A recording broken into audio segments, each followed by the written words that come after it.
best specimens of grain or wild grasses, and they bred them and kept planting them and kept going on and on until they got the most fantastic specimens of grain, and they had a huge industry really. And so yeah, they would have been very, very, very wealthy people to have a golden talk like that. Interesting. Yes, indeed. Just saying. Guys, we've got 13 likes, so thank you very much for that. Oh, fantastic. Thank you very much. If anyone hasn't got the thumb and gone on the button, please do so now. Thank you very much. Yeah. Oh.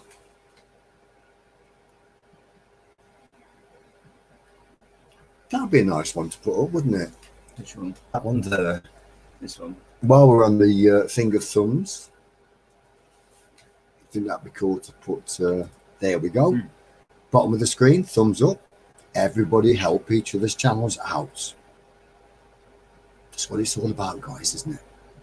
And don't forget to ring the notification bell if you really like the channel. And share us out as well.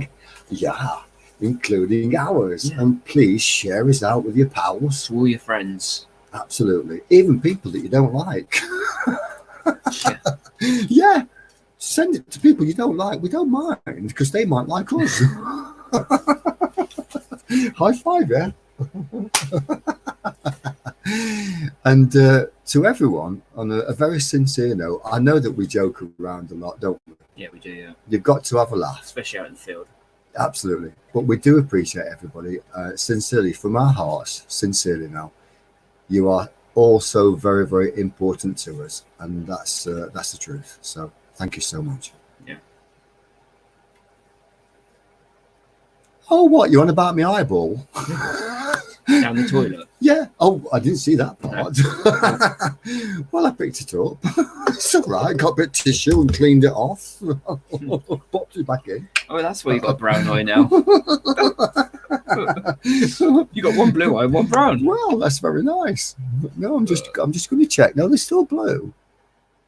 Yeah, my grandma said he's got the eyes of an angel, that young boy. And crazy enough, the crazy thing is, this is true. I was born on a place called Angel Estate, so bless. That's nice. Yeah, how lovely. Oh. Number 21 Queen Street, Angel Estate, Clay Cross. Well, that's lovely. That is lovely. We've got 17 people in, and we appreciate you all. And if you're wanting to have a little chat, introduce yourselves. Have they shared us out? I'm not sure. What? But it's very nice. That's incredible. Does that mean we've got 37 people watching us? That would be absolutely wonderful if you've shared us all out. This is very exciting. How cool is that? We better say hello to everyone. We will. We'll say hello to everybody. Do have a chit chat and meet all our friends in chat because everybody is so friendly and you're most welcome. And now apparently we've got 96 people in the chat. That's not right. Well, I like it. That's gone wrong. Well, I don't think it has. Perhaps we've sorted something out. And actually, when you redid the doodah, the tags and things, maybe it's actually worked. No, Now we've got 156. This is getting a bit worrying. Guys, what can you see in the chat? 96, 111, 156. Woo, maybe we're going very special. I've always been a bit special, but 189. Are we trending? I think we might be trending. Hello, anyone new in there? Hello, everybody. You're so welcome to come in. We're having a special time. Now, I seem to remember this happening before for somebody. I think it's gone wrong somehow. Well, we mustn't grumble. We mustn't grumble. Something's gone wrong, guys, I think. Well, maybe it hasn't. Maybe we've just been shared out by people here and they're hopefully having fun. Tinks, what have you been doing? You've been quiet. Yeah, Tinks. What have you been doing? Where is everyone then? Why are they not talking? I don't know. What's Alexia? It's spreading. Hello, if anyone's new there, say hello. Say hello. Well, this is exciting. Mustn't grumble, everybody. Welcome wherever you are in the world. Right, behave yourself now because we've got 230. That's not real, is it? I always behave myself. What does that say? Who's spreading? Yeah, Ozark Lady Cook says, hello. Say, hello, hello. Don't say goodbye, just say hello. I think something's gone wrong. Oh, maybe it's something to do with the hour going forward. Maybe it's just screwed up. 273? Or maybe it's just absolutely wonderful and finally we're getting some kind of recognition Why- of some kind. I don't know. Why has nobody even said anything? Well, because they're all counting. I can count in Welsh, actually. Does anybody want to hear me count in Welsh, just for the record? Oh, trending. Hello, hello. Have we fallen asleep, guys? And have we fallen asleep? Let me just check. I think my eyes have gone a bit funny because all I can see is these weird numbers Yeah, coming look, in. I get the feeling YouTube's a bit broken recently. You know, I like it being broken if we're getting that kind of amount of views. 325. Come on. We love you. So anyway, shall we go back to talking about sensible things now? Well, I think we should. Yeah. Okay. Shall I just faint and sort of go, you know? We'll come out and see if they go, shall we? We should break out into a song because Ozark Lady Cook said. Yeah, Rob Spooner says he gets the feeling YouTube is a bit broken recently. Maybe it'll sort itself out in a minute. Well, I quite like it. If we're getting that kind I'm of people going to check my phone. viewing us, that's quite interesting. Where's my phone? My lucky number's one. Look. 356. Well, that's nice. 356 370. people, 370 people watching. We absolutely love you and thank you very much for popping in. And if you feel like it, share us out and let's see if we can get over 1,000 people or something, because something very interesting is happening. And Ozark Lady Cooks, thank you so much. Yes, you're welcome to come in and grow your channel with us. You're more than welcome. We do appreciate you popping in. It's very exciting.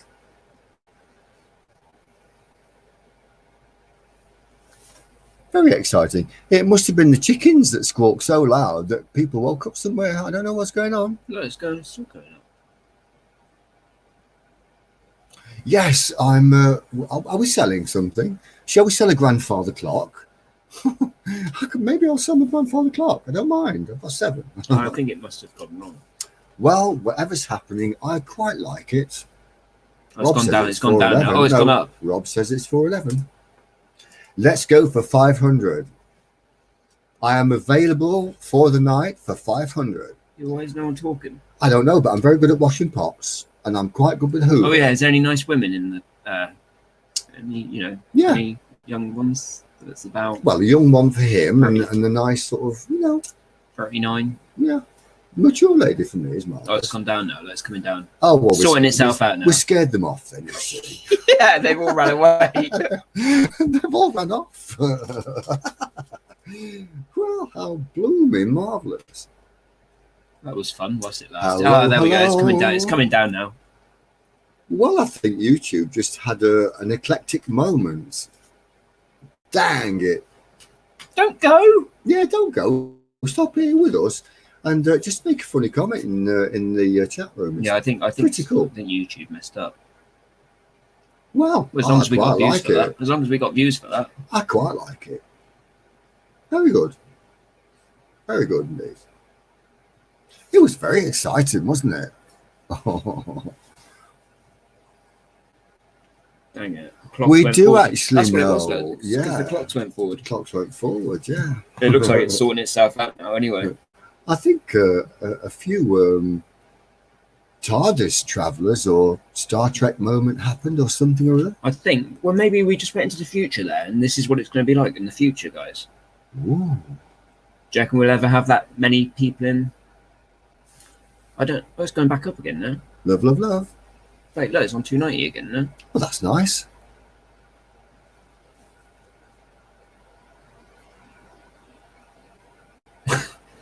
Well, whatever's happening, whoever's watching around the world, we truly, truly do welcome you here. Check our My channel name out. is Oh, it's going Adrian. down again now. This is Simon, and we live in Dorset, England. And we are having a fun time with our friends. TARDIS, mama. You got the wrong letter. A TARDIS. I don't mind being a TARDIS. Yeah. Oh, Back to the good health future. to everybody. A little raid. reckon I think got it's something all to the do spirits. I think it's all the spirits that came in. Me talking about that young Celtic warrior, with- and he's like here going, "Yeah, you found you found my gold talk, and now you're talking about it." And all his mates have popped in to say, "Hey, I like this." Actually, it was when we put this picture up. It started happening. What happened? What picture? This. Maybe if we get some more pictures up, look, we'll get. Mm-hmm. We were talking about sharing. It went crazy. Yeah, it did. We said share, the word share, didn't we? Well, yes, please share us out. Yeah, share us out, guys. Yeah, share us Maybe- out, guys. maybe We really it's- like it. Do you reckon it's voice activated? Hopefully, sharing out this channel will bring everyone good luck, health, and happiness, and lots of toilet roll. And it'll be okay. Do excuse me, mustn't grumble. I did need to go to the toilet, but I'm going to wait now until it goes back down to five in the room. Well, it's not going to go back down to 5 in the room. We had more than that anyway, Yeah, I know. surely. Hello, hello.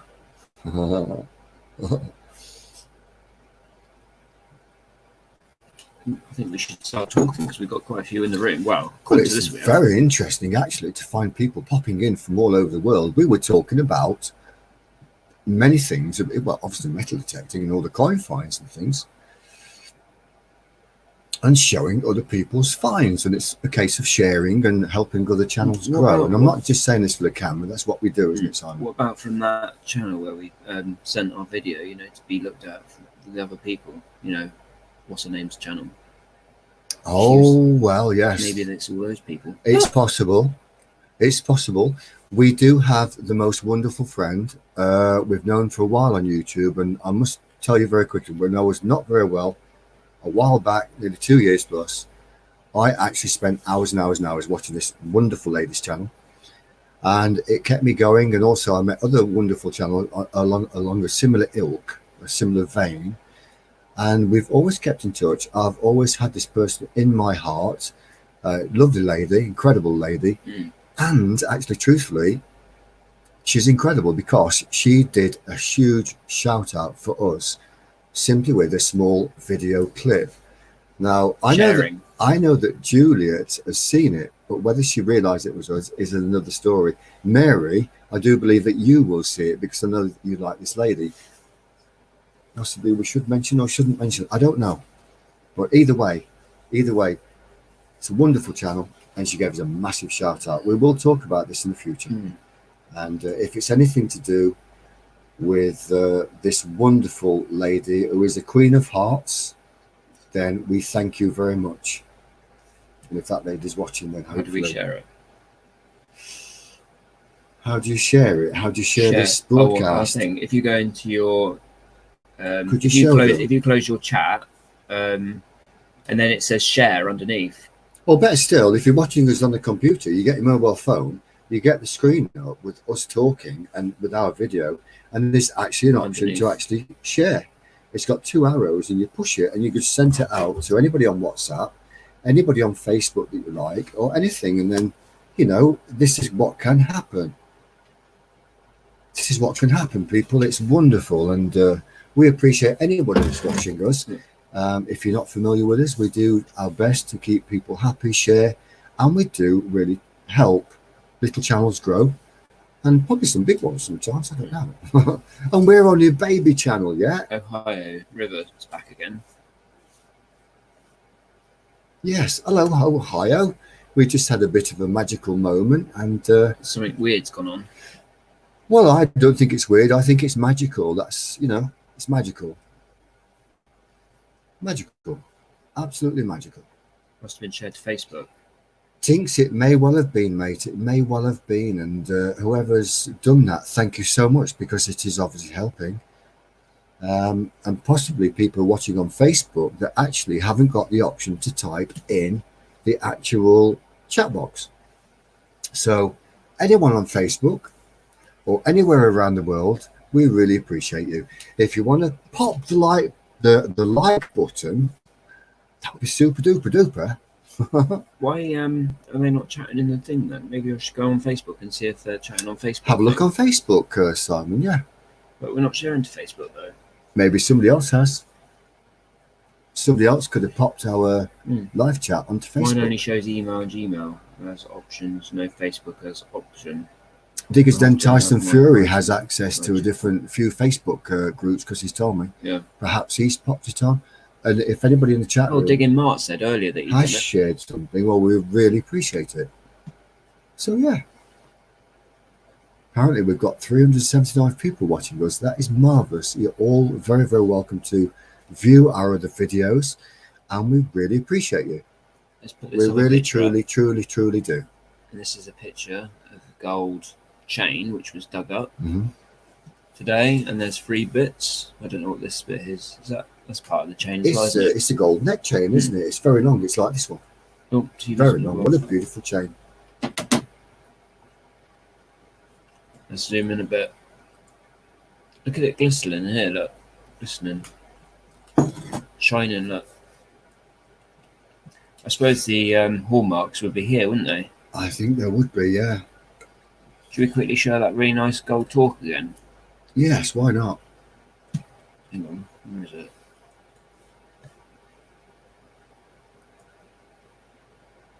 Look, Thank you, Ozark Lady Cooks. Ozark Lady Cooks shared it on the community tab, which is thank you, wonderful. thank you. We're just going to get that gold torque up again because if there's 300 people watching, share it with them if I can find it. Oh yeah, Ozark Lady Cook sent you this. Okay, what Play is it it? later. So Okay. Singing. Oh, how wonderful. Right, it was down here, wasn't it? Let's go right a little bit.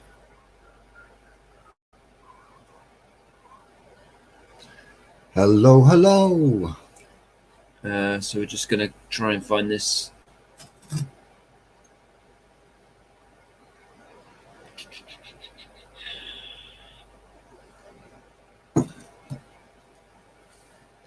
No, not on that one. Next page. Can everyone still see us? No, not the. Yeah, they can. Yeah, Oh, that's nice. yeah. We're just trying to find this talk again.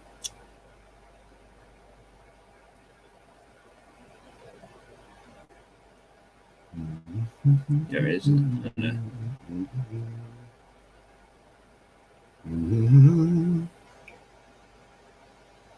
Well, we're looking for a picture of a There it is. beautiful 3,000-year-old golden torque, which would have been worn by a young warrior each.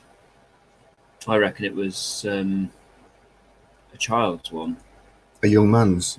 Yeah. Reaching Here we go, like the guys. 12, 13 Feel love and share it out. time of life. Yeah. Share, share, share. See if it goes back up again. Right, That is incredible. It's pure gold. it is. Do you reckon that? Because I was saying earlier, because if it's quite a high quality of gold, do you think that's quite easy to bend? Well, gold is very soft anyway. It is. Yeah. It's such a malleable metal and so easy to work. It is very, very soft. Hmm.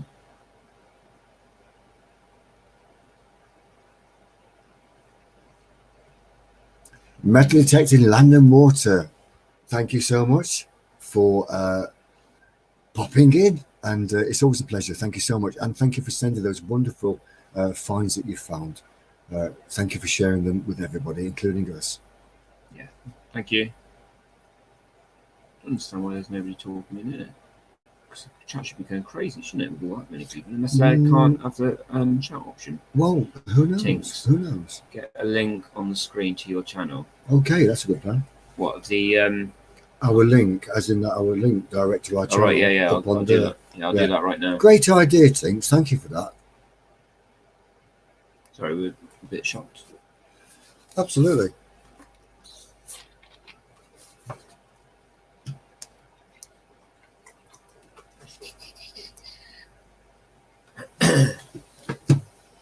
Yeah, so anybody watching at the moment, this is one of our live streams. We do have this is about the 11th one.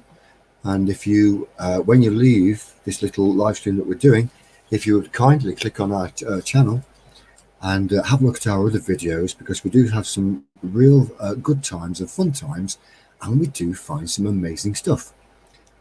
Going back 2,000 odd years, silver and gold, but not all the time, but No. lots of things that aren't silver and gold are very historical. So this is very exciting for us, and we do thank you so much for all popping in, sincerely. Yeah. Yes, and if you like us, please like, share and subscribe. Right, this is the video. So now I need to just get this link here. And take that off. Here we go. So yeah, here is the link to this video. That's nice. Thank you, Ozark Lady Cooks. That's marvellous. Yeah, thank you. And Tink says, get the link popped up in case it is on Facebook.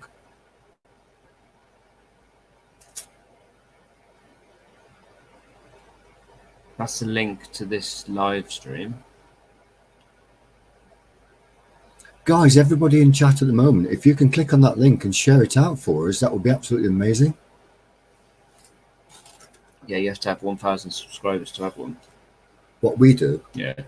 Oh, well, we're on our way slowly. But actually, we're on our way doing okay. Yeah.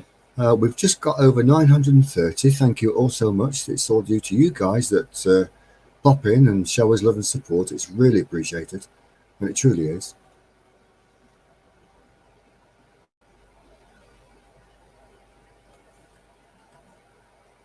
Oh, well, if anybody can share us out, that's just absolutely marvellous.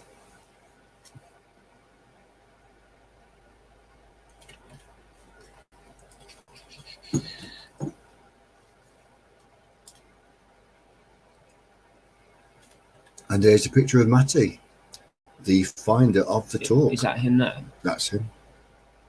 I do believe that that's him. Oh, I Perhaps see. it's not. I think no, I it thought he is. was taking a selfie like this. No, somebody else was taking a picture, but I think that's Matty who found it. Oh.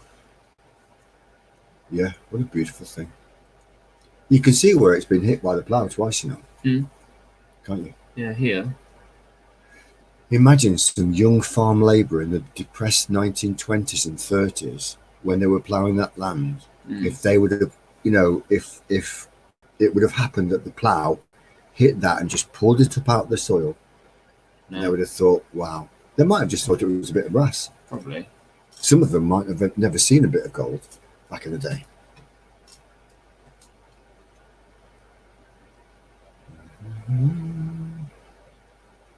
There are a lot of new videos up right now. I'm not sure. Is our lovely Lady Juliet with us? We've got Lady Mama, we have Lady Ozark Cooks, and where's Lady Juliet? I hope Lady Juliet is still here. And Tink, you're not a lady, so don't, you know.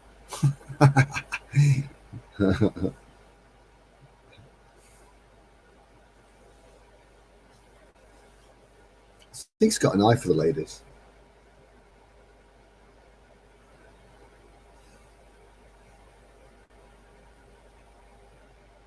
So can everybody see that gold talk now, Simon?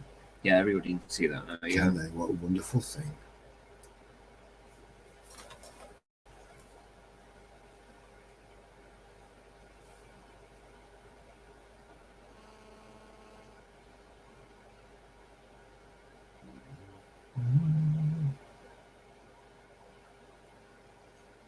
Right then, are we having a phone break or doing something important? I'm just catching No, up. I'm with just Chatty. looking on the all the live videos, but I can't seem to find our video on here at all.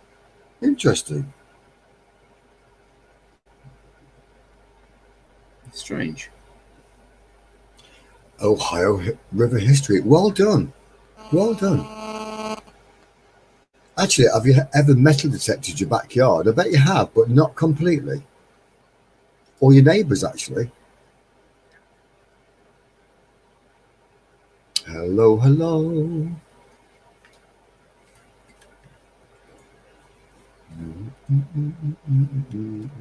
Now, there's a beautiful picture of it from a different angle, different aspect. Can you believe that that would have been cast in the mould? And actually, it would have been beaten out, you know. Yeah. From the from here, this would have been cast in a long tube shape, and the two ends, and then from there onwards would have been beaten out very, very slowly to get that shape and flatten it out along the edges. Incredible. Look at that. It's nice, isn't it? Incredible.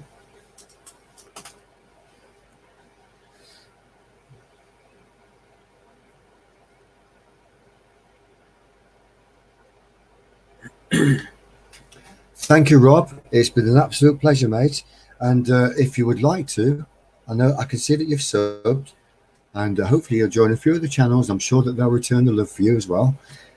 Click the bell, mate. Then, you know, obviously you won't miss future live chats, which would be super. You probably already have. Rob, a pleasure to see you. Cheers. Thank you. Thank you. Cheers, mate. And send us a postcard from Southend.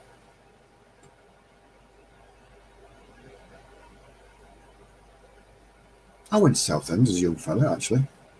Long time ago. And Brighton and Margate and Hastings. They're all near London, you know. Are they? Yeah, because I used to live in London, as you know, Cool. when I was very, very young. Well, I was 18, you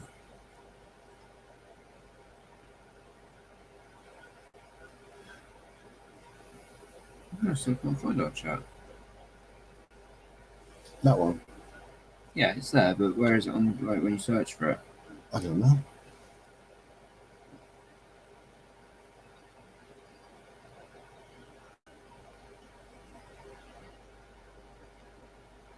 That's nice, Ozark lady. Her son came over and mowed the lawn. That's awesome. Oh, Granddaughter came over and bought to take out for supper. How lovely.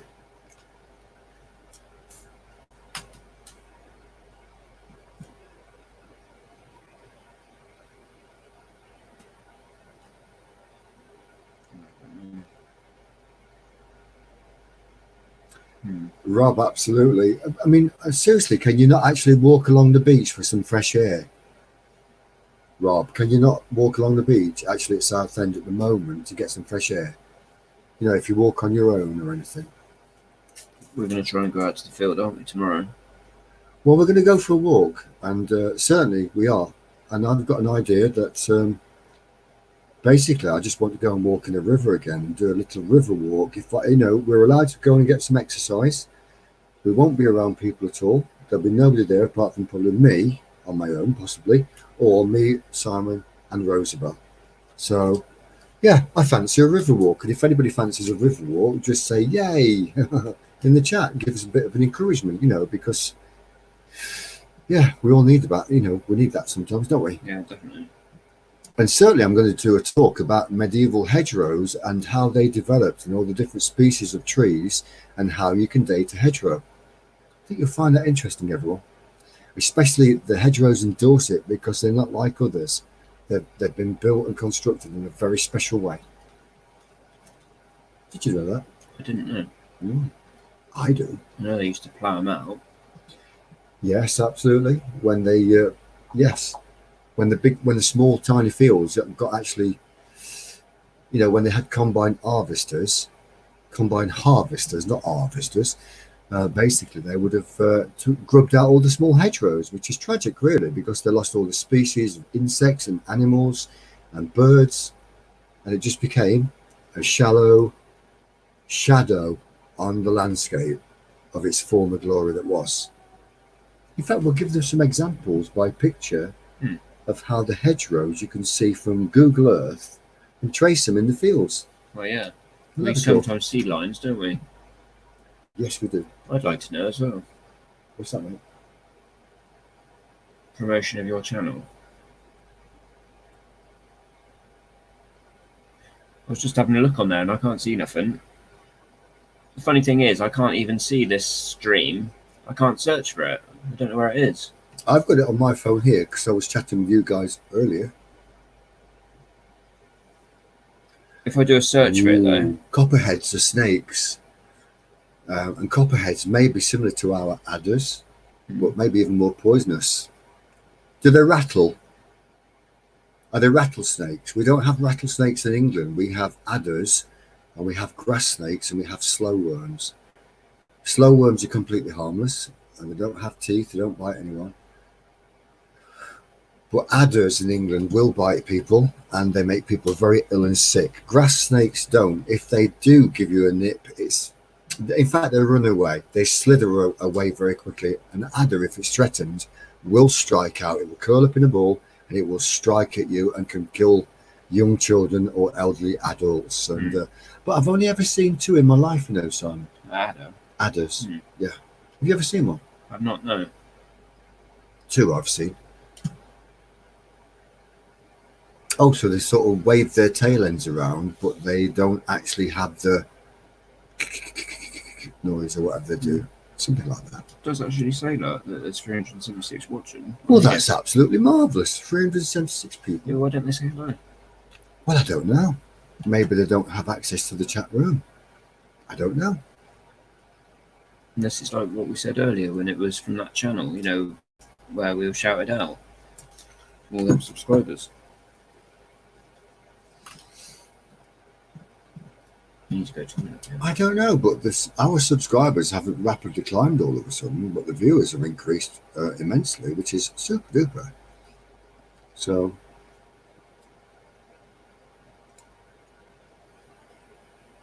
I didn't know that snakes smell. Snakes smell? Well, apparently copperheads stink. They must let off some kind of noxious gas Probably to warn. to frighten off predators, for example. So let's go to Digging Canucks for coffee with Liz tomorrow. Just start subbing at everyone in chat. You will be amazed how many subs you back. Liz doesn't mind as long as you are not asking for subs. We are actually friends with Liz. Mama's going to text and bless you. We are actually quite friendly with Liz. And to be quite honest with you, we did ask her to pop into our channel one day, and she said she would. But we thought that we would get a little bit bigger. Instead of trying to run before we walk, instead of trying to help me out here, walking before we run. But yes, we have a very, very good relationship with Digging Chanook, actually. We really do. And she's actually showed some marvellous things that we found before on her channel. So it is a pleasure, but thank you for that because, yes, we agree. And she has a super channel, actually. So...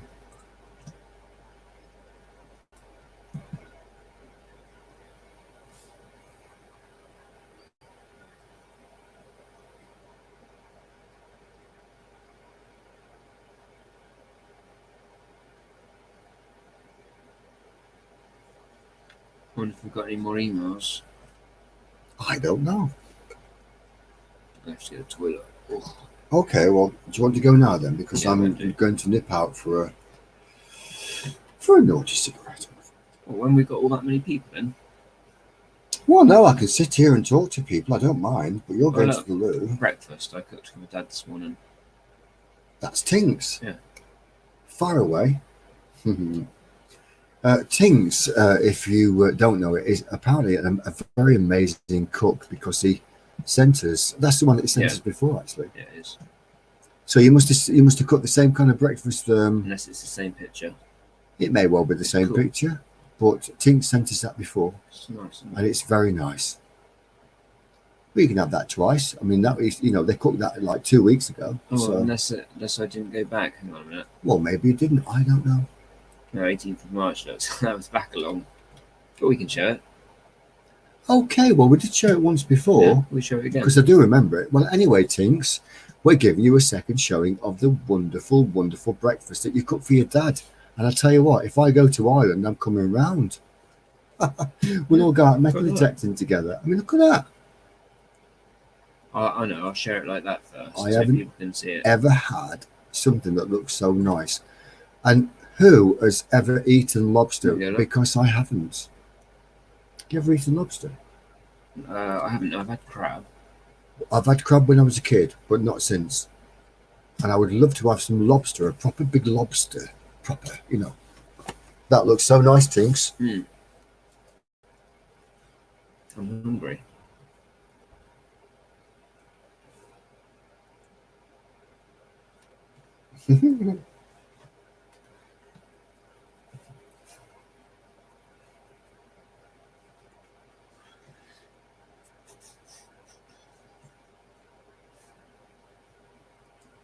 Right, back a sec. I'm just going to the loo. Okay. Tinks, are you here? We've got a new subscriber, by the way. Well, that's wonderful. Okay, we've got a new subscriber, so thank you very much. I'm going to give you a golden egg.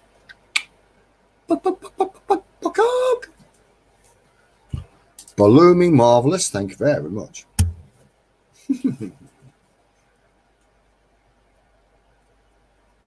Is everyone still here, by the way? Because I think the chat's just frozen. Possibly. Digger's Den. Hey up, mate. How are you? Tinks, are you here? I'm getting lonely. I'm missing my cousin.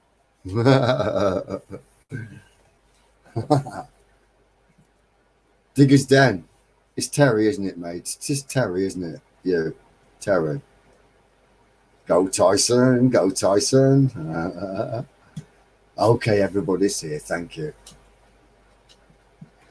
Tinks is here, and it was smoked salmon. I knew it was. Ohio, Ohio.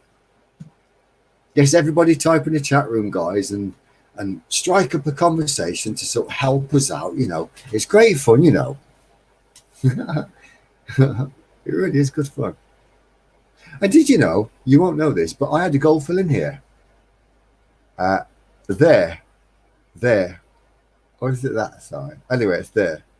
I had a gold filling and it got stuck on, it fell off. And I've got it up in my house in Birmingham on the mantelpiece. And I made a dentist appointment to get it stuck back on, but I actually overslept. I overslept and I've got this bloody fit. I said the blooming word. I've got a blooming filling sat on my mantelpiece in Birmingham in England, and I've got a big hole at the back of this tooth. Up there, right? Simply because I didn't go to the dentist and get it stuck back on. So I'm a bit cross with myself, and I was thinking about how can I stick it on. So I might look for a homemade glue recipe for sticking back gold teeth on, if that makes sense.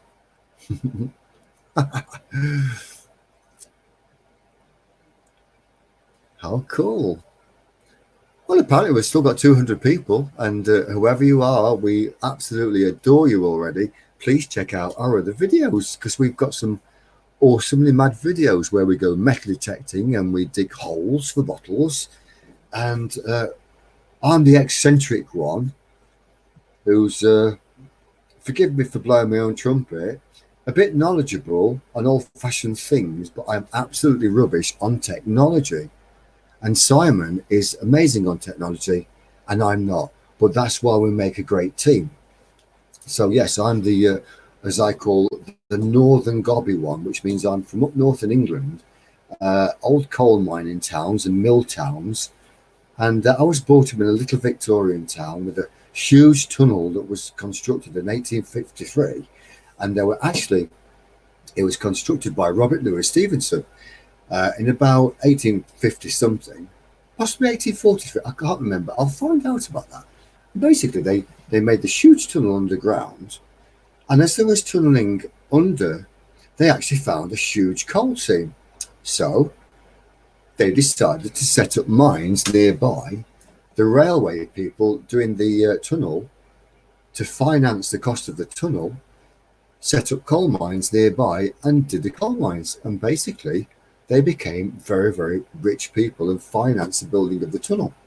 They also financed the building of the tunnel, not only the labour with very poor people from England and poor people from Ireland, and probably Scotland as well, and places like Liverpool and Manchester, and probably lots of places that we don't know that have been lost in history all over England, because I've read lots of interesting articles on my hometown.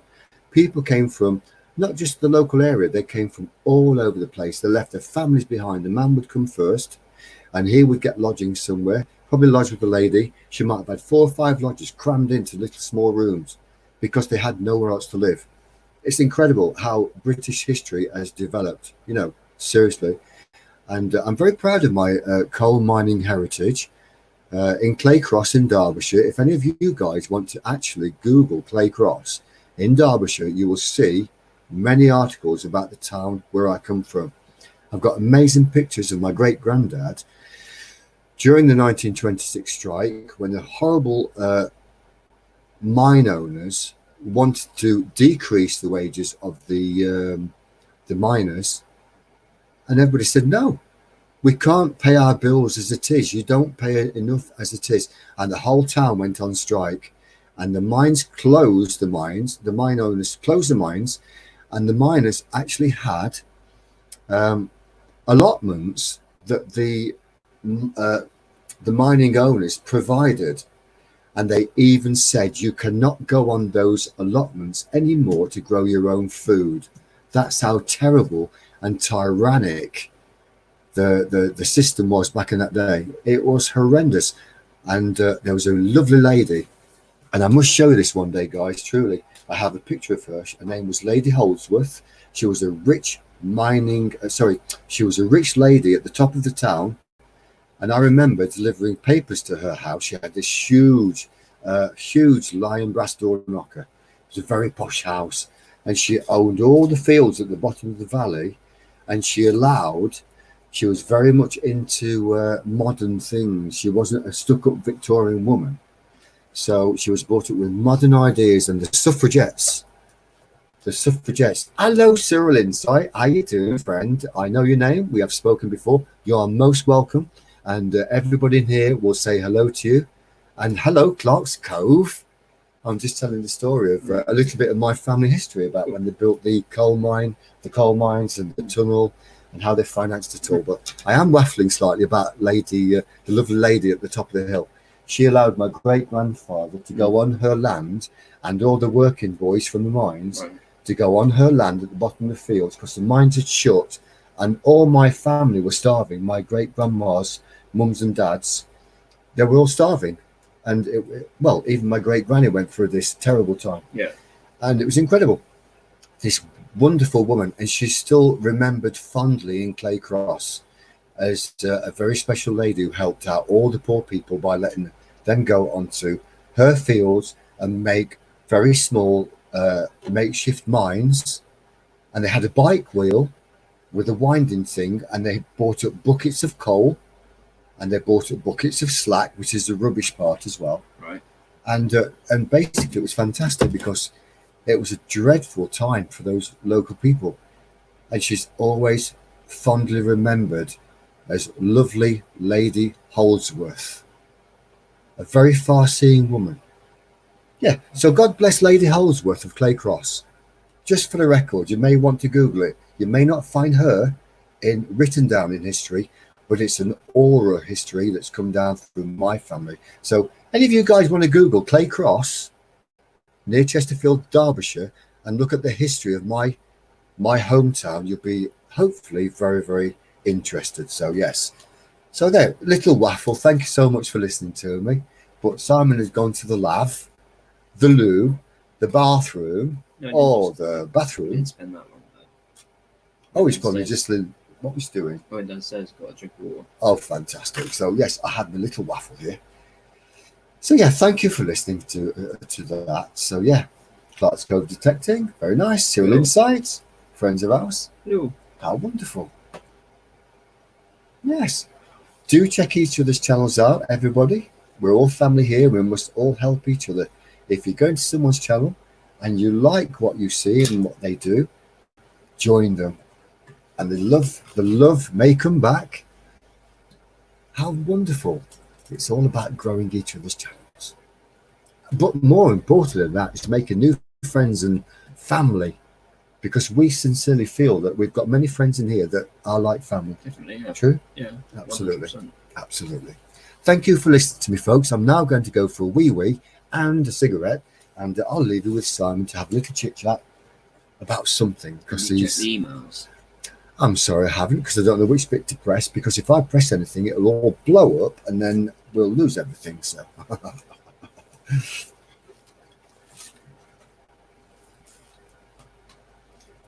I quite enjoyed that little quaint story. I probably went so fast I didn't know what to think or say, really.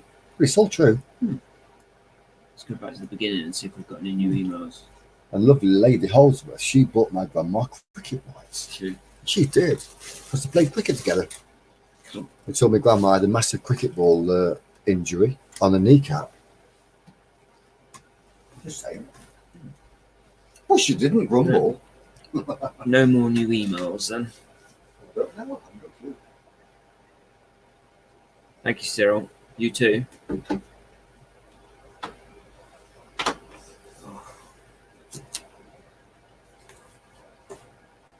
Well, I still don't know what's going on here. It still says we've got 412 people in the room, but I can't see nobody else chatting in the room.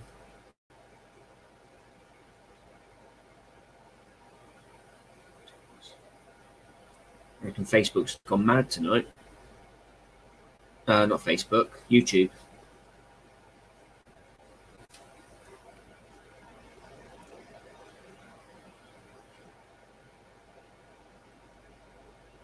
Just saw that YouTube is not. Yeah, I've just tried searching for our channel on YouTube and it's not coming up.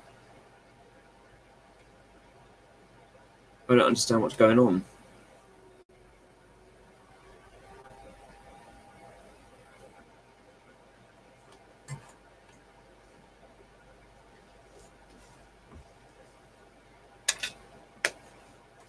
I don't know. But I can't see anybody else chatting in the room apart from, you know, all of us.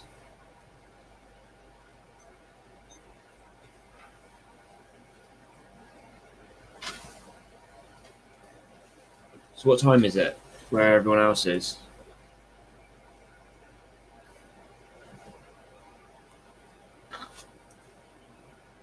Nah.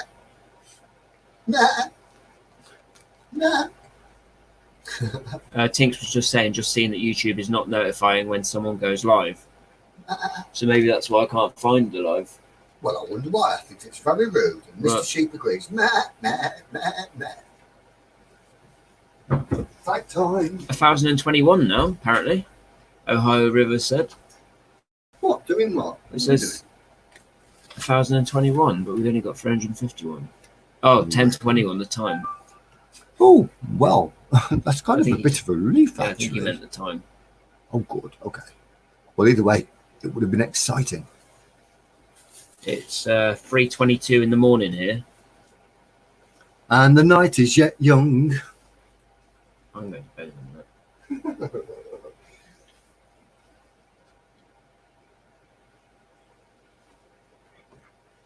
that. Tinks, don't forget it's 3:22 in the morning.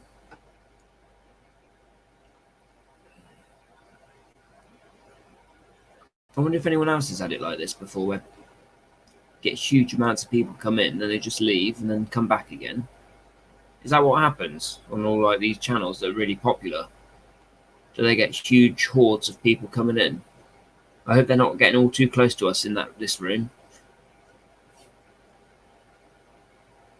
10-meter rule.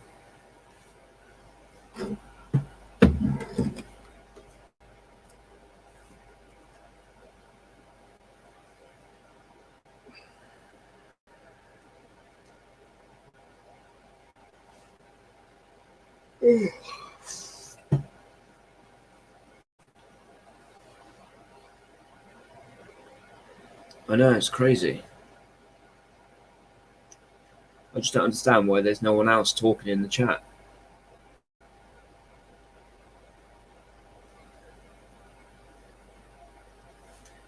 Thank you, Clark's Cove Detected.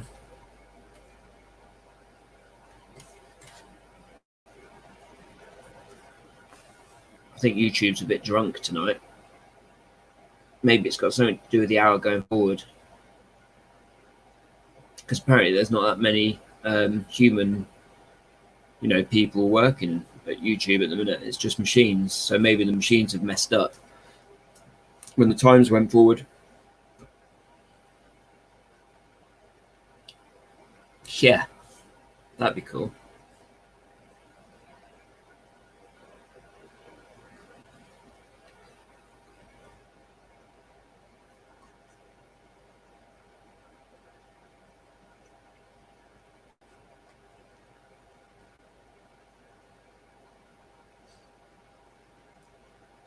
Yeah, that would slow your computer down if you had 400 tabs open. Yeah, system overload with everyone locked up at home. All on YouTube at once. Yeah, it's coming back down now, 194.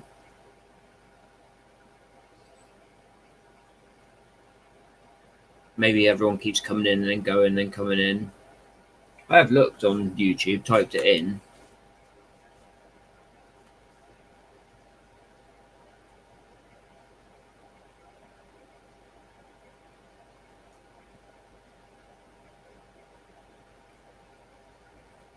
I don't know.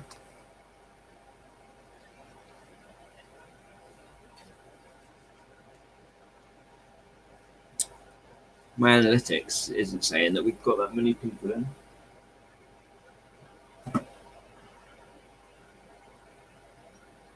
So I reckon YouTube's messed up somehow. So how many people are active in the chat? Can we just like have a thumbs up in the chat? Everyone that's here in the chat, please put a thumbs up so I can have a little count. So we've got Tinks, Ozark Lady, Clark's Code Detectives here.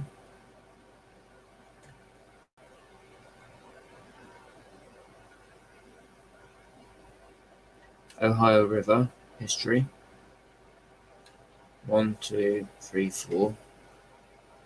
Normally, if you've got a lot of people in the room, the chat goes flying up the page, doesn't it? And you can't even read what everyone writes. You have to put it on slow-mo.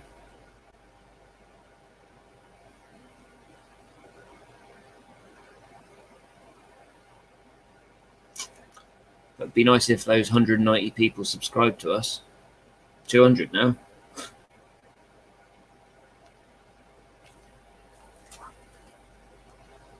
That would send us well over 1,000.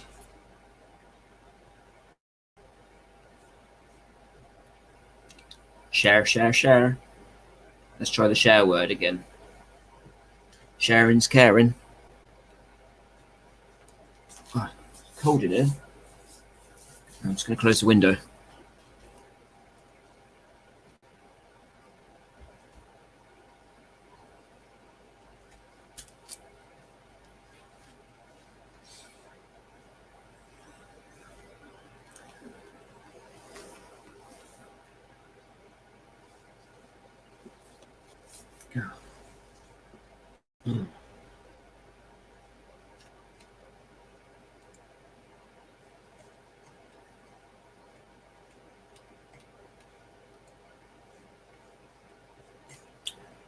No idea. Somebody say hello. Someone else say hello.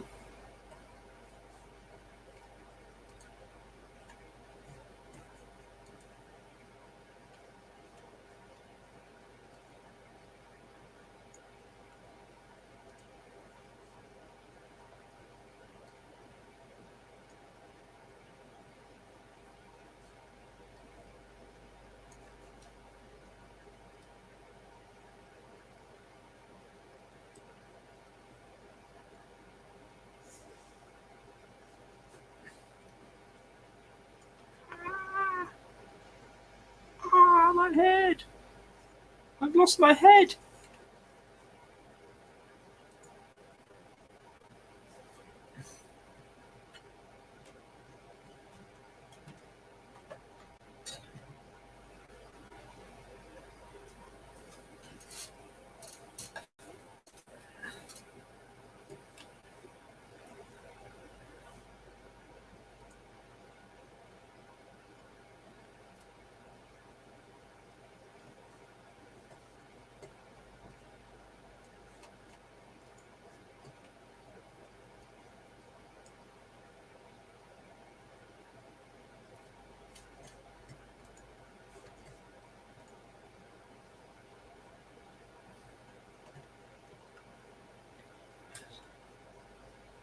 Yeah.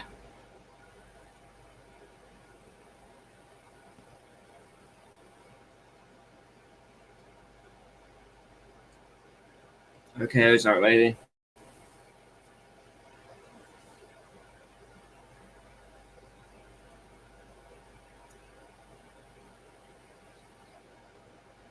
Thank you, Ohio River History. No, I think something's wrong with YouTube, I reckon.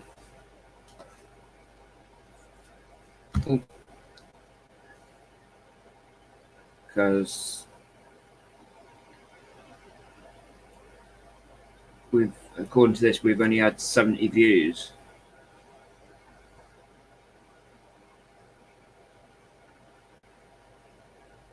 So I don't know what's going wrong. Maybe it takes a while for it to sort itself out. No idea.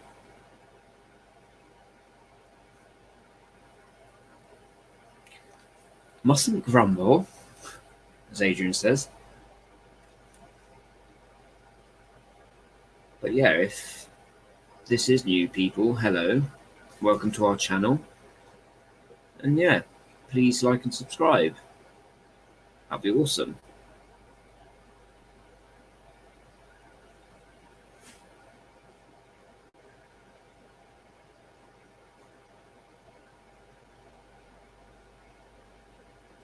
Oh, okay. I wonder what this is. I reckon we've just fallen asleep at the desk and just dreaming. I need a haircut. And I've left my hair clippers around my parents because I cut my dad's hair.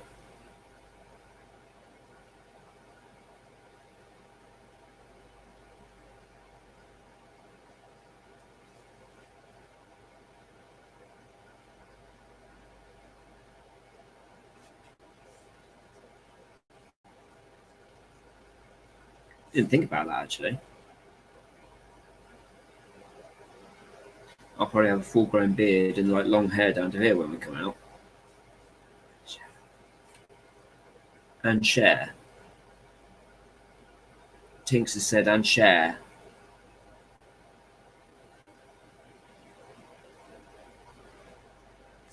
Cool, yeah. 4,000 hours. Be nice, wouldn't it, to get them? She'll have me eye out, Mama. She'll poke me eye out. Then I'll have a glass eye like Adrian.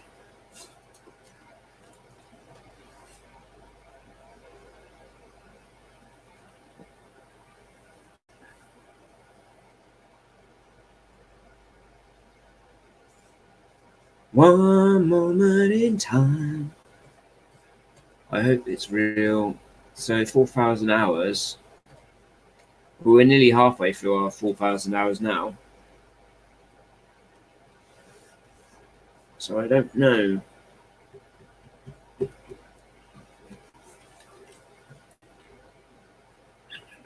Maybe we're the only metal detecting channel on YouTube at this time. I don't know. As in, like, going live.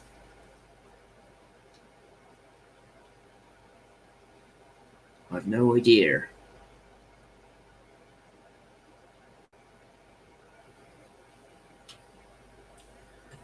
So what's everyone's plans for tomorrow?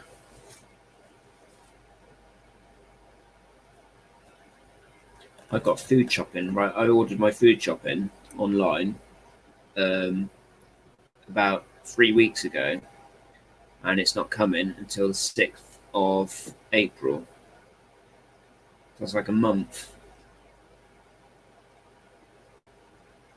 And I looked again today to see if I can do my next order, which I'm not going to need obviously for a while. And there's none left. All the slots are taken up for a whole month. Nightmare. I could just go to the shops, I suppose. Just easier because I don't really want to take Rosabelle around with me.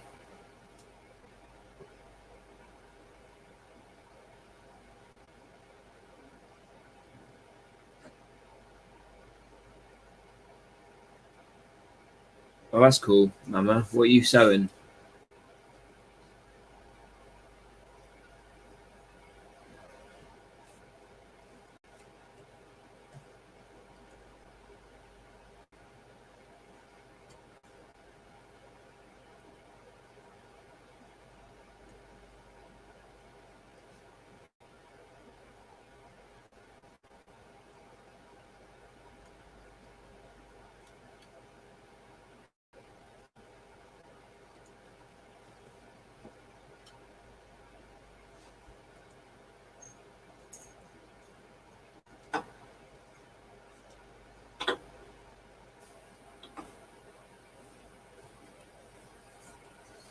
Right, Fish and sorry. chips. Yeah, fish and chips. I want some fish and chips. Oh, fish and chips.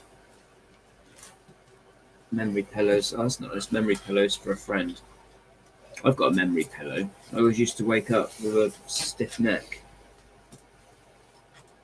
That's I the got one memory then. foam. Memory foam. They're supposed to make your neck better, not stiff. No. I used to wake up with a stiff one in the morning, and I got a memory foam pillow, and it was all right. Okay. A stiff neck. Thank goodness for that. My mum passed away, and we are using some of her tops. Oh, that's nice. Yeah, that's wonderful. And I must quickly tell you this. When my great-grandma passed away, sadly, I remember my great-grandma's, who brought me up, her pinnies. She used to wear like a crossover pinny like Nora Batty. And she'd stand over the fence and say, do you know what? I can't believe price of fish now. It's gone. You know, they used to really have a good chinwag over the fence or the hedge, you know, or by the doorsteps. And I really wish I would have saved some of my great-grandma's old pinnies, because she always had a cigarette lighter in there. Mm. She had a baccy and a fag lighter, baccy, and a toenail clippers. She always kept her toenail clippers in a pinny because she always wanted to have her toenails cut and her fingernails as well. And I used to sit there and do them for her, and she used to pay me 50p. And it's true. And I used to pluck the hairs off her chin as well, you know. Right. Well, she was a very old lady. I mean, she was 78 when she passed away. I used to pluck the hairs off her chin, and she used to love it, you know. Isn't that a wonderful little story Yeah, it's that lovely. I did it when I was young, you know. I just thought I'd share that moment with everybody. That's a wonderful thing, Mummy, you know, to make a memory pillow from someone's clothes. Because, as I say, I often think about my grandma's pinnies, you know. Very nice. That's a grumble. Yeah.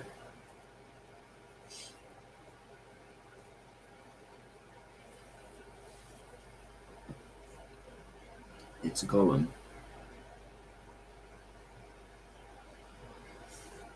Fish and chips. I think the earliest fish and chip shop in England opened up in about 1850, you know. If I'm correct in my history there. I think they did. Somebody could maybe Google that. When was the first fish and chip shop opened up in England or United Kingdom? Which, of course, is England, Ireland, Scotland and Wales.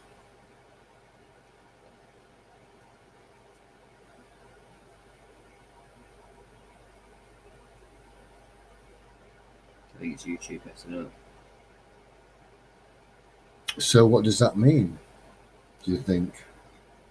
So I'm just looking at like analytics of this video as to what's going on, because Sam is very clever, truthfully.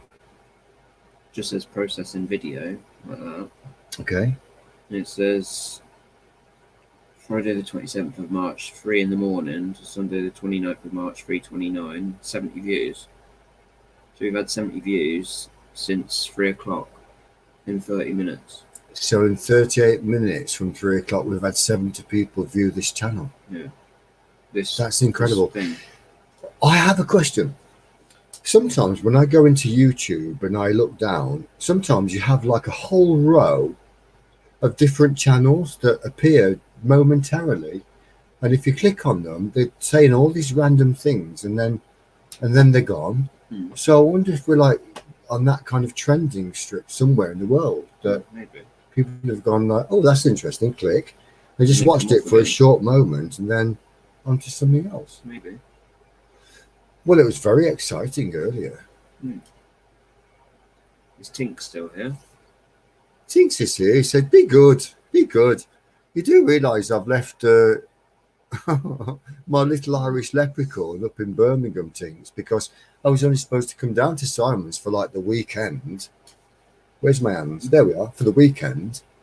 And then it went to 3-4 days, and then all this palaver broke out, and here I still We're am. on lockdown because you're not allowed to travel. On lockdown, yes, absolutely. And it's a bit weird walking away from my big old Victorian house and just knowing that it's okay because my housemate will look after it. And he's feeding my cat. Yeah. So, would anybody like to see my Victorian house?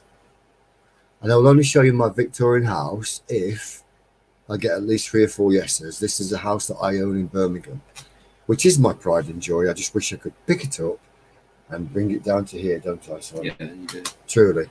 Would anybody like to see it, please? If you say, yeah, I'll show you. Have you got a picture of it by any chance? Probably, but it'd be on my WhatsApp. I'll have a look, see if I can find it. It's a lovely old Gothic Victorian pile.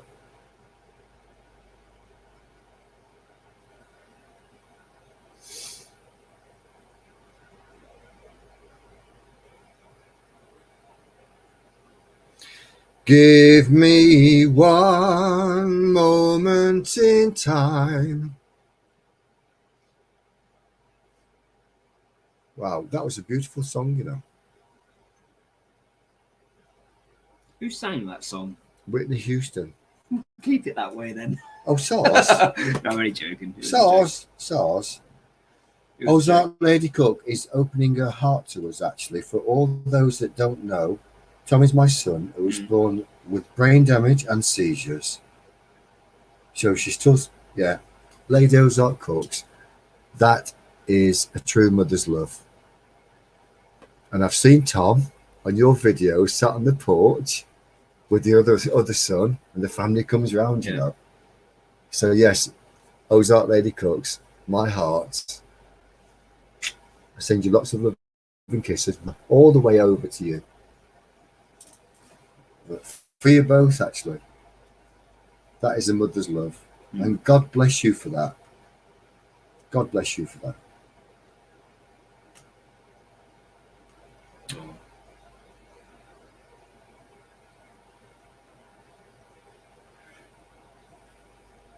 Absolutely, a love and a blessing, and that's wonderful. Lady Ozark. You know, I always call you Lady Ozark because to me you are a lady, and you're a sweetheart and you're a wonderful mum, and everybody knows it. It's true, isn't it? Definitely, yeah, 100%. Yeah. What an incredible lady you are. Just saying. And I hope that kiss didn't bowl you over and make all the hairs upon your hair, you know, on your head stick up and go, woo. Well, actually, I hope they did.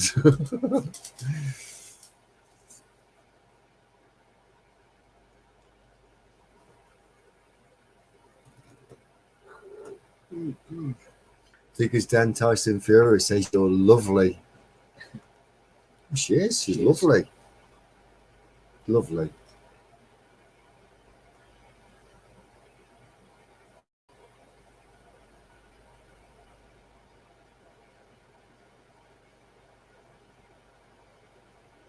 And I know that Lady Ozark is actually has been through an awful time as well with her health, everybody, and we won't go into it, but what a lady. What a lady and what a survivor. Yeah. So they wanted to show the Wonderful. house. Oh, my house. Okay. How are you staying? Mhm. How long are you staying on for? Well, I'm quite happy to have a chit chat, you know, really. Are you cream crackered? Yeah, I'm quite shattered actually, so I'll stay till 4.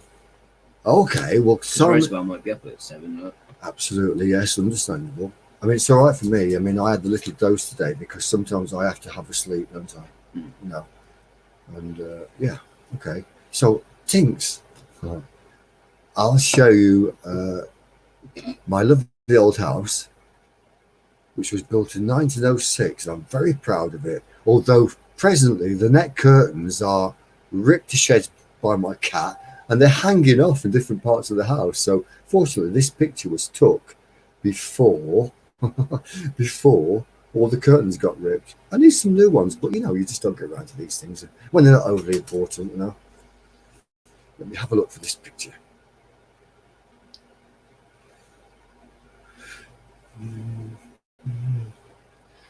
Give me one moment in time. Oh, hello. You better show them.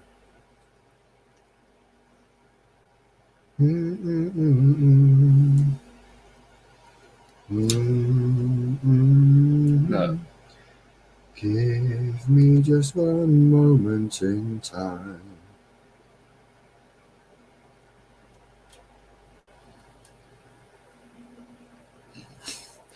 Your neck.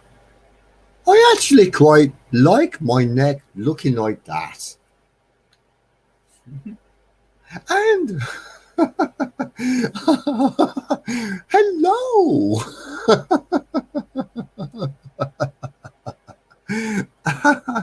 Simon always does this. And you Hi want there, hi there, how are you? Clark Coe's detective says, what's that? Well, it's me in another life. Did you not realise? Oh, this is Simon. Well,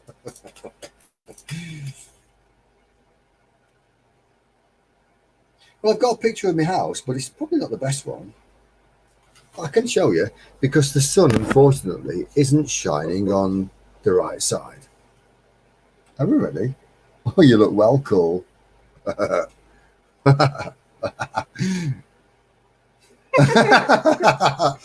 You're going to show them? Yeah. You better show them. Guys, the Easter egg bunnies come early. Yeah. Hello, hello. Oh, that. Oh, Go back get. to that.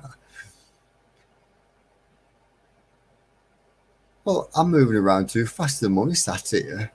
I'm just going to text in send an email. Oh, okay. Well, I don't know whether to show you this one because the sun is on the wrong side in this picture, but you'll get a general idea. I've got the whole place. It's big double-fronted Victorian place, and it took me a long time to actually get myself on my feet with it. So, guys, that is my house in Birmingham, which at the moment, because of lockdown, I'm not in anymore. And it's a lovely old Victorian brick-built Gothic house in Birmingham. And I absolutely love the Gothic arches, and they have sort of floral designs in, but you can't see them. But the bottom bay windows, because that door in the centre is where I walk into, and each side is a bay window. As I say, it's double fronted, and the bay windows have got beautiful daffodils on when you look from the inside. Yeah. I bought that in 1998. It was such a risk and such a difficult time to keep hold of it, you know, during when things get difficult money wise. Oh, sorry, the picture's gone now, guys, but I hope you liked it anyway. If I could pick it up and put it in Dorset, I'd be the happiest man on earth. I truly would. And my pussycat would like it as well, because there's lots of fresh air around here and fields. He's not seen a field before, and he dodges all the traffic because he's so clever and streetwise.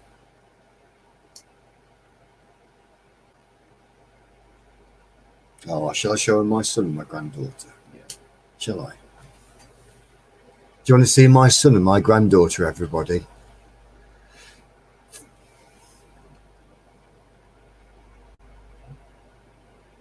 And that was at a party somewhere, but I don't know where it was. But that's my son, my oldest son, and my granddaughter.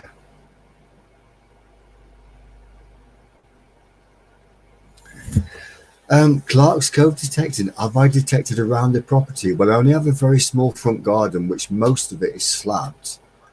But the back garden, I haven't, but it's very overgrown with plants and things that I've planted. So, oh, here we go. Is that me or you? It's you. Well, are you going to hold the camera still then? Yeah, I'm just What? trying to get you have to go back a bit. Hello, cousin Tings. This is your distant cousin over in Birmingham. We haven't met, heard all about you, Jack Daniels and Muff. Yes, we know you like Muff because you live in Muff. And Muff is a very nice place to be. And now I'm going to introduce you to my sister, Simone.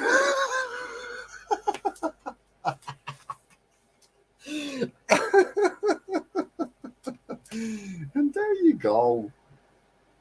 This is Simone. You better speak to her. Hello. So they know Hiya. it's you. Hiya, my name's Angela. Angela. Oh dear, I've gone a little bit blurry. There we go. That's better. So, with the Miss Detectorists of Dorset.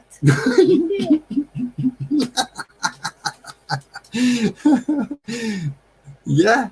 Isn't Simone a dish, everybody?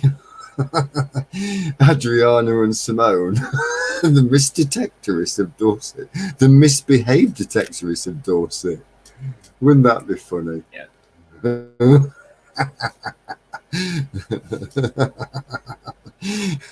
Some people are probably going to think, oh my God.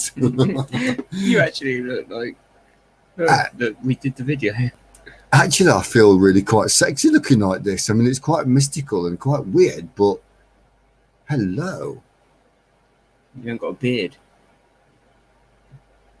Where's my hammereds?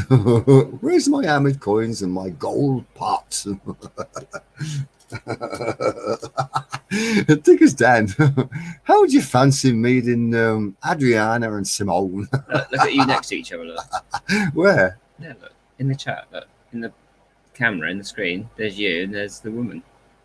Oh, that's incredible. Well, if I had a daughter, I'd like her to look like that. I always wanted a daughter, you know, incredibly, really, truly. And yeah, how amazing is that? Just scratch my nose. Look at that, everybody. Isn't that incredible, guys? Yeah. Well, tickle me hair is on my chicken chinny chin chin. What a dish. It's funny. It's funny. I mean, technology is incredible. Isn't it incredible? Yeah, it is, yeah. Incredible. It's ridiculously, scarily, incredibly funny. Amazing. Now, where's my special teacup cup? Down there. Oh, thank goodness for that. I thought I left it outside.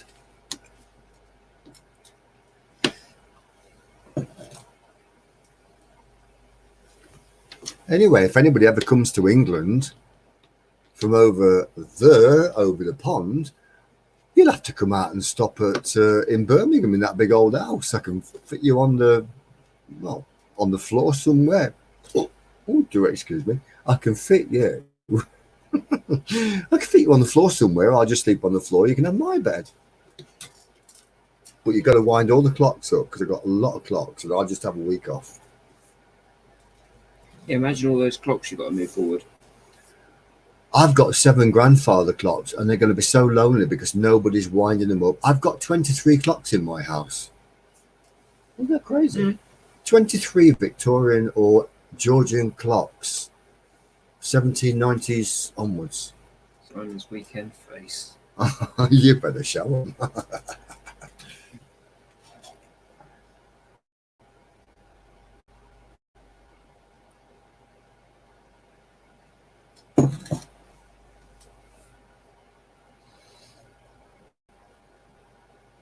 And do you know what's really funny? Simon, did you send it to your mum?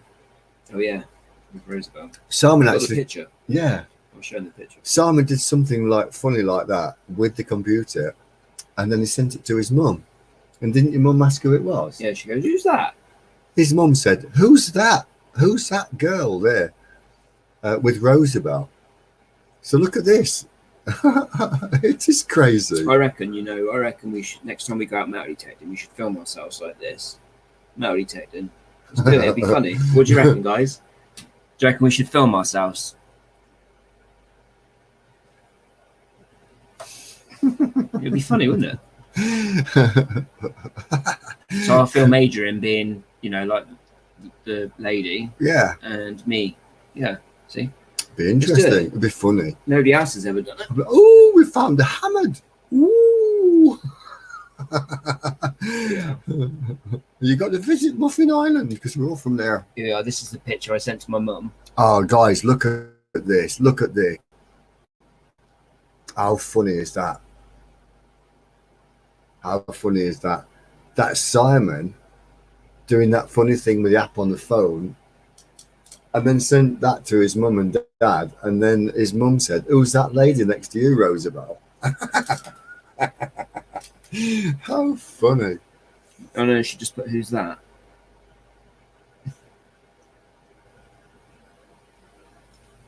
See? Who's that?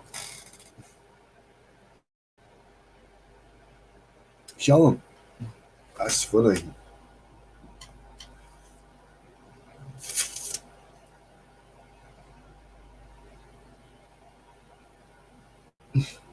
Who's that? His own mum didn't recognise him. I mean, that was funny. Where's the one with the kings on it? I like the one with the kings on it because Which one's that? Twitter or burglar? Yeah. Can you put the bog roll one on for me? Bog roll one. Yeah. That one that you were just on about. You can do Oh, the... on that. Yeah, yeah. Did you know, everybody, we actually did a funny prank video, which you could... Can you play it and show everybody? Which one are you on about? The one downstairs with the metal detector. Yeah, yeah, I can do that. Yeah. Hey guys, you got to watch this.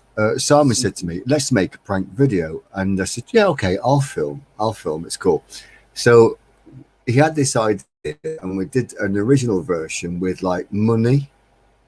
And I said, "Well, it's very good, but let's do it with a metal detector." So we did. So you guys watch this, and you may have seen it already, but we had fun making it. So can you show them? Simon will show you now. Right. Mamma says you can see where Roosevelt gets looks. Look at this video, guys.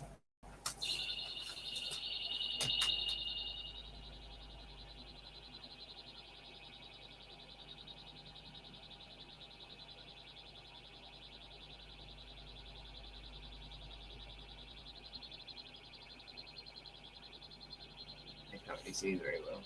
I saw it. Yeah. We call them bog rolls because in ancient times, when we lived in these small villages, we would go and do the poo-poo in the bog, as in like swampy land. In the Because you garden. wouldn't do it like outside your front door. So you go to the bog. And we still call them bog rolls for some strange reason. But back in the day, we would have had grass and leaves, of course. Yeah. Dock leaves. We used to... Can I say the word butt? Yes, I'm sure I can. We used to wipe our butts or our bottoms or bums on, as kids when we was out in the fields, miles from anywhere, on grass. You'd get a big piece of grass, you'd scrunch it up into a thing, and you'd do the old, yeah, didn't think anything of it. Dock leaves, and they were also very good for rubbing on your leg if you got stung by stinging nettles. You staying on, so I'm going to call it a night, I think. Feel like passing out? Yeah. I'm not surprised. Because I'll probably be up at 8 o'clock in the morning, I suppose. Absolutely. But if ever you want to, I can always take Roosevelt for a walk up the road, and you can have a nap, Hmm. which you don't ever do. Mind you, you were up before me this morning. 8:30 this morning, but we was away till 4-ish. Right, guys, I'm going to say goodnight now. But Adrian's going to stay on and lead the show. Mind you, he's been doing that anyway. Have I really? No, I'm joking. Sauce. I don't mind.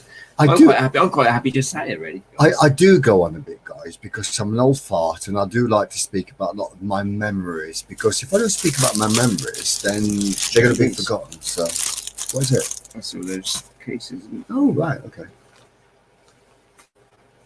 Sorry about that thing, so I'm so sorry. It's all right, it's up there safe. It's up there safe. Mm-mm. You remember how to... Digger's Den saying, good night, brother. Yeah, good night, mate. Thank you for joining us.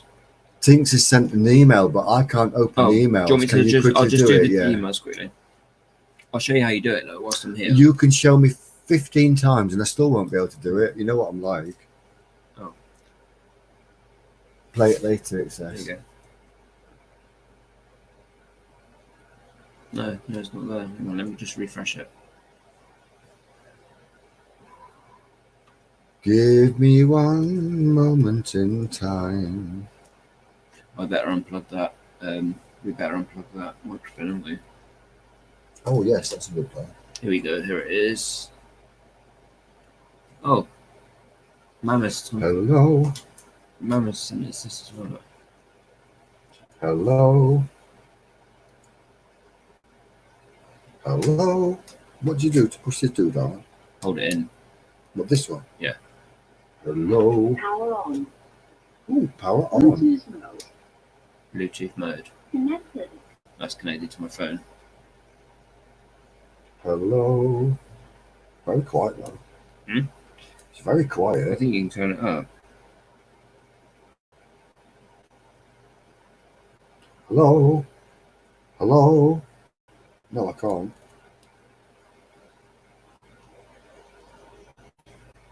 Well, hello. And it's still not working. What was that about? This video. Oh. Can everybody see us?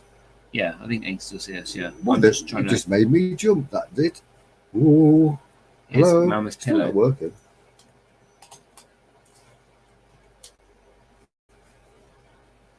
So I'll do Mama's pillow, then we'll do John's. Okay, because Tinks' Mama sent that video, sorry, that email much Here we go. earlier. Wow, look at that.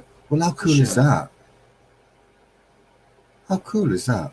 So let's just show. Let's share.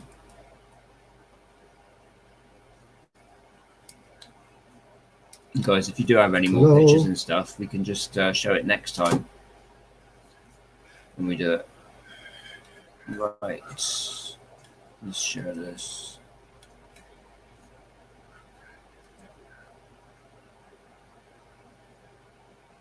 Mama's gone detecting.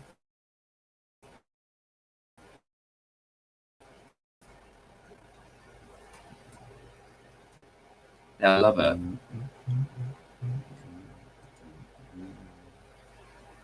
Oh, how sweet is that? Texas Plug Riches. Hello, how you doing? Welcome to our little Hello. family gathering from all over the world. Nice to meet you.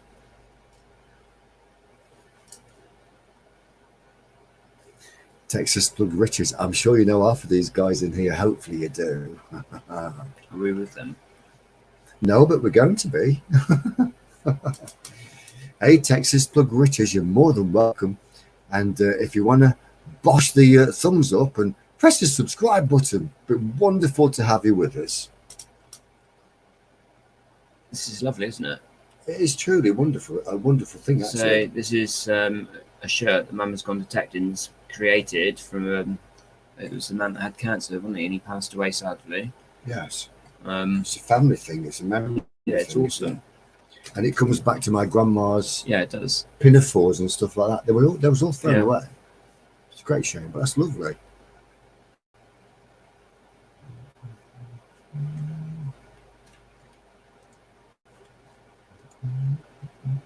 Oh, it's Well, how nice. cool is that? It's a look of art. That's the back of it, I'm guessing. Yeah, Yeah, that's yeah, the that's the sleeves. sleeves, That's the yeah. sleeves. Cool. And they've been just beautifully done. Mama, you are so gifted. Seriously, you're so gifted. Should we? Yeah, you can do it here, can you? Leave it after. Yes, it will naturally Yeah. develop. Fair Absolutely. Oh, cool. How cool is that? They're nice, aren't they? They're not made for muffs, are they? Are these muffs? Don't start tinks off. Well, they're obviously not muffs, but they could have been made by like recycling muff, or they could be recycled fur coats. It could well be.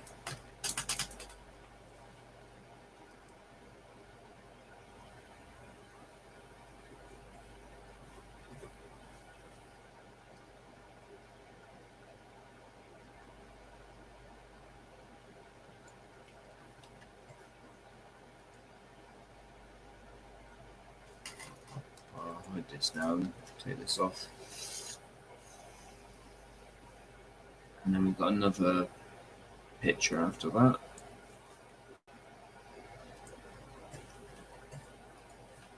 There's another one here. They're nice, aren't they? They're very nice, actually.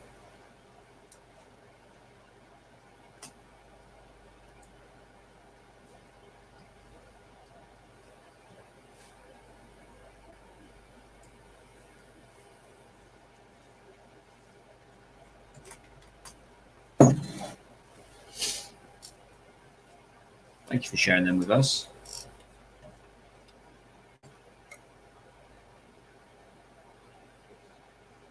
Everybody will be putting their orders in. I think a real loving touch, actually, would be to put. I mean, obviously, if a mum or a dad or granddad or grandma's passed away, would be to actually mum, dad, actually put on there mum, dad, or grandma. That would be even more special.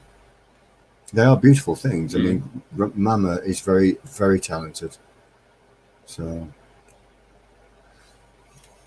let's check. And who was it who sent the other one? any more? Tanks. Have a look. I think so. That's it for that one.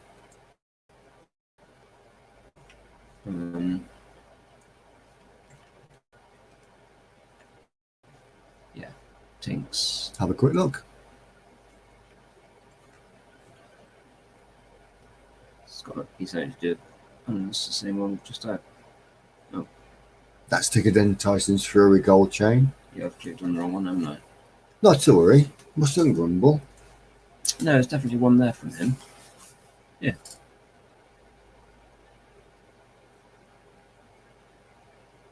Well, that's weird. yeah, absolutely. But So what's go on going it one more time. Possibly. Oh, there we go. Oh, there we go. Can everybody see that? Not yet. Oh, guys, we always knew we was related. I told you many times. Me and I Shane. wondered why we didn't see the rest of his body when he was on the panel. You said he was small in your dream. Right, let's just do it like this. Look at that. Let's That do it is like that. fantastic. Then I'll zoom out. Hmm? Then I'll zoom out. Here he is then, guys.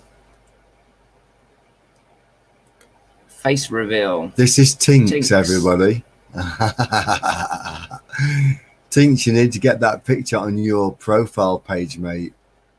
Just seriously, it's a photograph. Look Ready? at Here he comes. that. Hey, you got a Hey. little Irish leprechaun. He's got a little walking stick, look, Yes. and little boots and tartan trousers, waistcoat, and everything. With his And the beard. pint in his hand. Look how cool is that? It's That's amazing. great. I haven't ever seen anything like that before. A little bit blurry. Was that my eyes? Well, it is far away now, Hmm. but it was all right when you zoomed it in, you know. How incredible is that? Seriously. Yeah, it is cool.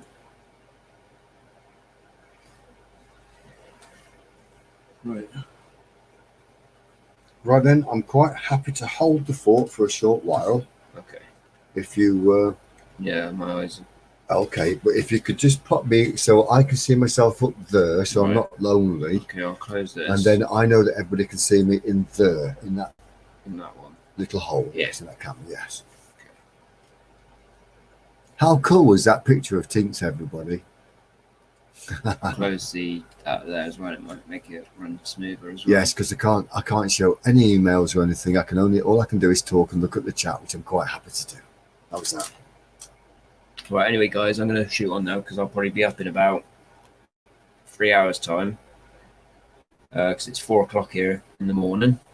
Adrian's going to hold the fort. I certainly am. And I'll catch you guys soon. Thank you everyone for joining us. We really do appreciate it. And I'll catch you soon. Cheers, guys. Over to you. Yeah, isn't it wonderful? High five, mate. Well done, brother. Well done. Yeah. Oh. Tings, you can't go yet. You can't go yet tonight. No. Oh, Mama's going. Oh, no, everybody's going. It is late, actually. What time is it over in where you live, Mama? Everybody's saying good night, Simon. Okay, yeah, good night, everyone. Ah, bless. How wonderful. I don't think I brought my charger up, did I? Oh, yeah, I did. There it is, down there, look. For everybody that's not visited certain parts of England or Britain, I've got, mate, I'll see you tomorrow. Yeah, see you in the Yeah, morning. good night, Yeah, Simon. right. Thanks for a great day. Yeah, see you later. If you haven't ever seen a typical, Shall I turn that light off? I can sort that out. Yeah, it's that I one. don't think it's on. You know about that one? Yeah. Oh, yeah, I'll sort that. Yeah. I'll sort that, mate. Yeah. No problem. Well, you're having an early night, Mama. Oh, Juliet, how sweet. Juliet says, good night, Simon. Okay, say good night, Dad. Once you get- Let me find you an interesting picture on my phone. If I can. Hello, hello. I don't know why you say goodbye, then say hello. What would you like to see? Mama's gone detecting. Truthfully, sweetheart, I went outside earlier and I had a little anxiety moment. That's why I have to go out sometimes. Have a little cigarette and get a bit of fresh air, you know.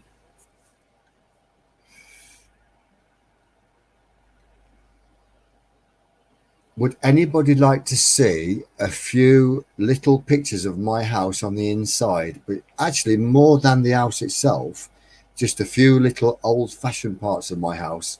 And it is set out like a museum. I have to tell you, would anyone like to see my dining table set out with original 1850s, 1880s crockery, which, if I have a little party or guest, I use, or a Sunday dinner? Would anybody like to see it? I'll show you.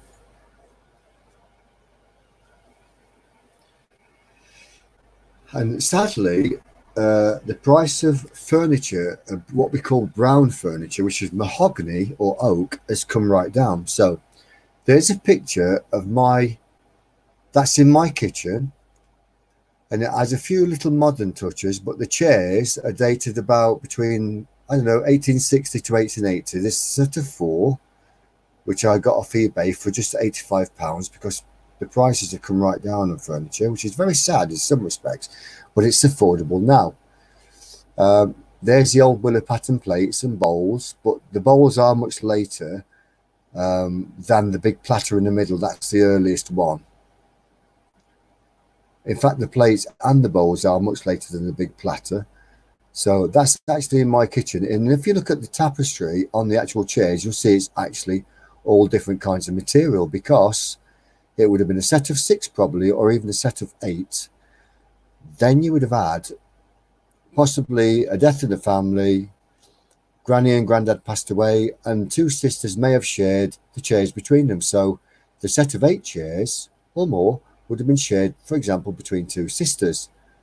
So one would have had 4 and the other one would have had 4 as well. But later on, when they moved to a smaller house, they would have decorated the backs of the chairs with the appropriate material that would have matched the curtains, if that makes sense. Hopefully that makes sense. You see the 2 different types of material. One there and one this side. Different materials. So they would have been put in different rooms, if that makes sense. I hope it does. I hope you understand what I'm saying.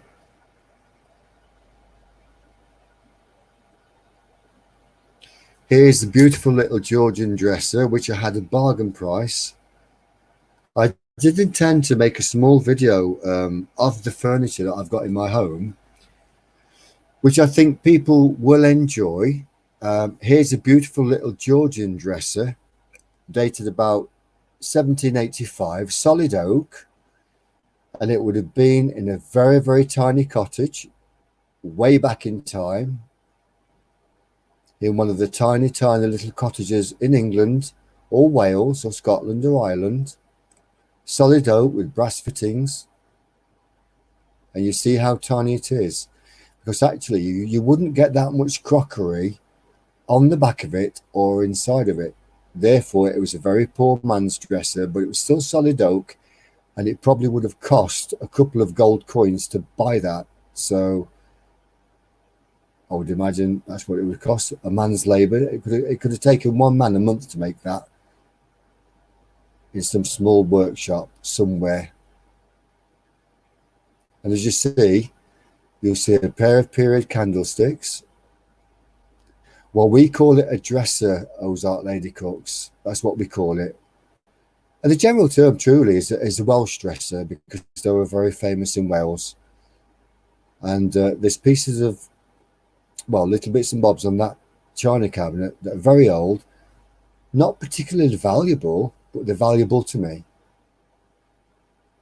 And that's a very simple layout. And I hope you like that. That's actually my, what we call my lounge.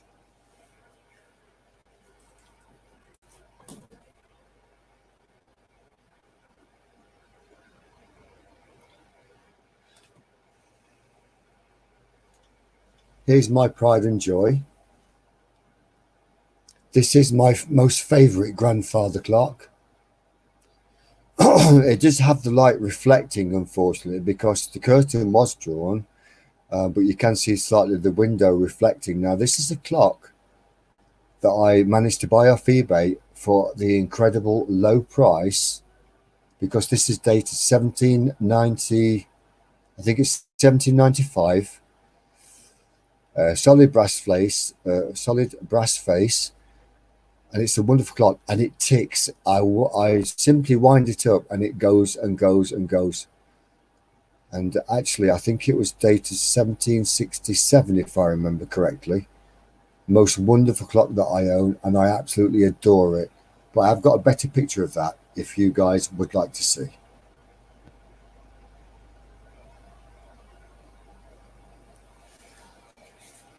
And I hope me showing you this kind of thing isn't scaring everybody off so they all run away. And there's my lovely pusscat. And he was absolutely flat out because he'd gone missing for 15 days. And I would imagine that he was probably scared and lonely. And when I got him back, it's not Westminster chimes, Juliet. No, no. But there's my Mr. Badger cat. I call him Mr. Badger because he's got a very stripy head, and he's flat out lying in the sun in my conservatory after going missing for 15 days, and I was heartbroken. And he's a big cat. He's like a huge tiger, so affectionate. And he's up in Birmingham at the moment being looked after by my neighbour and my housemate who shares. So he's probably missing me terribly because, quite honestly, he goes to sleep on my bed. And normally I only allow him at the end of the bed where my feet are, but he knows that when the light goes off, it's all right to sneak up. And he goes to sleep with his head literally in the crook of my arm there. That's his place. He comes up, puts his head down, snuggles up, and I can hear him purring, and it's a wonderful thing to go to sleep to, which sounds very, very incredibly strange, but my cat is my best friend and has been for 9 years.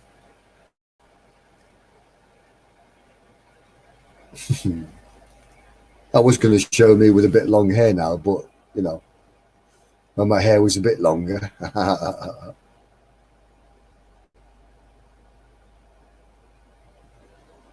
Probably a strange thing to be showing everybody this time at night, but you know, there we go.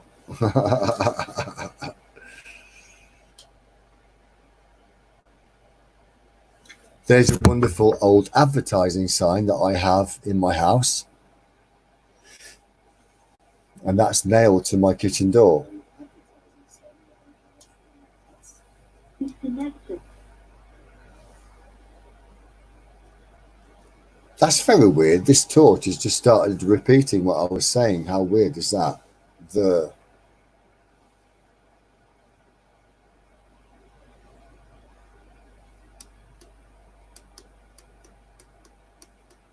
And I don't know how to turn it off. Hello? Hello, hello? Oh, well, it'll go flat by it. Anyway, sorry about that. It's all over the place. That's a beautiful old advertising sign. And there used to be outside shops in England from about 1890s onwards to about 1925, 1930.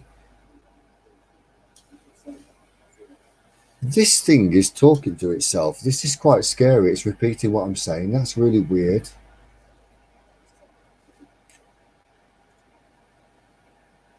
Like, seriously, it is. Hello, hello, hello. Listen.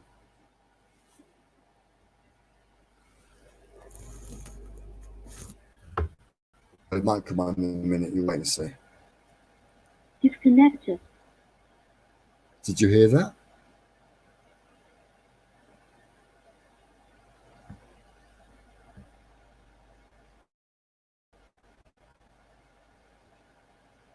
Hey guys, look at this.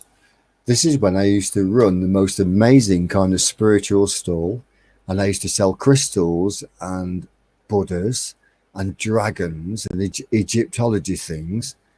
And I was at a huge festival, and I'd had my face painted.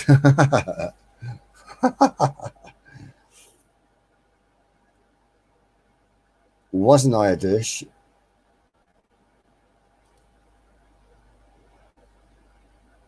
But you can't really see everything that I used to sell in the picture, but I used to sell lots of things. Cowboys, Indians, dragons, crystals, silver jewelry. It was a great time, actually. And the thing is, the mad thing is, I didn't know how special what a special time it was, because it was very hard work. But I'm not afraid of hard work. Rawr, that was me being a tiger, like rawr, rawr, rawr, rawr, rawr. Dig that shirt, yeah, believe me. Do you know the amount of times that people used to say, "Where'd you get that shirt from?" And like, "How much was it?" I'm like, "Okay, it cost like probably about 15 quid, which was probably about $22 at the time." Loads of people wanted to buy it off me. I said, "No, it's mine. It's mine. So I can't let you have it." So I didn't. And this is still talking to itself. Like, really?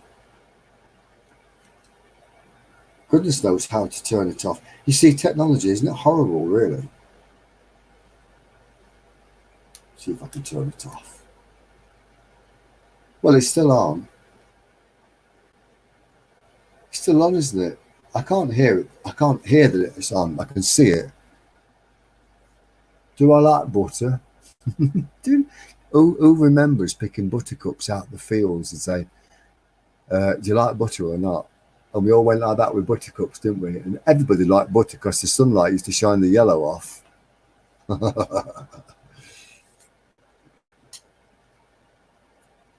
So yeah, that was a great time. That was doing my market trading back in the day. Will you be quiet? I swear to God, this thing is talking to itself. Who remembers picking buttercups out the fields and say, "Do you like butter or not?" And we all went like that with buttercups, didn't we? And every butter, because the sunlight used to shine the yellow off. Can you hear it talking to itself? This thing is recording what I'm saying and now playing it back. That's spooky. And you all witnessed that. And please back me up in chat as well, because that's really weird. It just repeated what I said. Could be a government listening design, a government listening device. Think about that. That's quite scary.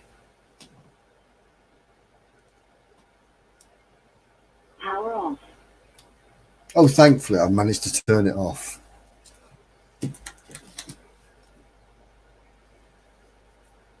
It's quite scary. It actually repeated what I said. It's not supposed to record anything. It's supposed to just use as a microphone. Do, do, do, do, do, do, do.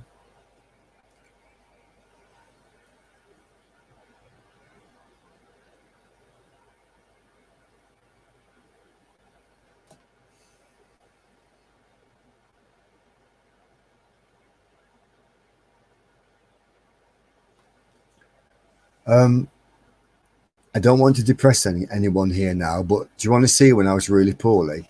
And I'm not going to dwell on it, but this is horrendous, all right? Look at the colour on me. I've turned it off, Lady Ozark. It was scary for a moment. And I'm not looking for sympathy because I'm well now and I'm happy and I'm glad. And I did pray for recovery, and it happened. This is me when I was very, very poorly. Thank you, Ohio River History, brother. Thank you so much. Bless you. I wasn't sure how many people was here, but I hope you're enjoying me having a little waffle, and it helps everyone to get to know myself and Simon better as people, which is lovely, you know. So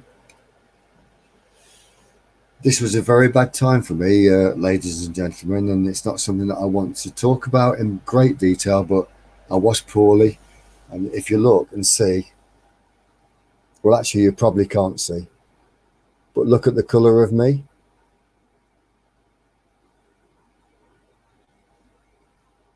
It's not a nice picture really, but I was very, very poorly.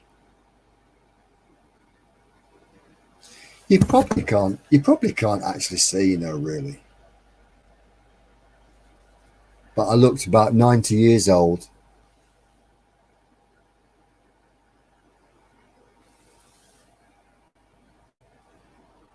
And that's the way I felt anyway. Very poorly. And I was fighting for my dear little life. But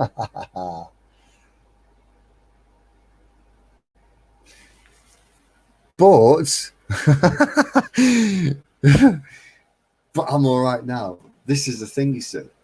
I look at that picture sometimes and I think, who is that man? And I think, well, that was me, but I'm all right now. And that's why I don't take life too serious, and I always try and have a laugh and a joke, and I do honestly do my best to make people happy and laugh and have fun. Basically, I was nearly green. I can't believe that's me.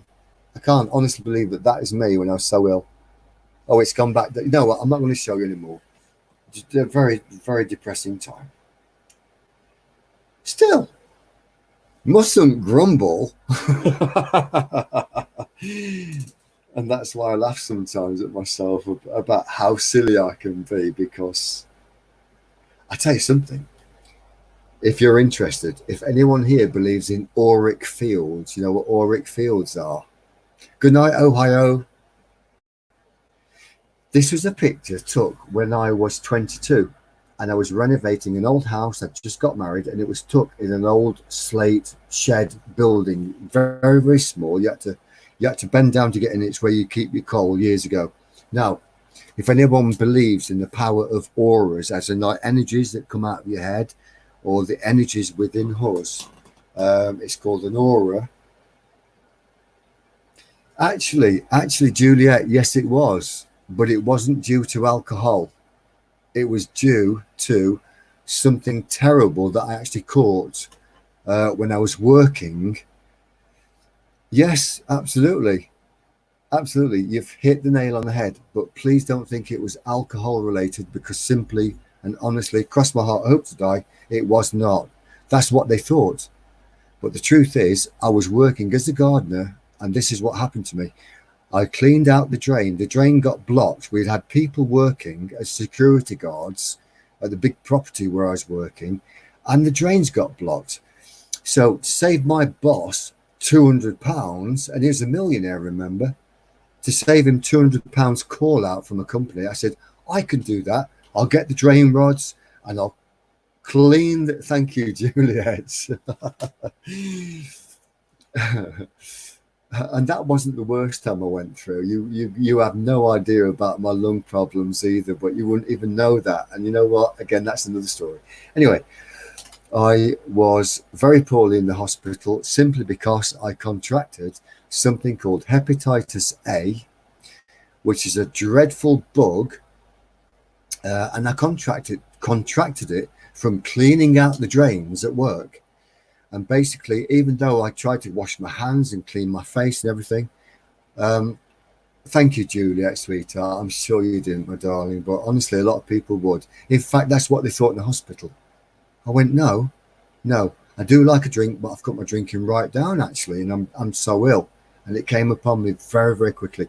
It has an incubation period of about 3 weeks to 4 weeks.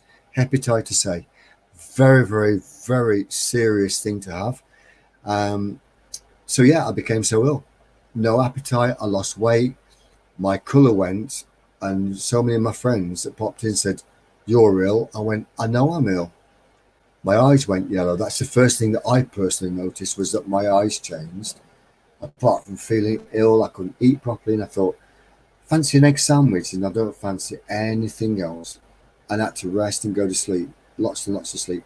So anyway, they got me there, and I actually Googled what was happening to me, because there were certain symptoms that I thought I haven't ever had. Now, this is going to sound awful, ladies and gentlemen, but when I went to the loo, it wasn't the right colour. It was white, and it was like putty.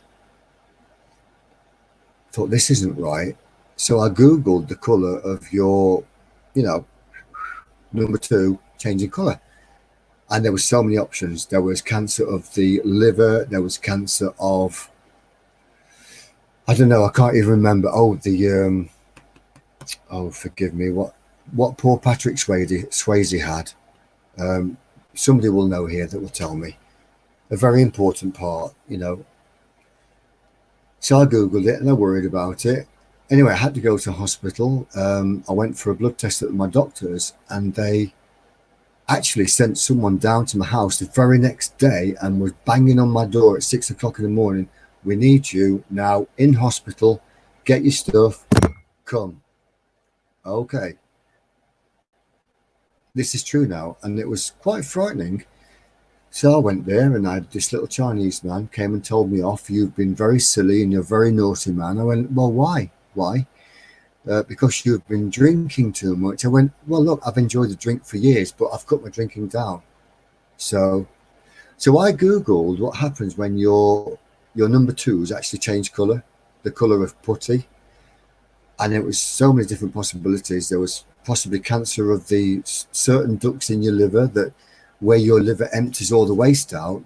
If you've got small growth, it will block that off. Then you back up and all your colour goes wrong. So they said that it was liver failure due to alcoholism, but it wasn't.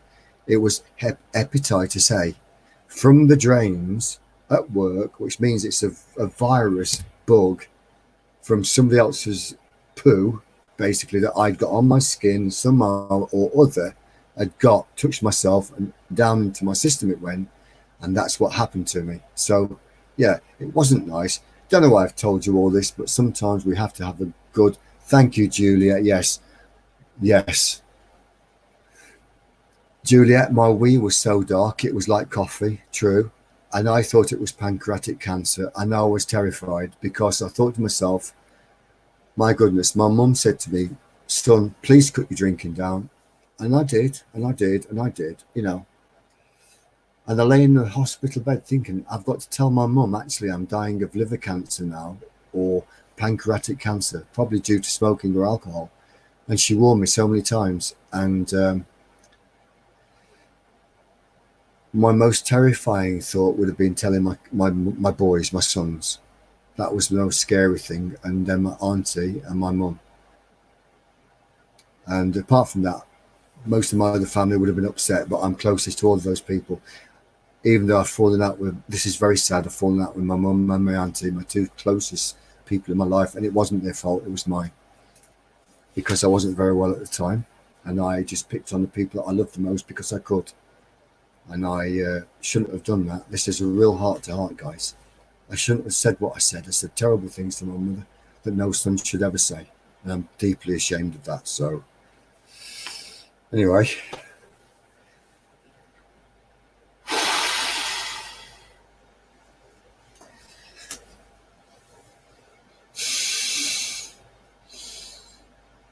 One day I'll sort it out.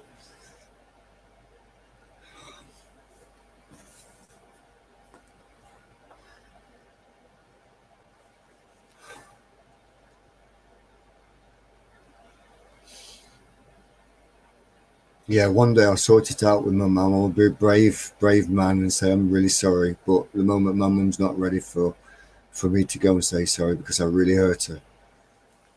I really hurt her more than I should have ever hurt anyone.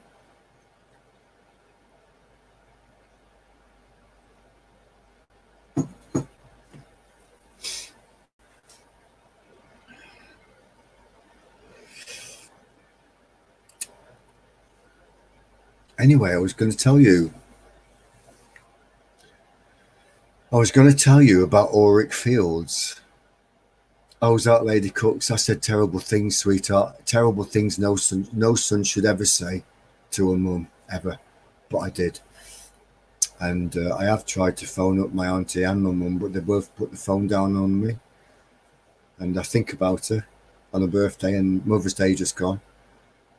Because I haven't spoken to her for nearly a year and a half. And vice versa. So, yeah, I don't know.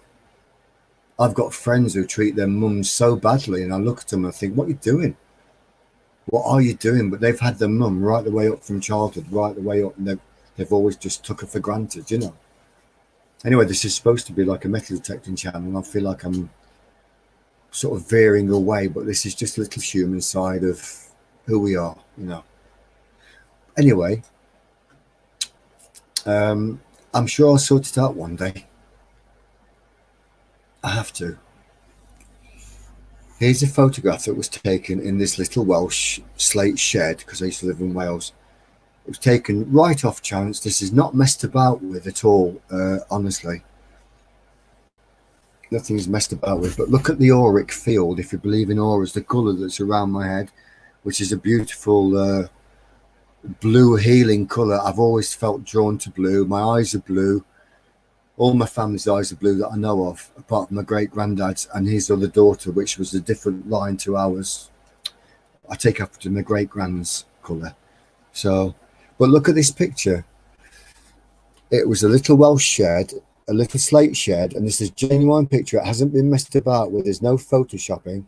I hope you can see that, guys.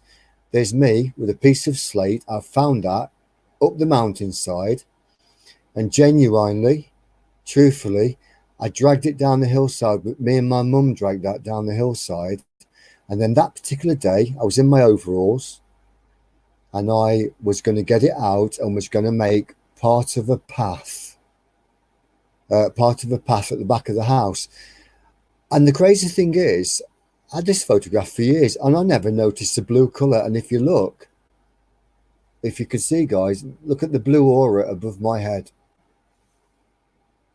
Swirling out, and also coming out by my hand there. Hopefully you can see that.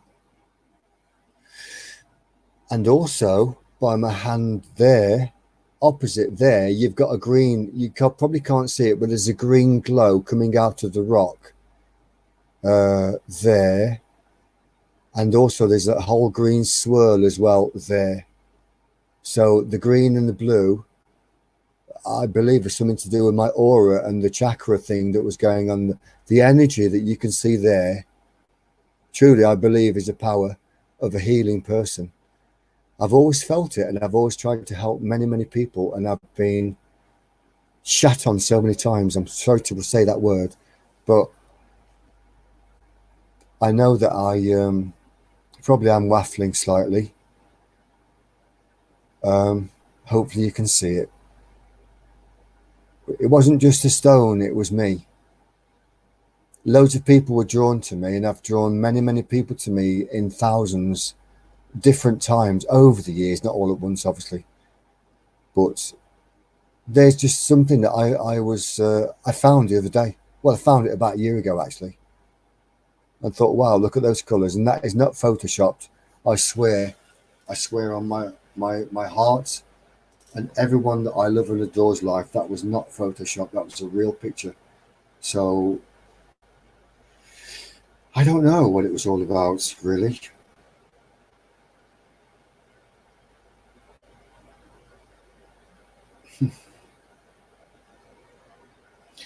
I dread to think, actually, how many wonderful pictures that I've lost over the years since they've been stored on phones instead of on cameras. You know, back in the day, we had pictures in the box.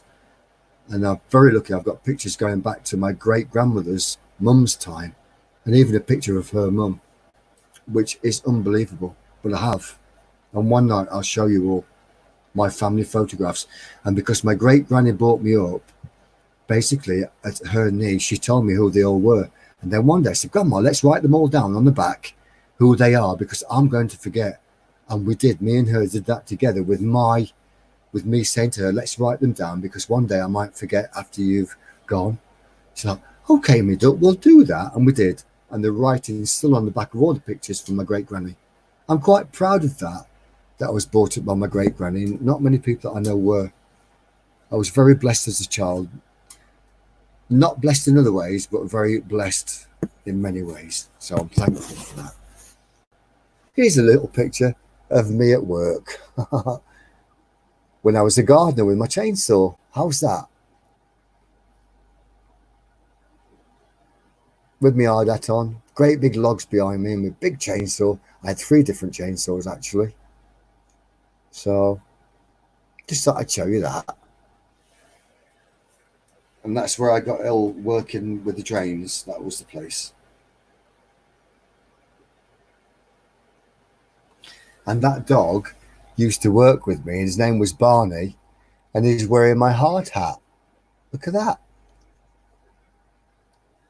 He was my faithful companion for many years in the garden. They used to, the millionaires I worked for used to let him out the door, and that little dog was, well, he's a big chocolate brown Labrador, was with me all day long and kept me a faithful companion. I used to talk to him. He knew every word that I said. And one day I said, come on, Barney, let's put my hard hat on you. And he did, and he just sat there, went, turn that way, and he looked the other way, and I took it. Bless him, that was Barney. Then they had to go to doggy heaven one day. That was very sad.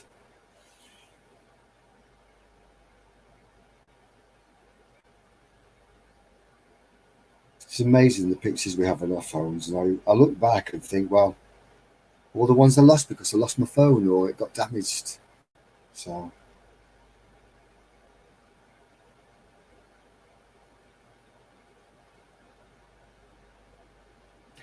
and there was me.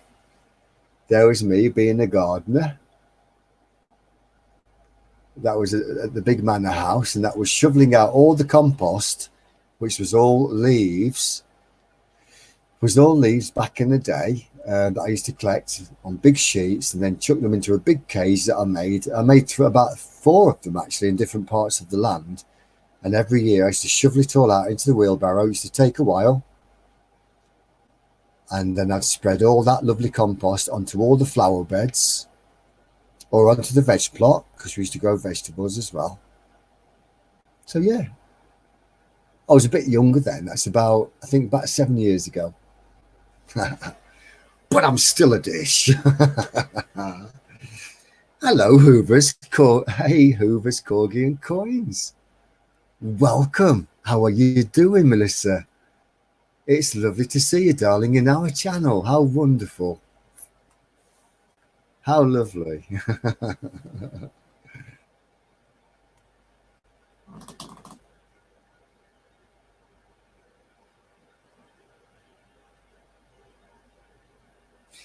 Hey, here you are, Lady Ozark and Juliet. And maybe even Melissa will like this. I don't know. Hello, Melissa Hoover Corgis and Coins. Look at me and my work gear, girls. Oh, I was quite a dish. If you like a man in work gear, look at this. Look at the expression I was pulling, because I was telling my son, I'm saying, put your phone down and get some work done with me. Look at me with my big edge cutter. How cool is that? And I was very wild at the time and very annoyed. So that's why I've got a funny expression. Yeah, but I was pulling the face because I was saying the naughty word, and I'll leave that to your imagination. Because he wasn't working, he was filming me, and I was like, "Come on, we've got work to do." No, Dad, I want to film it. I'll just get to work. Yeah, it was quite funny actually.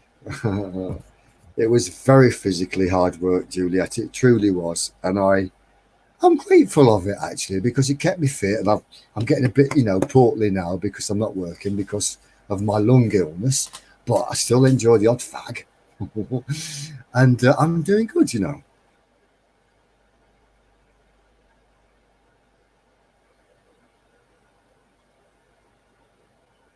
Ah, bless. That's a lovely picture. I can't show you that. How sad.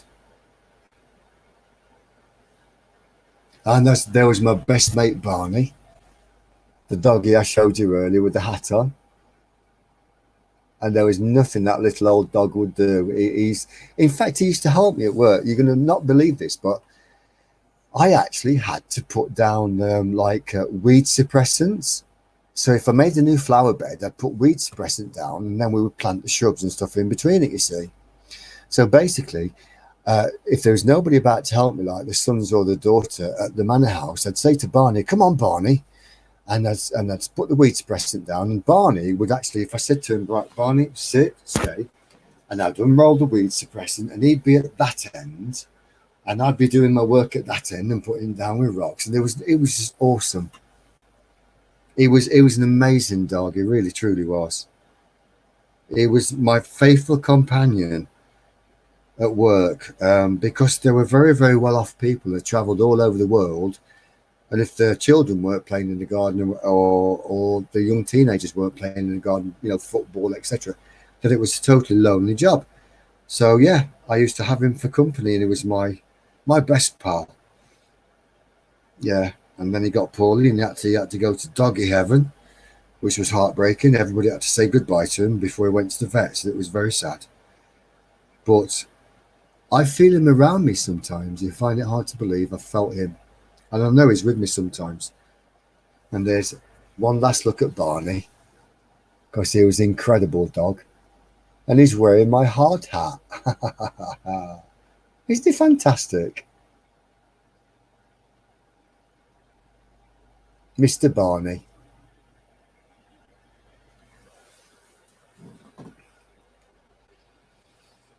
Well, I don't know how many I have in the chat room at the moment, because Simon's knackered. He'll be up early with his little girl in the morning. So whoever's here, can you say something, say hello, so I know who's with me? I'm just going to go to the loo, and I'll be back with you shortly, okay? And I will leave her with you for company, but unfortunately she hasn't got anything to sit on, so you'll just have to trust me. I'll be back. and do have a chat with each of the guys, because we do think a lot of you, okay? We absolutely love you all. Won't be a moment. Nature calls.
Is everybody in here?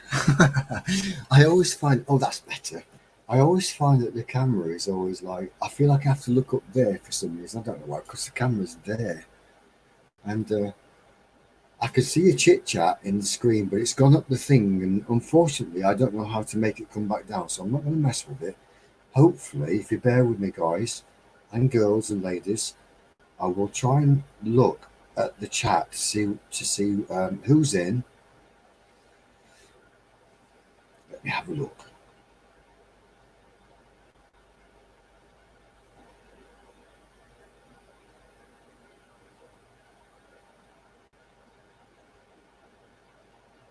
This is crazy. I don't know what's happening around the world, but apparently we've got 248 people watching this. I don't know what's going on. So that's incredible. Whoever you are watching around the world, whether you've come in from, I don't know, Facebook or Instagram or some incredible app that me and Simon aren't aware of, maybe one of our fans or followers or lovely people that share us or share our channel with us and have a good time, has shared us out somewhere on some amazing place. But apparently there's 206 people watching this live stream at the moment. And it is actually 4:53 a.m. here in the UK. And whoever you are, we appreciate you. We really, truly do. So let me have a quick look at the chat and catch up. I don't want to miss anybody's nice comments, actually.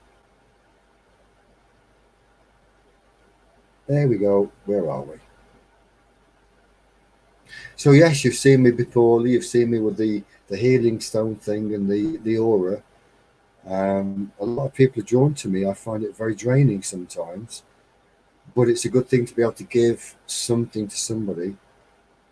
If it's laughter, if it's fun, if it's care, or a moment's attention just when they need it.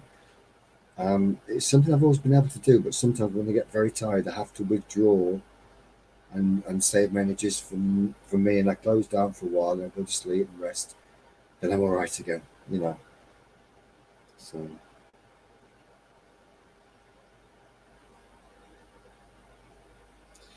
well, Hoover Corgis Coins was loving something. Was that me and my work gear?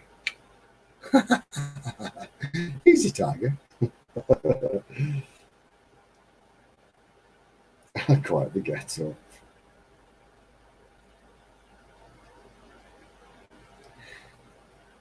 Melissa Hoover's Corgis, yeah, absolutely. It is great to live stream. You've actually missed out because we've had 10. In fact, this is 11. So if you pop your notification bell on, ping, you won't miss us. Thank you so much for popping in. It means a lot. It really is.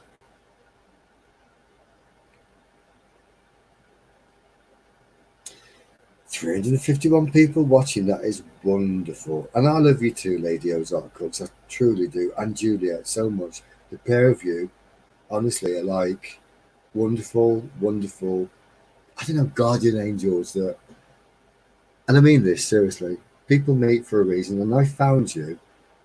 Don't mention where I found you, but it was on another channel.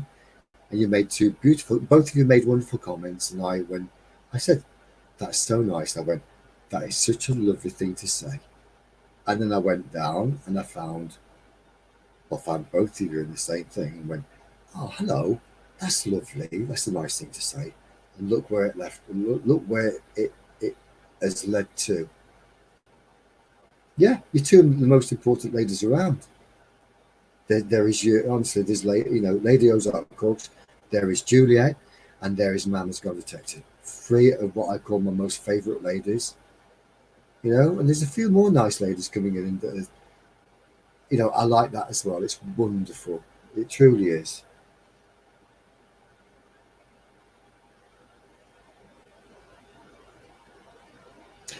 Julia, I could nip out for a fag now, sweetheart, but I can't actually nip out because, well, it would be rude. And I'm not going to smoke in here because it's Simon's house and I couldn't do that.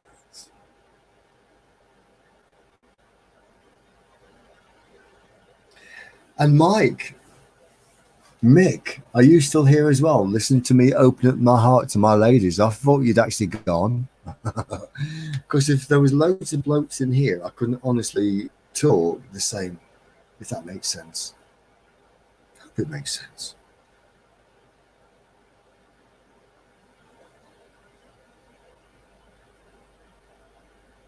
Well, I think I'm up to date on chat. So, does anybody want to talk about anything in particular? There's 182 people still watching somewhere in the world. Whoever you are, thank you so much. It means an awful lot. It's wonderful. It's wonderful.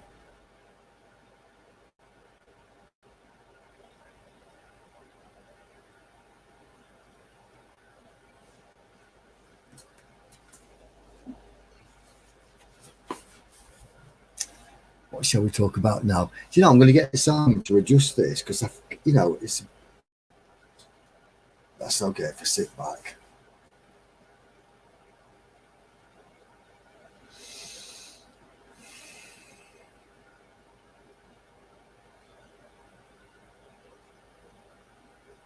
Can someone say in the chat something or other so I know you're still here? I told you I broke my gold tooth off, didn't I? There. And it's on the mantelpiece at home. And I actually did have it put back on by the dentist. And about 2 months later, it fell off because I had something stuck in my tooth and I actually went like that. And I trying to get it out and I pinged my gold tooth off. And fortunately, I found it on the floor, and it was in my friend's garden at the time. If I don't realise, it would still be there, and somebody would have found it in 3,000 years, saying, "Oh, look at this! This is a genuine 2020 gold tooth, dated from at least 24 years before that." And they've been saying, like, "Wow, I wonder who it belonged to." Well, it was mine. Imagine that! How funny that would be. How funny would that be?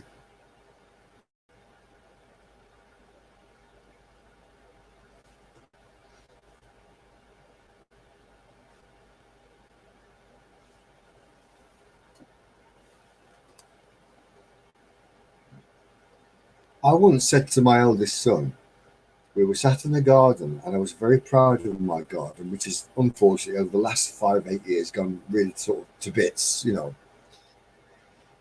And I said to him, do you know what, Rick?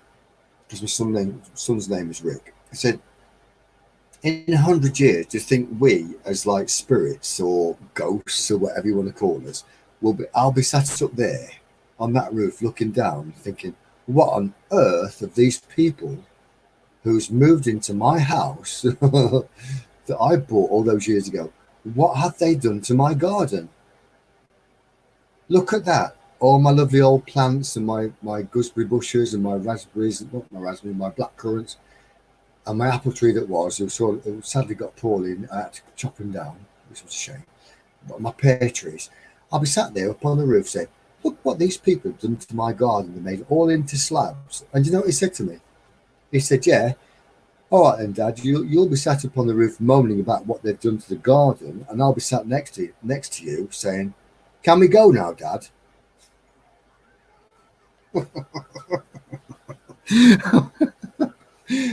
Yeah, all right, can we go now? It is 5 a.m, Juliet. Is that actually 1 minute past 5?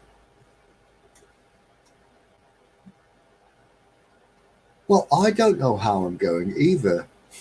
It's called being alive and happy to be alive, because close scrapes and all that, you know. Hey, look at this. Look at these cheekbones.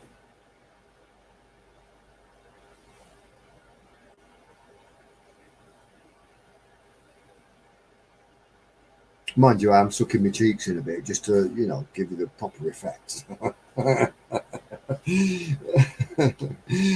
Oh, the only time I'll haunt anybody in that house is if they don't treat it right. And I tell you now, when I do sell it, I swear to God, I swear, maybe I shouldn't say this, but I swear, nobody is going to buy it who's a property developer It's not going to be turned into 5 bed sits, all with their own little electric meters and some house of misery. It has to be sold to a proper family with at least 3 or 4 kids, because that house needs a family to live. Truly, honestly, my lovely old house does have 5 spirits in it, and this is God's honest truth now. It has 5 spirits. There's a story behind. I don't know the story behind all of them, but I know the story behind 3 is all I can tell you, because I'm a very spiritual person. We haven't talked about this in our channel before because we talk about metal detecting channels. I've done astral traveling. I have truly left my body and I've been to many places. I've also seen spirits since the age of the earliest time of my years on earth. I used to have this lady come and sit at the end of my bed, and I used to cry. She always used to come and sit at the end of the bed. When she was there, I'd go to sleep. That was my very first earliest guardian angel. Yeah. And her name was Madeline. Nobody told me that, but I knew her name. It was Madeline. But we could have a conversation about spiritual stuff another time. Another time. I can tell you so many stories. I've seen so much. Sometimes it's been scary. Yeah, and it's been a bit of a hard journey to cope with a lot of it, because when the spirits are very, very powerful and they latch on and they won't let go, they can become like a drain. But I went to my local spiritualist church, and I actually went there a few times, and then I got advice. They wanted me to actually go up on stage because they said you have the gift. And it's true, because I used to sit in the audience, and then, I don't know if you guys believe in this, but it's true. We have little spiritualist churches in England. They're very small and quaint, full of old ladies who sadly are passing on, and they've been around especially since the First and Second World War.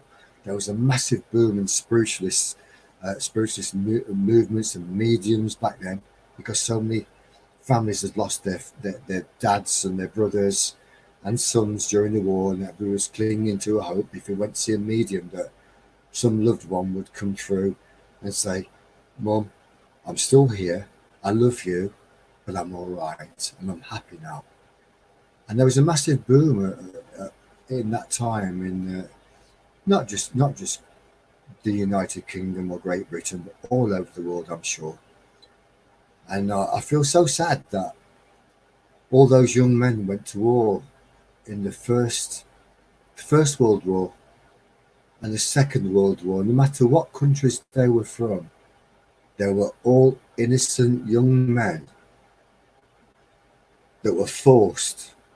They didn't want to fight. They were forced by their government to go and fight for what? Really? It was important at the time. They were made to go and fight. They didn't want to leave their families behind. Their mums didn't want them to go. And it really upsets me sometimes when I talk about this. It really does. And I think all those poor young lives lost, no matter what country they were in.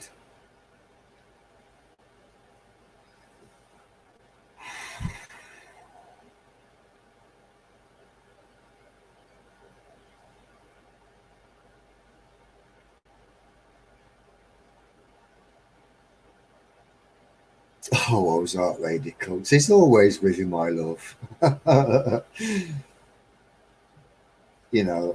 don't know if everybody here believes in heaven. I've got my own beliefs. I know that they go home. They go to a higher place. Many different people and religions and races of people put different names on it, and that's what they taught from childhood upwards. But I honestly believe that we do go somewhere to a higher place, and we just go there and we have a rest, and then when we're ready, we come back down to earth and we are reborn. Not everyone will agree with that, but I have experiences of at least 3 different past lives. Again, this is a conversation for another time, probably not on this channel. But yeah, we all have different aspects and experiences, is all I can say. Lady Ozark Cooks, I haven't seen your Facebook page, my darling. We are on Facebook, but I personally don't go into the Facebook page. It's something that I don't do. I deal with the YouTube comments mainly because it's easy. And I love people, and I should probably engage on Facebook a lot more, actually. So yeah, I think every house has a little visitor now and again, but they're not there all the time. They're up there mainly, and then they come back down, see what's going on. But of course, some are scared. Some spirits that have loved the house so much that actually when they pass, they are scared. They are scared because what they've been taught in case they go down there or they go up there, and they're scared to even leave the realm of safety that they've actually been used to. And that's why I think spirits do cling to a location. That's what I feel.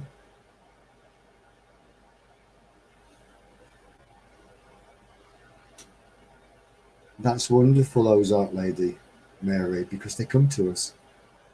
They do come to us. I've had my great grandma tap me on the back numerous times.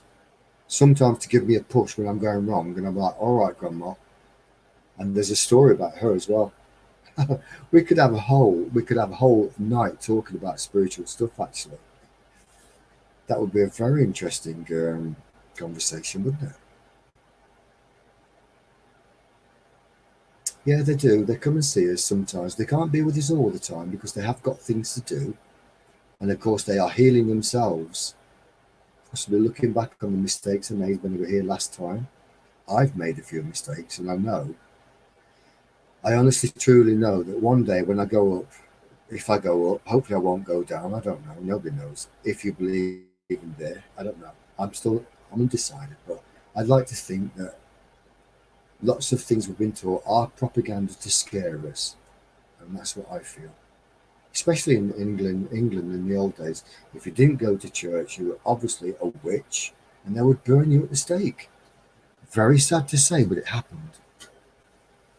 And if the Witchfinder General would come to a village, he would actually say, if you can't repeat the Lord's Prayer without stumbling, and if you make a mistake while saying the Lord's Prayer, if you make a mistake, you are a witch. And they would drag you off, and they would put you in a pond. This is going to sound awful. It's true. They'd put you in a ducking stool, and they would let the woman, the poor lady, and even men as well, into the water, up and down, called a ducking stool, up and down.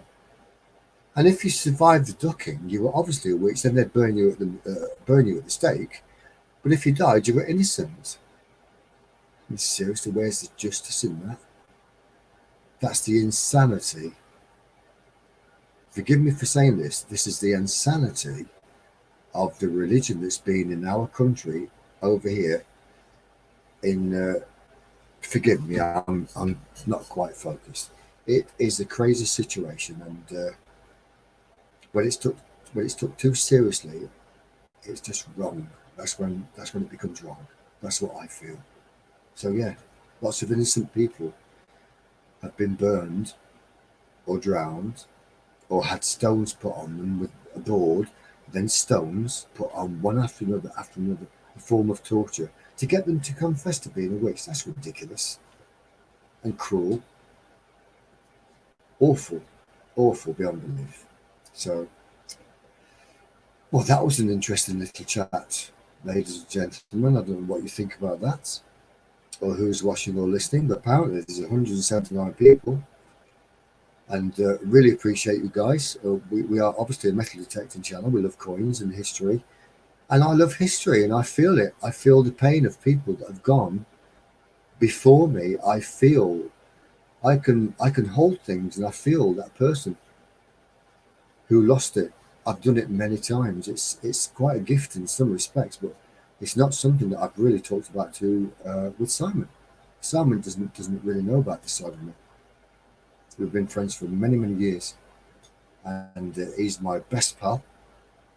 And I think I could seriously lay my life on the line. Simon would be there and save it, and I certainly would do the same. That's how close our friendship is. Yeah. Our mums and dads come and see us sometimes when we need them the most. Sit quietly and think about them. And suddenly you will feel the room will actually light up. It might only be momentarily, but it will be like someone's turned a dimmer switch on.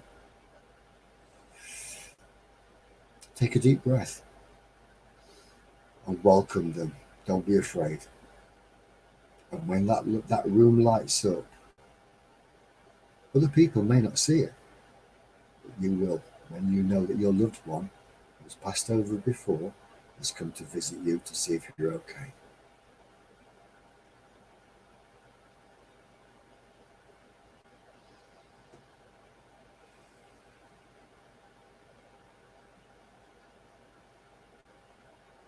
So yeah, I hope you enjoyed that little chin wag, and it's not because I've had too much to drink, because I certainly haven't. I'm speaking something from me tonight about earlier my emotions with my mum and my auntie, and I appreciate you guys listening. It means an awful lot. I got a little bit emotional, and I must sort it out with my mum and my auntie. I really truly must. And just talking about a little bit of spirituality that I've kind of experienced, and that's just a tiny fingernail on a. If you could put that fingernail into a huge basket, that is just one tiny fingernail of experience that I've had that I could pick out of the basket and tell you. And there's so many more in there that are here. Just thought I'd say. You are all lovely, you know.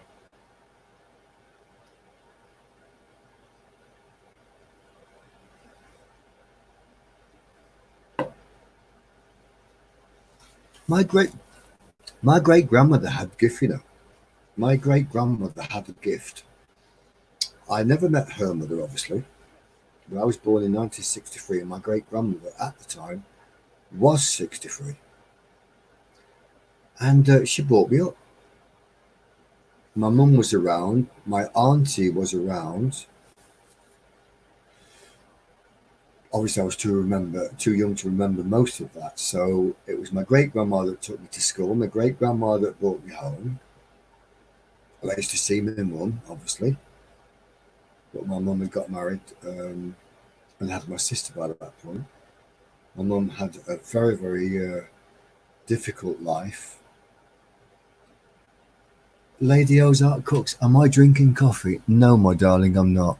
I'm absolutely not drinking any kind of stimulant whatsoever, apart from good old-fashioned English cider.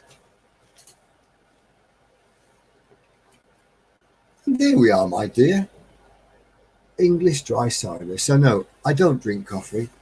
The only time I ever drink coffee is when I first wake up in the morning and I have one cup and maybe a second cup, and that's it. And after that, I don't drink coffee at all. But I do enjoy the old English cider. We're famous for growing apples, you know.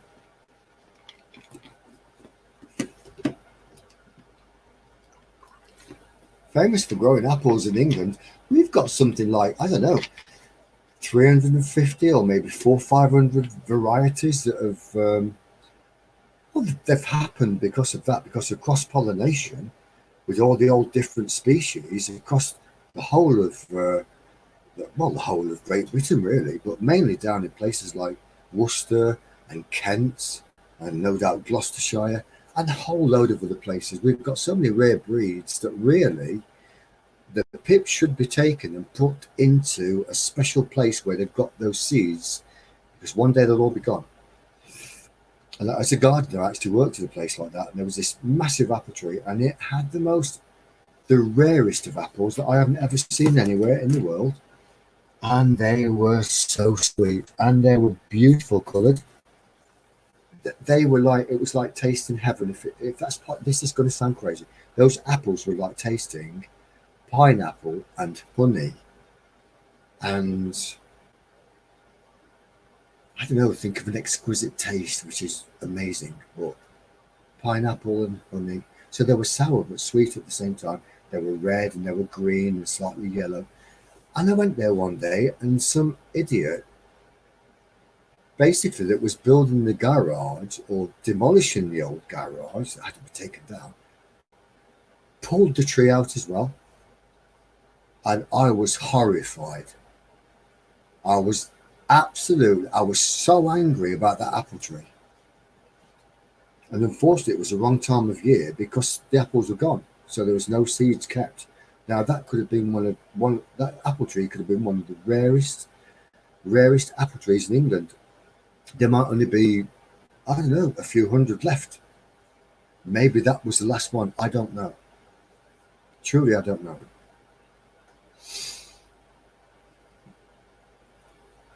Hey, Mike, how you doing, mate? I'm having a right good chin mag here, you know. Yeah, we've done spirits, we've done grandfather clocks, we've done rare apple trees, we've done dogs with hats on, and cats. Hard cider, well, no, it's very soft. It's in a bottle, a plastic bottle, so it's soft. It's not a strong cider. It's not a strong cider. But I was furious about that apple tree, and I actually said to my boss, where's the apple tree gone? Because I know as a gardener that I could have taken cuttings, even if it was pulled out. But truly, I said, where's it gone? Oh, it's gone. I'm like, where's it gone? Oh, it's gone with all the rubble and all the rubbish, and it's been taken away. I'm like, I was horrified because I could have taken cuttings from that apple tree so long. See that? Sorry about the camera focus. I could have taken, seriously now, I could have taken cuttings from that apple tree, and not only if I would cut below the leaf joint at an angle and peeled all the leaves off apart from the top two, when I could have planted cuttings in the ground, it would have taken 20 years for that apple tree to bear fruit, probably 14 years to 18 years to actually bear fruit. But more importantly, I could have taken grafts, I could have taken branches off that tree, and I could have literally grafted it onto another apple tree. So you'd have one apple tree, and I could have put grafts of all that fruit onto the outer branches of that tree, and it would have borne not quite the same fruit because it would have been pollinated by other apples. Then you'd have had the new species of apple. Then you could have took the apples with the pips. You could have planted the pips. Then you would have had a brand new species of apple tree again. That's how diversification happens with apple trees and fruiting trees, of course. Isn't it incredible to even think about that? I could have saved that little tiny apple tree, well, huge apple tree that got demolished, took cuttings, grafted it onto a tree. It produced its own fruit with a slight variation again. So that genetic variation would have carried on to something possibly even more special. But ideally, if I'd have got cuttings and planted the original cuttings, then those trees now, because this was at least, I'm going back 10 years, those cuttings would have been 10 years old and they would have been absolutely special. And I'm holding my hand there. I don't know why I'm gripping this, but I am. And I know that I was right. I should have done the right thing, and I didn't. So I don't know why, but I'm holding my hand, probably comforting myself that I was actually guilty of negligence as a gardener. So what do you think about that? I've got a very green thumb, Ozark Lady Cooks, and all my bosses said that I could take a cutting and I had to trim it, cut it, stick it in. And I used to say, here's a little prayer. If ever you take a cutting, you say this. You get it, right? And you look at it and think, right. And I used to say, and I'd get a cutting and I'd say, right, come on then. You've got two choices. You can live or you can grow. I didn't say, well, you can live or die. I used to say, right, come on then. You can live or grow. It's up to you as long as you do. Stick it in, and the amount of cuttings that I used to put in, as long as you keep them well watered, basically off they go and they carry on. So yeah, bit of a green thumb really. Got a green screen behind me and a bit of a green thumb. Okay, Lady Ozark Cooks, love you loads, and it's been super to have you. And if you do have a shower and you pop back in later, that's perfectly fine. I'm just happy to chat and talk. It's wonderful. And Juliet, it's a pleasure to have you in our live stream, because I know that you've been so terribly busy with everything, and it must be ever so difficult. But thank you so much for putting so many lovely comments on every single video that we've done. I don't think there's any that you've missed, and that means an awful lot. In fact, I looked at our channel, and you are the top commenter. So that makes you very special. Yeah. If we had 3,000 Mama's Gone Detectings, 3,000 Ozark Lady Cooks, and 3,000 Juliets, then this channel would be absolutely made. Seriously. But we're making friends, and oh, bless you. Is that Dante? I think his name was Dante. Is it Dante, Juliet? Oh. I miss my cat, Mr. Badger, you know. I really do. But he used to snuggle up right there. He used to put his head on my shoulder, and he'd get his paws up. He has to go like that with his paws and go. He doesn't do that with his lips, that's me, but, you know, like that kind of thing. But he sticks his claws in like he's testing me, like he's giving me a little bit of pain, shows me he loves me, but he's pushing his luck. The Dante, there we go. What a wonderful name. Well, my cat's called Mr. Badger. And you saw him earlier, stretched way out, didn't you? Stretched way out after we went missing for 15 days.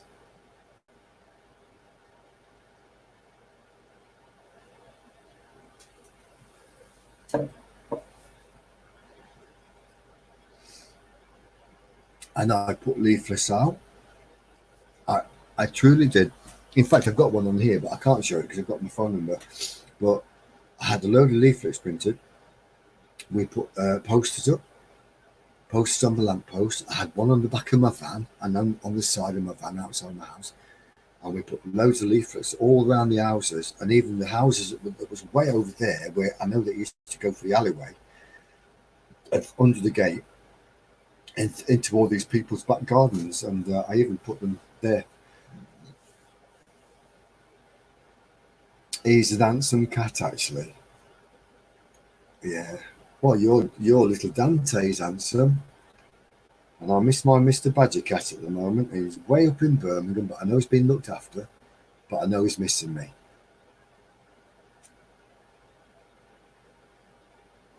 Guys, I can't believe this, but there's 167 people watching from somewhere in the world. Actually, it's 166. So whoever you are, people, I really appreciate this.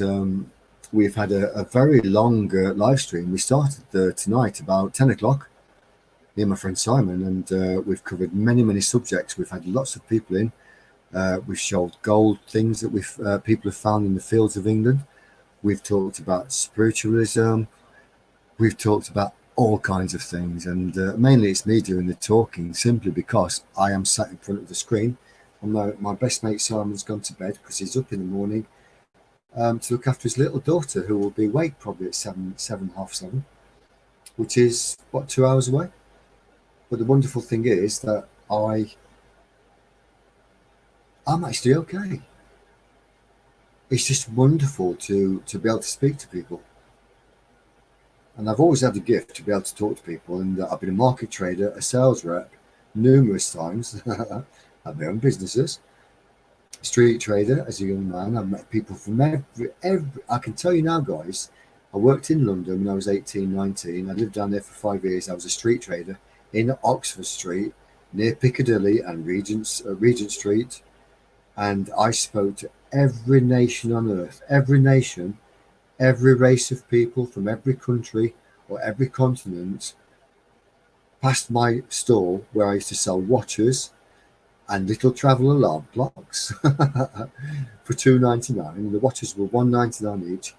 And then we had brollies. When it was raining, the watches would go in and the brollies would come out, and I'd be like, come on, don't be a wally, buy a brolly, $1.99. like a proper little Cockney. And I was a Derbyshire lad. I could do it better than the Cockney boys and girls. There'll be a Wally by a Brolly 199. I thought I was Oliver. And my boss was Fagin.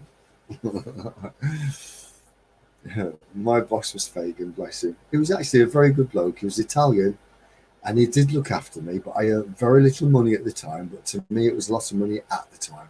It was only £10 a day. When I was 19, 20. £10 a day, it's nothing. But back then, because I'm now 67, it seemed like an awful lot of money. Yeah. Imagine that.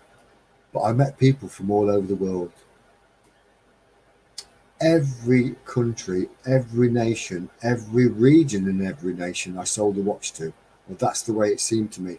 I could sell 600 watches a day.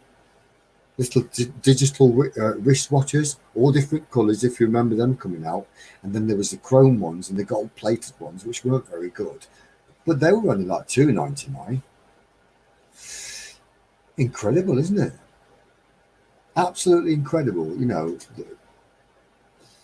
my sons have said to me, Dad, can you write a book before you die? And I'm like, well, yes, of course I can. I don't seem to get around to it because for me to actually sit down and write it and I'm staring down at the page would be interesting, but my memories would be there. But if I know that people are listening to me and I can see myself there on screen, and I like to be expressive with my fingers like so, when I get a point over, like, well, you know, and you get a point over. Or you could go, well, you know, it was funny, and you let out a little smile and laugh, and then the human emotions comes out. So maybe one day when I'm a bit older, I would love to write down, well, not love to write it down, but actually love to speak it and tell stories of my very, very earliest memories from a child onwards. Even my very first earliest nightmare, it was still so vivid. In fact, I was telling my son about it recently. And he's like, wow, Dad, can you remember when you was like 3 or 4? And I absolutely can. I truly can. I remember the wallpaper. I remember looking out the cot and seeing this scary wallpaper in this 1920s old, well, 1920, it was built in 21 actually. And built in 1921, and my great granny got married in 1924, and that was their very first house together. Weren't they lucky to have a 3-bedroomed house so young? But they had to work for it and pay rent, of course. So actually, you guys can Google this if you're interested. Google, if you can do this, Google 21 Queen Street, Angel Estate, Clay Cross, near Chesterfield, Derbyshire. And hopefully you'll see the house that I was brought up in. But it has changed over the years slightly. The windows have changed. The old fence at the front has gone. The old hedges each side have gone, where all my granny's bulbs were, and their beautiful rose bushes. And now I think they've got cars on it, which is a bit, forgive me for that expression, but I think that's true. Yeah, 21 Queen Street. Angel Estate, where I was born. Clay Cross. I do miss it, you know. I moved away from there when I was 16. Long time ago.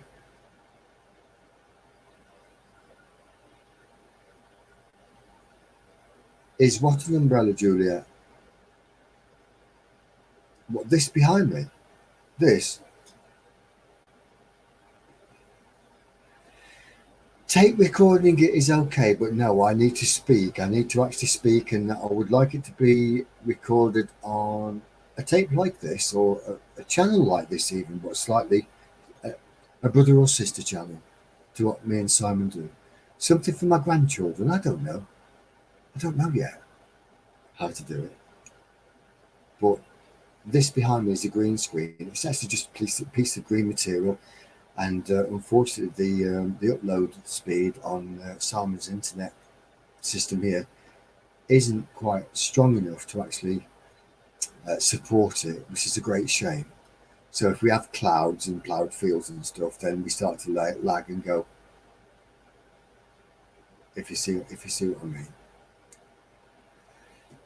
So yeah, it's just wonderful to speak to people, and I've always been drawn to older people.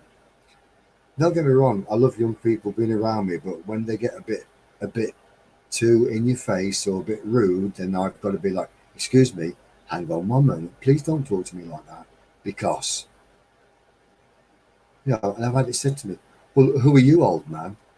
And I think to myself, hang on a minute, when I was young, I was a punk, and I was also a mod and a skinhead, and I can knock you through the wall, but I won't, because I'm a polite person now, you know. And I've actually said that to people. I might be an old man now, but once I was a punk and a mod and a skinhead. And if you don't know what that is, look on YouTube and see what we used to do when we were kids. We had crazy times, we danced, and we had a great time. It was a super time, and it was all about music for us. It was not about politics. That I will say straight away. It was not about politics for us, it was about the music. And it was a great time. And I still love all the different styles of music, even now. Punk stuff by Johnny Rotten. I couldn't afford the album at the time. I didn't have the money, but I got it later on second hand. It was out of fashion then by the time I got it. Oh, Mike. Well, actually, yes, Mike, you are right. And that basically was white the other day. But we did sort of put it up to make a green screen. We put a nice screen on it. We had ploughed fields earlier, basically. And we had clouds the other day, but it slows Simon's computer system down. So we just decided green is better than white because it makes us a bit more prominent, if that makes sense. So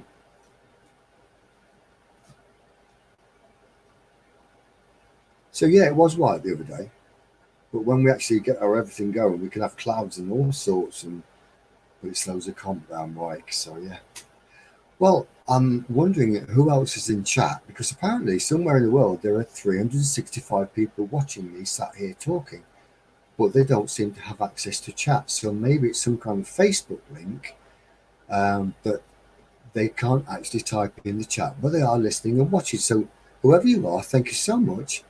It's a pleasure to meet you, and I hope you've enjoyed me chatting and talking and the live stream that we was doing earlier, which has been running since 10 o'clock in the evening, UK time.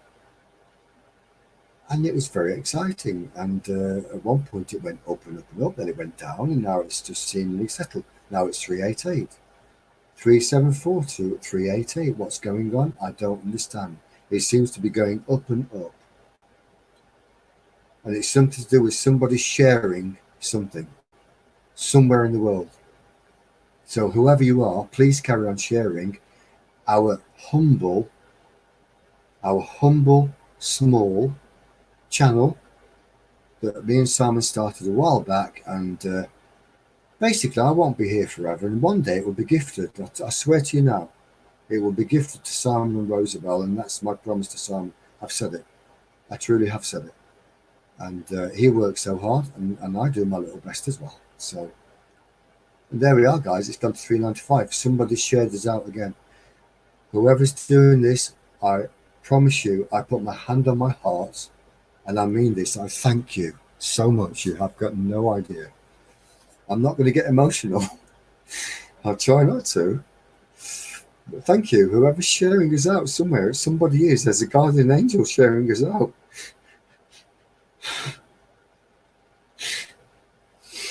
And I promised myself I wouldn't cry. How funny. And this is something interesting that my family do. My great-granny did it, my grandma did it, and my mum does it, and I do it. When we're happy, we cry momentarily because we're happy. And then we burst out laughing. It's a funny thing, you know. It's a very funny thing. I put it down to the Saxon Viking ancestry thing that used to go on, where You know, you'd go out and have a fight and you'd lose your best mate and you'd have a good cry, then you'd laugh because you're alive with all your other friends, and it's just tougher the way it was. So yeah, I don't know where that came from either, but it came from within. My ancestry is from Ireland, from Liverpool in England, Irish before that, Denmark, before that they were in Germany, I do know, and also different lineages in France, and so many within England later on. The ancestry that we all have is incredible. The genetics that's come from who knows how far back, 100,000 years, 300,000 years, 500,000 years, and 1,000,000 years beyond. Nobody knows truly where we came from. But we're definitely related to the apes because they sit like that. They sit there like this. See a chimpanzee daydreaming. Wow. And sometimes you sit there going like, got no bananas today, lads. And then suddenly the zookeeper arrives and it's like, yay, bananas. And woo, woo, woo, jumping up and down like we do when we get bog roll now. Toilet roll now. We do that, don't we? That was a joke, but it could come to that, you know. Juliet, what was I selling besides watches? Well, I sold wallets and purses, umbrellas. We had amazing diamante necklaces that came in on cards, like square cards. But you had to be careful because they were like targeted by shoplifters, because they weren't like £2 or £3 like the watches and the wallets were. They were like £8.99 and £10.99, but they were beautiful things. So we used to have them behind us on boards in the shop doorway because, you know, we had boards. We used to run around with all these boards because we used to get nicked, arrested for being like street traders without a license or obstructing the highway. So if you could get into a shop doorway where you were actually off the pavement, you was okay. Imagine that. Somebody help me out here now and took a comment in. Would be nice.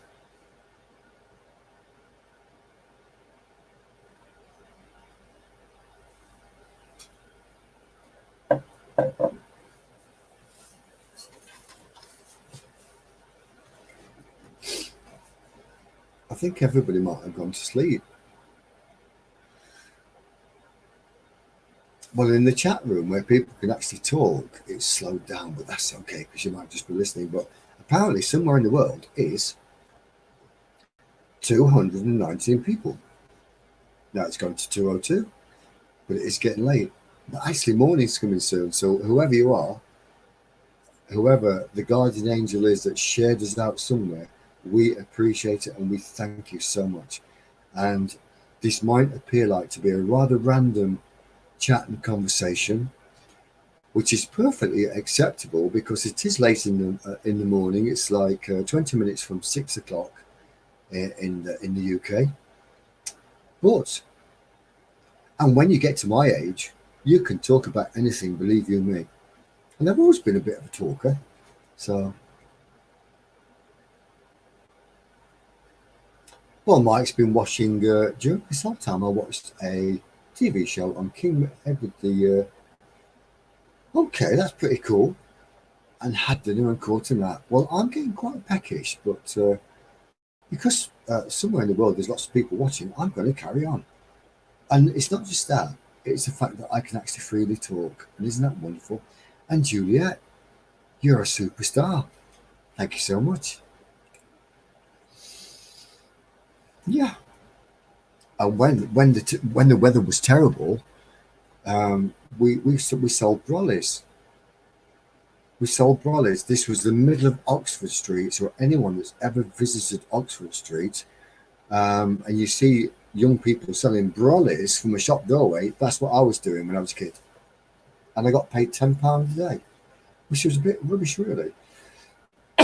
However, if I sold over £200 worth, I would get £20. And the craziest day happened because the whole thing went on strike. Tube trains closed down. The buses went on strike as well. So there was no transport. All there was taxis, and they were nowhere to be seen. And basically, and it was lashing down with rain. The heavens opened and it was pouring, and people just couldn't get home. And I honestly could not believe it. I mean, seriously, I must have sold 1,000 brollies that day, if not more. $1.99 each. $1.99 each. Incredible, isn't it?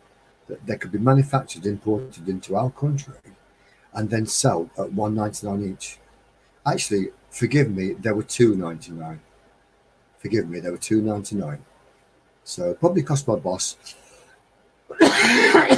Do excuse me. Probably cost my boss £1.50 to buy. We were selling at $2.99. And that day, after that crazy day, I haven't got a clue how many brollies I sold, but I got paid £90. Instead of my normal £10 note, I got paid £90, which for me, as a young lad of 19, was a fortune. Back then, bearing in mind I think I'm 58 this year. Juliet, what's a brolly? A brolly or a brolly? Juliet. Oh, my dear lady, a brolly. Did I say it incorrectly? Did I say brolly or brolly? Well, I meant to say a brolly. A brolly. A brolly is a word for an umbrella. It's a shortening of the word umbrella. So a brolly is an umbrella, like Mary Poppins. Mary Poppins had a brolly. Oh my goodness, Ozark Lady Cooks. What's a brolly? It's not a brolly. You see, when you put an A, to me, I should say brolly, but I'm saying brolly, which is BROLLEY. Brolly. It's an umbrella. Mary Poppins. She comes floating in on an umbrella or her brolly. Yeah, she had a brolly. A spoonful of sugar helps the medicine go down. The medicine go down. Medicine go down. Just a spoonful of sugar helps the medicine go down in the most delightful way. I tried to sound Victorian when I sang that, but I think the expression let me down. In the most delightful way. You see, one can be terribly British, but overly so. Or you can talk like where I come from, say, "Hey up, Duck, how they doing? Are they all right? It's really nice here, isn't it? Ah, it's lovely. Are they all right? I'm great at that." Now, if any of you can translate that into good English, you'll be amazing, because that's nearly old Anglo-Saxon. Actually, it's a million miles from Anglo-Saxon, but it's descended from the old Anglo-Saxon language. What do you think of that?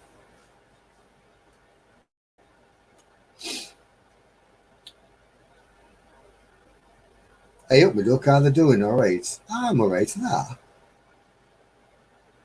Munna grumble. You see, you hear me say, mustn't grumble. But where I come from, they say, well, they munna grumble, which means you mustn't moan or grumble or be dissatisfied.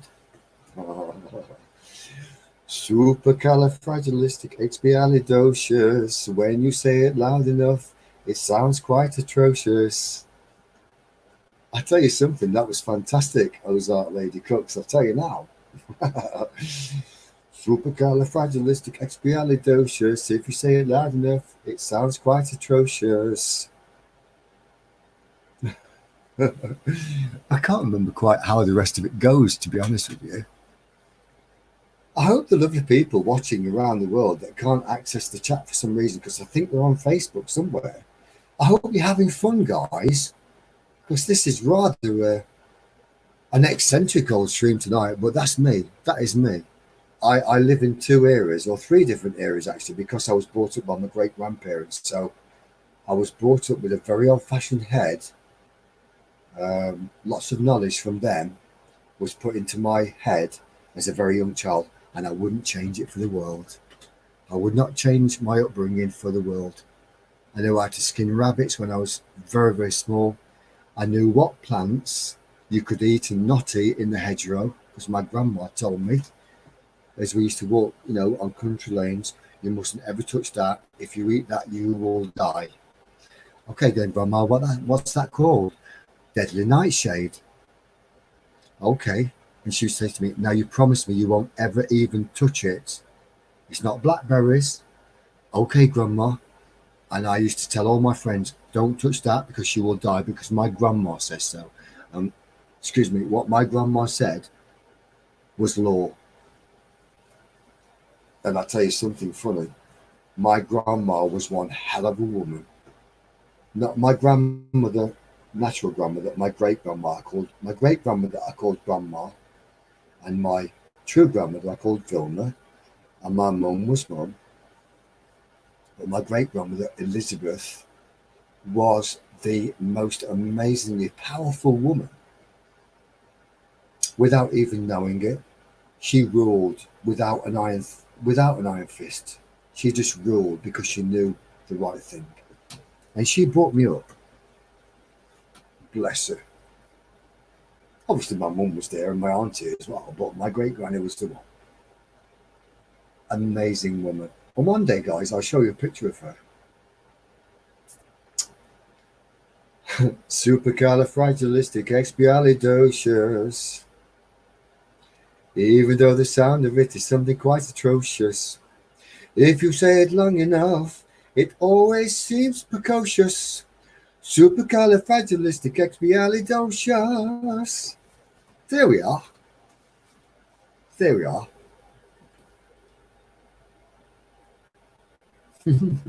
Whoever's watching in the world, I truly hope that you are enjoying this kind of eccentric live stream. We've covered many, many subjects, from Roman history, Celtic history. We've showed silver coins, we've showed gold finds. I can't even begin to explain what we've talked about tonight, but I'm thoroughly enjoying it. So, because I just sang the whole thing, supercalifragilisticexpialidocious, even though the sound of it is something quite atrocious. If you say it long enough, it always seems precocious. Supercalifragilisticexpialidocious.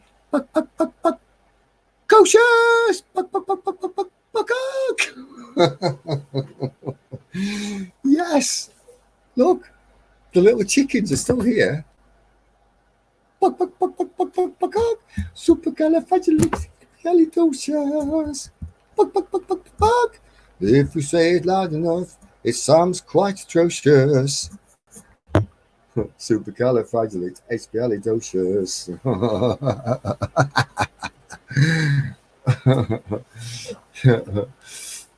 It was a super movie.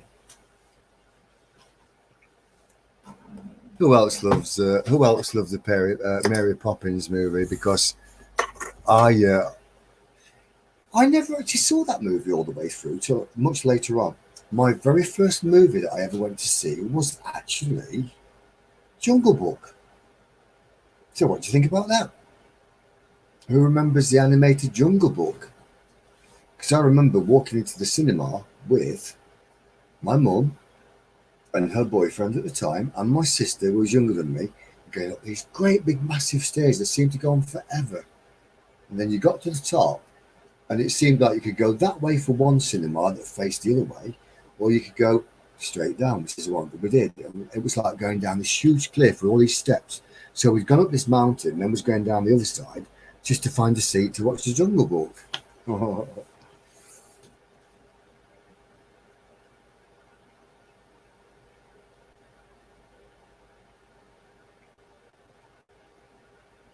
The new Jungle Book I have seen.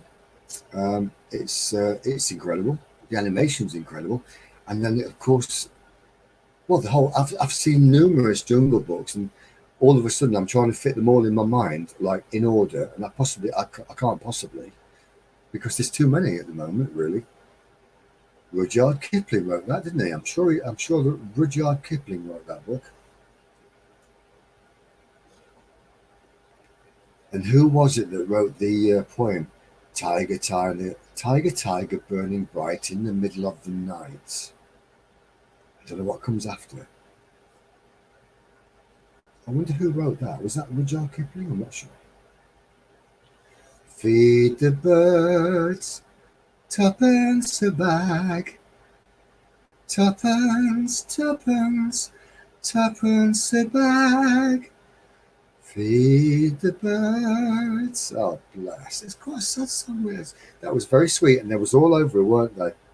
And she had a big old-fashioned Victorian hat. Isn't it wonderful, the films that we've been able to watch in our lifetime that, you know, many youngsters might not see them, but I'm sure they will one day, because it'll all come back round, you know. Yeah. Feed the birds, tuppence a bag, tuppence, tuppence, tuppence a bag. What a lovely song. Thank you, Julia. You've just reminded me of something wonderful from when I was young. How lovely. Chitty chitty bang bang, chitty chitty bang bang, chitty chitty bang bang, we love you. Oh, me. And chitty bang bang, chitty chitty bang, we love you too. Yeah, we all thought we'd like a car like that, and now I've just got a pants old van that keeps breaking down. Still mustn't grumble.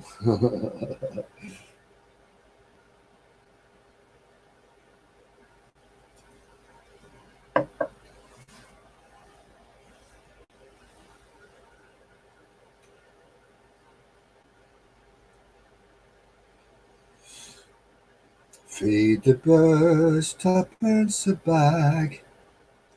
Tuppence, tuppence, tuppence a bag. How wonderful.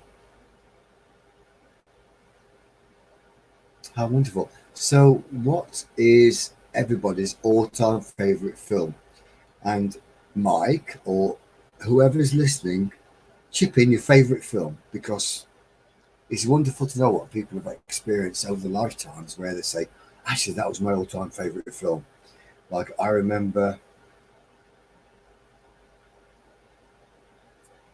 Feed the Bags, Feed the Birds. It was a lovely old lady that sat in Trafalgar Square, and she used to sell little bags of breadcrumbs or grain or corn to everybody. And she used to sing, feed the birds, tuppence a bag, tuppence, tuppence, just tuppence a bag. But I can't remember quite how it went, you see. But if I found the video and played it, of course, I would probably get copyrighted, so we can't do that. You'd have to watch it. And find it. I think it was Mary Poppins. I'm convinced it was Mary Poppins.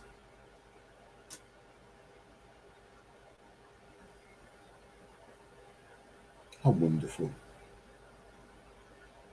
So, yeah.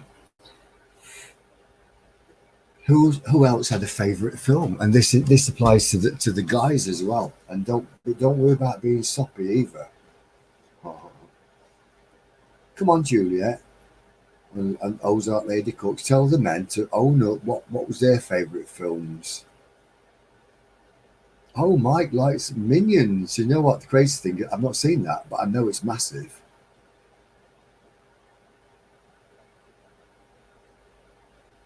"1917." I haven't seen that one, but I understand it's incredible.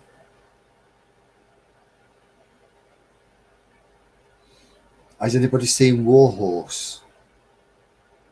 Has anybody seen Warhorse? My friend actually was in that as an extra, and he's the guy that leads the horse into the ring when it's being sold. And crazily enough, he lives in the same town as, well, at the moment, he's staying very close by, because this area is his homeland, and due to the local, the great calamity that's happening, he's left where he was up there to come down and stay with his family. So I'm very happy about that. Thomasina, Thomasina, pretty little thing. I think it went like that. Can't remember the rest. No Disney movie. Well, War Horse is a very emotional movie. I like that. And also, of course, there's there's so many good movies that's been out, isn't there? Really. I mean, I mean, I mean, probably one of the greatest film or book phenomenon is obviously Harry Potter.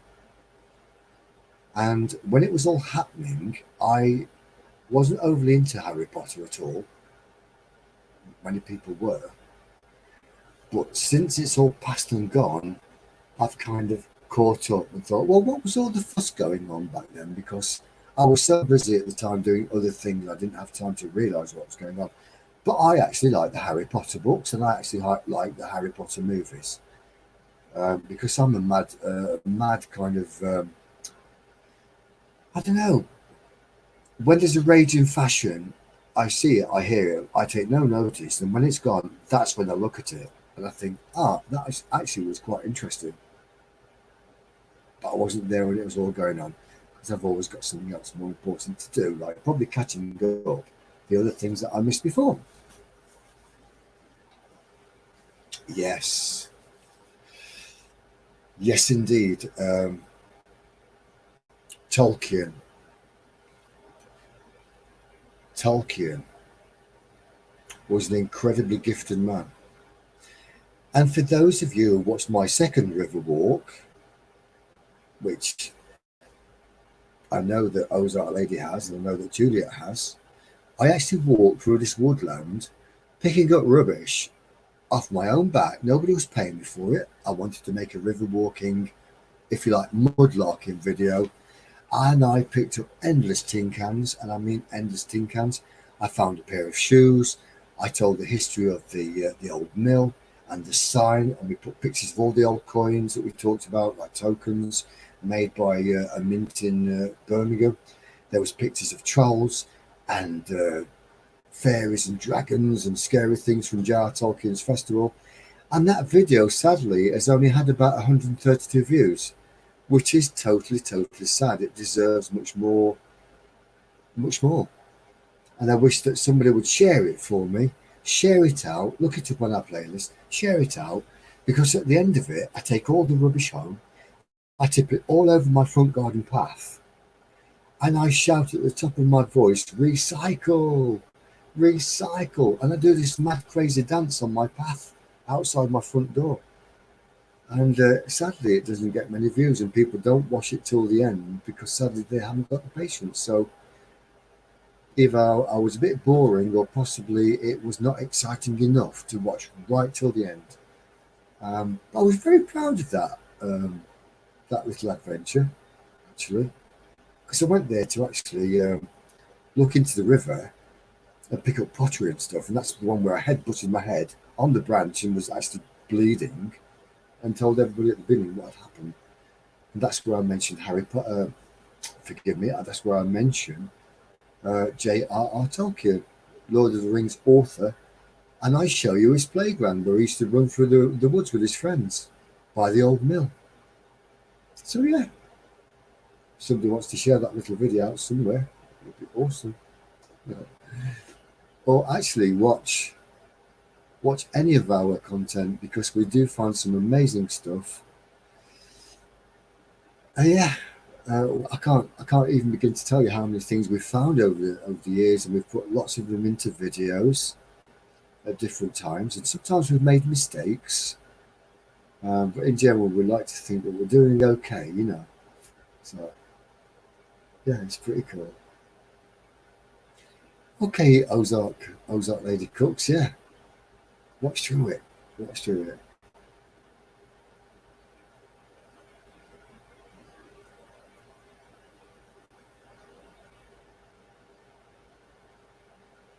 Yeah, it was good to do.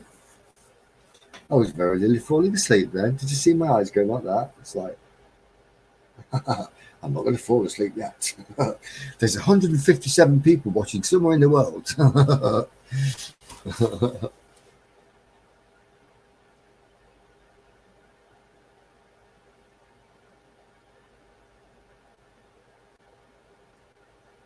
Mudlarking is wonderful.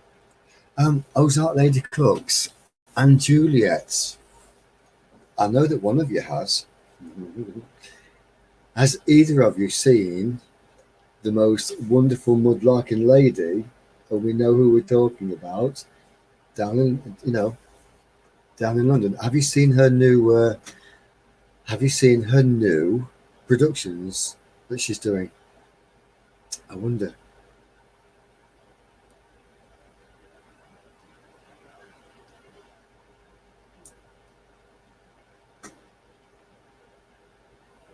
That lady is the most wonderful, wonderful person ever.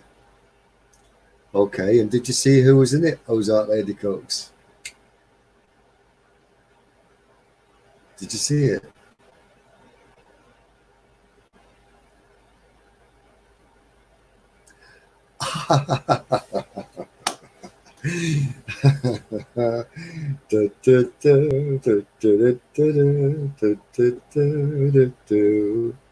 I got Miami. Yeah, and the mad thing was we didn't film that to put into her thing that she's doing at the moment. She's a wonderful person, actually. She's absolutely wonderful, and yeah, incredible lady. She's an incredible lady, very, very genuine person. Incredible what she's doing for all the young mudlarkers and all the young people. It's wonderful. Yeah, so we didn't film it especially. We just sent a clip. So I'm sure I'm allowed. I'm sure I'm allowed to say it, aren't I? But people won't watch this live stream till the end, you see. So I should probably do a little chat with Simon actually, and say a big thank you to that very special person.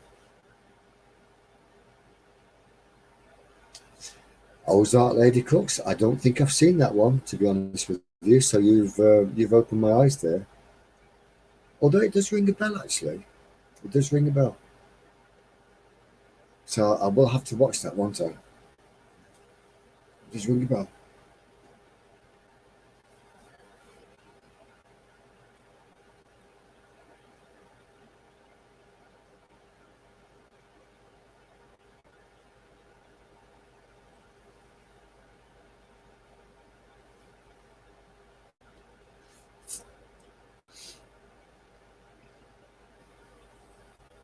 Yeah, anyway, it was quite a pleasant surprise. Was you surprised?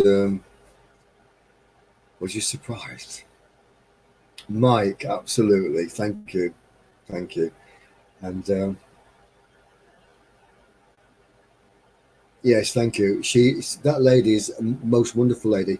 I'm not going to mention her name here because tonight we've talked about so many things, and I honestly me and Simon have to make a little video and just give a little shout out.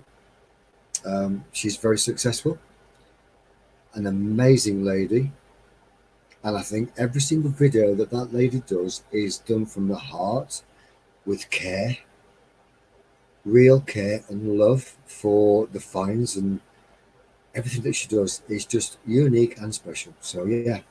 So yes, Mike, well done. Yeah. Anyway, people, I don't know who's in the chat with me now. Obviously, I've got Juliet, I've got Ozark Lady, Mary, Mike, and I can't see any further up. So if anybody's here, make a little comment. It would be nice.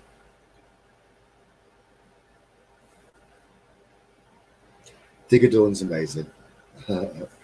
Digger Dawn is amazing. She's got the same kind of sense of humour where I'm from, actually, but a very slightly different way, because obviously she's a lady, and she's just got this.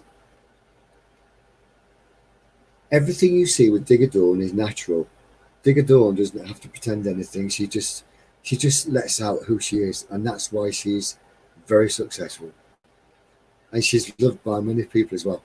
And it's lovely because when I make a few comments, Digger Dawn always makes a nice little reply. And the last one, she's having a little party on herself, by herself, you know, because we're all at the moment, we can't go out, as you know.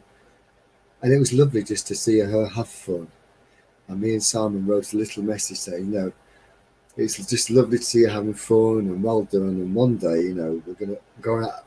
One day we'll meet up and we'll all go out and find some hammered coins, and then we'll go out and we'll get hammered, which is another way of saying in England we'll have a good drink together and we'll have fun and we'll laugh. And truly, I truly, and if Digger Dawn ever watches this, I'm speaking from the heart. Always liked the channel, and she's just so natural, and truly is the way she is, and zany, and fun, and what we call in England a little bit scatty, but that's a lovely term for meaning a bit, you know, just fun.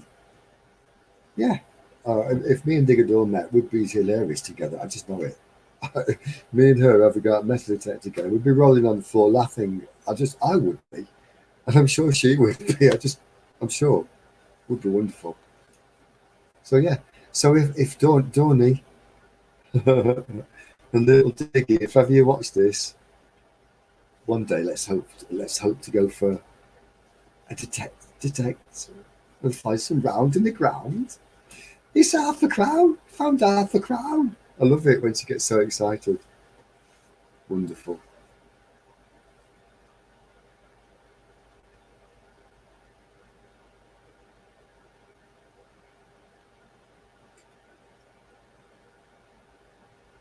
Oh, that's lovely. Oh, that's lovely. Ozark Lady Cooks. How wonderful. Well, let me just check something. I would say that this is one of the longest live streams.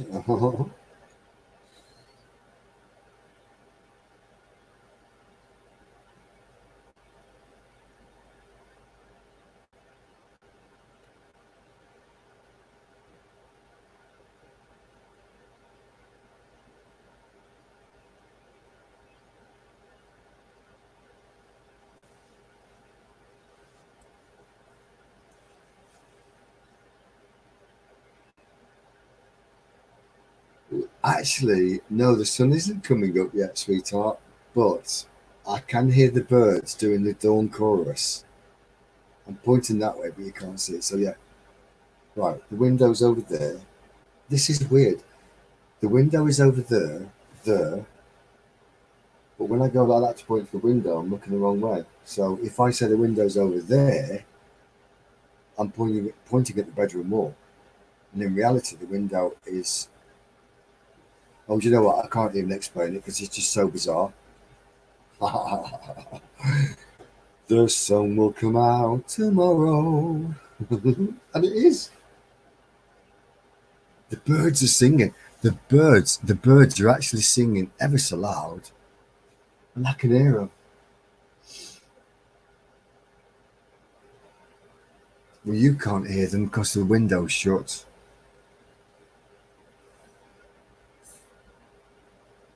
How wonderful. Well,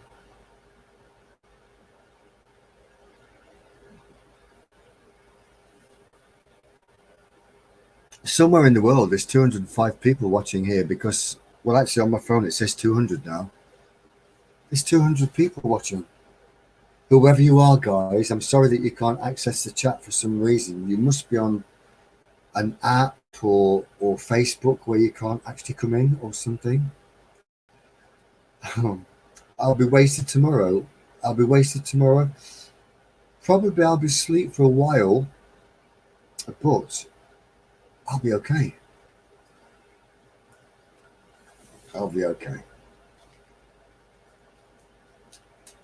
The sun will come out tomorrow.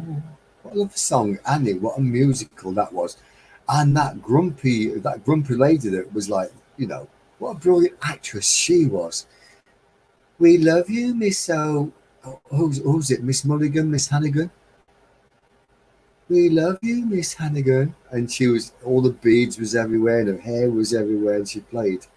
the most fantastic part of, like, technically the wicked landlady.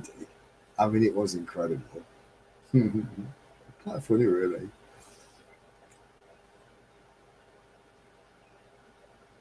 Well, I might sleep all day. I may sleep all day, but I just know that I won't. I know that I won't. I go through stages. I can go through stages where I have a bad couple of weeks and I will do lots of sleeping, close down and rest. Then it comes like back up to the like a thing happens, and then this rush of I don't have what happens. I do go up and down, up and down, up and down. You probably don't realise it when we talk on the thing, but I've had bouts of severe depression, severe times of just woe is me and it's everything's horrible. But actually, you just have to sail. Not you can't sail through it. You have to just. You can't be a ship that sails with the sails magnificently opened and displayed all the time. Sometimes the sails have to close, and you have to go back to harbour and rest. That's a wonderful way of putting it. You cannot sail on a big ocean and be on form all the time, because the crew, that is you have to go and have a rest sometimes and curl up and sleep. Turn your phone off. Don't answer the door if you don't want to, because you don't have to. You don't have to be on Facebook or this or that or anything.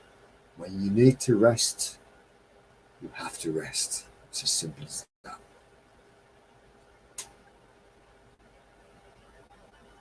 I do it. I really do. I've done it many times over the years, and I always know when I'm going to be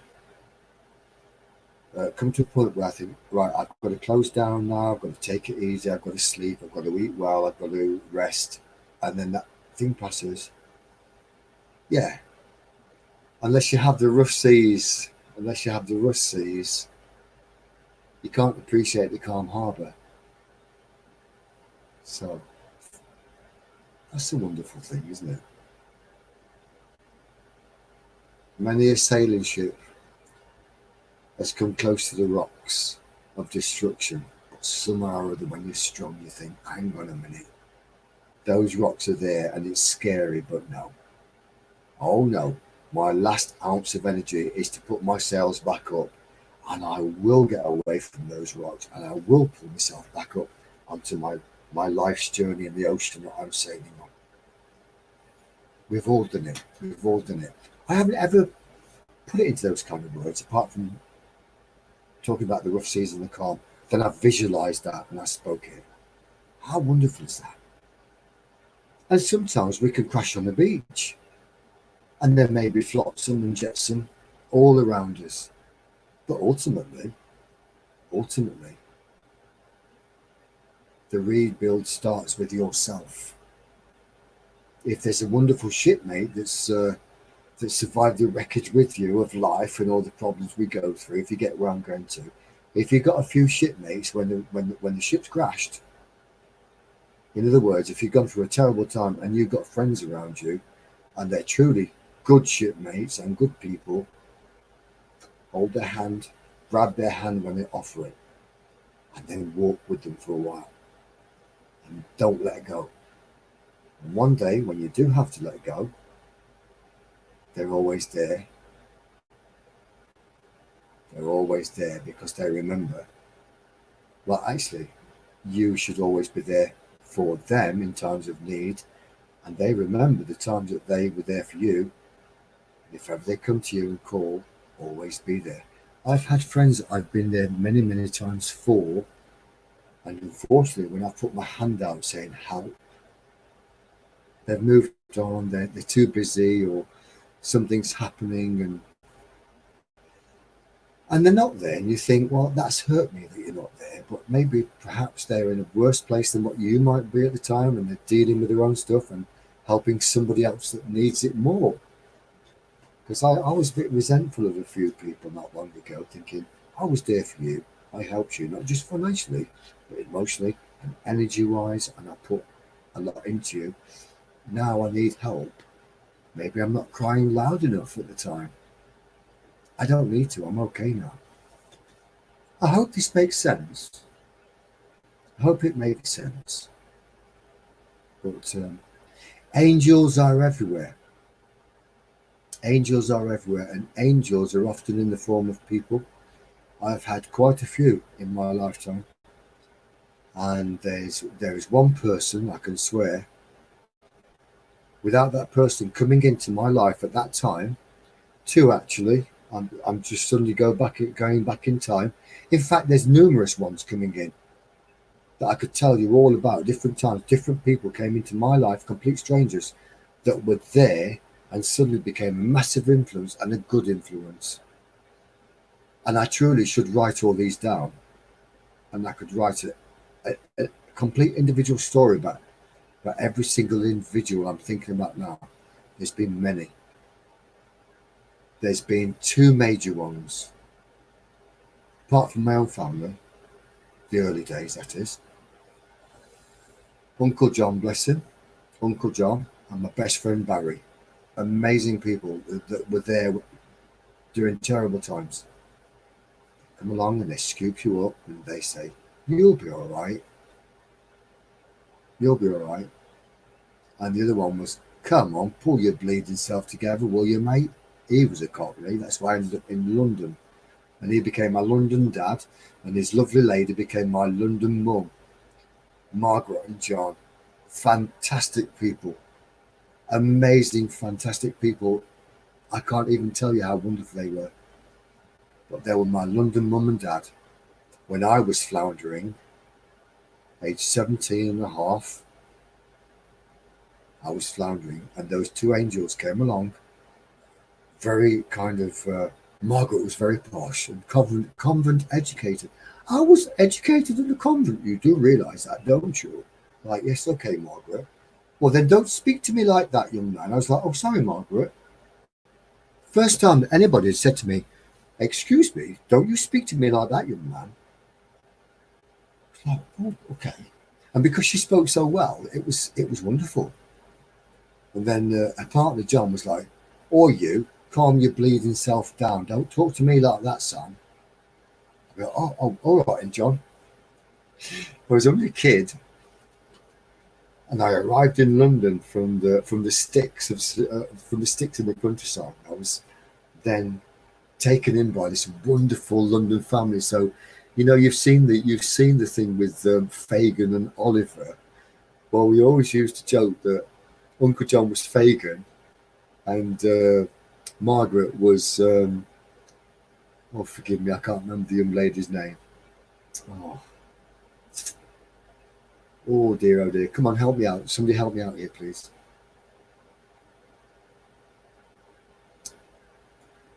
Well, anyway, it's not important. It will come to me in a moment. Anyway, so yeah, Uncle John was Fagin because Uncle John collected waifs and strays, and they all became his sons. Now, I haven't ever told anybody this. It's far away from the metal detecting channel, and probably people who are watching this live stream won't ever get to the end. Nobody has the patience these days, sadly, to actually ever get to the end. You know. Yeah, Uncle John, bless him. What a fantastic man. Fantastic man. And my sons adore John because he became their Uncle John. So it was incredible. And I was the son that Margaret and John never had, because John had a daughter. Margaret didn't have children, unfortunately. And I became their son that they didn't have. And they were my parents. He was my dad that I never knew, because I never met my dad for 3 hours ever in my life, age 35. And I lived with my mum for 3 months in my entire life. So, you know, whoever I am, is most of it is the person or the soul that I am, is me.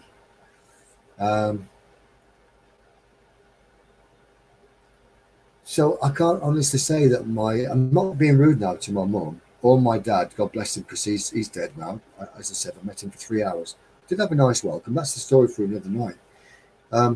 Who I am is not a product of my mother's influence. She was always there, but she was not there enough. But it wasn't her fault. Absolutely. So In no way can I knock my mum at all. And I honestly mean that. If my mum saw this video, I have to apologise to her for what I said the day that I upset her. It was not her fault. I was in a bad place, terrible bad place, and I just took it out on the people I loved, and I said vicious things that I shouldn't have said. I can't forgive myself for that, and I've got to sort it out with my mum one day soon, because it scares me that if anything happens to her and I haven't made peace with her, that she'll go to heaven very sad. And that's sad. So I must write a letter. In fact, I can't write a letter in case I send any infection down with everything that's going on. I could touch something and send something bad. So I'm going to have to send an email. Really. I'm sorry to waffle, guys, but sometimes we all have to have someone to listen to. And it's just wonderful to actually be able to talk about this kind of thing, really. So, and dear Mary and dear Juliet, you are becoming more than friends. You are becoming family to me and Simon. You do realise that. Simon's got his family all around, but to me, both of you have touched my heart. I'll tell you that now. I don't know why, but it's true. And really appreciate you so much, more than what you'd ever know. Yeah, just saying. And I just hope your envelopes arrive. I hope your envelopes arrive very soon, because Mama's Gone Detected has had hers. Hey, it's lovely. It's lovely that we've all met. Everybody meets for a reason sometimes, you know. Isn't it funny? Isn't it funny? Wonderful. But I feel like I'm making new family that's always been there. But if I'd have met you all 5-10 years ago, it wouldn't have been important. I was too busy. I was probably too selfish, doing many things. You know, like going out dancing and working and crazy times with different stuff. But here we are now. So, yeah.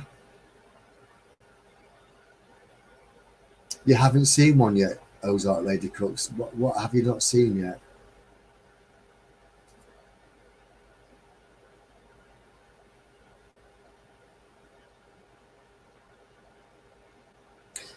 Julia, I honestly think you would make the most wonderful counsellor of some kind. You've got a gift inside you.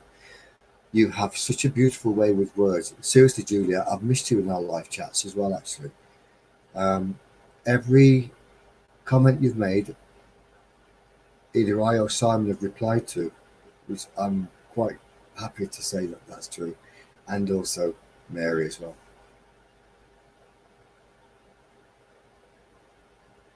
Oh, you've not seen the package yet? Okay. Well, the package is on its way, because Mama's Gone Detecting rang up the post office and they said, yes, your package is with us, but it's in quarantine, and it will be kept in quarantine for 14 days. So, Juliet and Mary, your packages are on the way. They're on the way. They've just been kept safe for a while in quarantine. But you're quite all right, because I wrapped them up all myself. Wrapped them up bit by bit all myself, and I really hope that you like them. And everything that you see is what I found in the fields from my little collection. So, but they're from me and Simon both, because, you know, just the way it is. But they were all found by myself in the fields of England somewhere. So I truly hope that you like them. Yeah, you might be surprised what's in there. They're only simple things, but I picked them because I felt that you would like them. So, actually, Mary and Julia, if you phone up your post office and say, listen, I've had some mail sent from the United Kingdom weeks ago, and I mean weeks ago, it can't, Mary. It can't. And anyway, I'm okay. Honestly, it was me that wrapped them up. However, If you want to wear something like gloves when you open the parcel, but everything inside is perfectly fine because it's from me. That was a bit of a random conversation, wasn't it? So yeah, if you phone up your local post office and say, "Excuse me, I've got a parcel arriving from United Kingdom, and it's been so long. Can you tell us where it is?" They'll probably tell you where it is, because Mama's Gone Detecting did that, and they said, "Oh yes, it's been here. It's in quarantine for another 3-4 days, so that's a total of 14 days, and that's when we will release it." Yeah. Yes, Juliet. Yeah, but do ring up your post office, because I did send it, and I posted Tinks's coin, but even his coin took forever. I mean, it's only a short way from England to Ireland. I mean, seriously, it took ages, like 1.5 weeks. It should take like 2 days.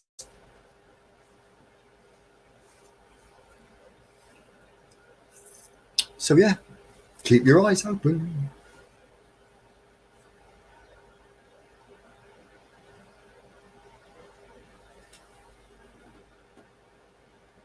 Oh,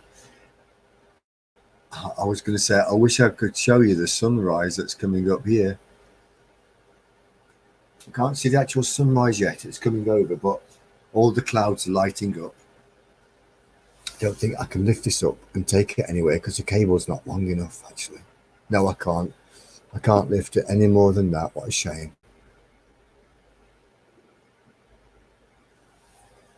Otherwise, I would have took you to the window to show you, but I can't.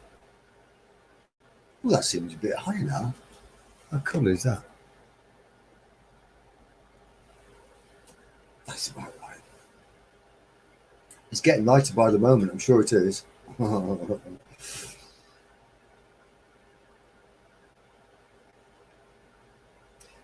Anyway, it's been absolutely wonderful to chat with everybody. I mean, it really, truly has been amazing. I've talked so much tonight. In fact, it's the longest conversation I've ever had. And it's totally, totally wonderful to be able to actually speak to people, because I spent 11 years as a gardener working for 5 different millionaires. It might be more than that, actually. I'll have to sit down and work it out, but they were all mega money people in huge houses. And I used to be in those cold, lonely woods on my own, day after day after day. And it used to drive me crazy. But you get a wonderful bond with nature. You get a wonderful bond with every bulb that you plant and every tree that you plant. You get the pleasure of seeing it grow, thinking, I planted that. And years to come, when I'm long gone, there will be apple trees, there will be plum trees, there will be numerous different kinds of acers of all different colours that were planted in one part of the wood. We cleared out the rhododendrons and the laurels because they're just a weed. They really are a nuisance. And we put loads of proper trees in, like proper little English oak trees and small beech trees and small pine trees, which are obviously natural to our land, as it were. And I saw every kind of insect and animal you could imagine. Foxes playing, badgers, squirrels, owls, everything. Rabbits, obviously, and this crazy I used to call him Sir Galahad, and he was a stoat, and he was a big stoat about this big, and they go fast. 12:30, my goodness, is that like 12:30 at night? Or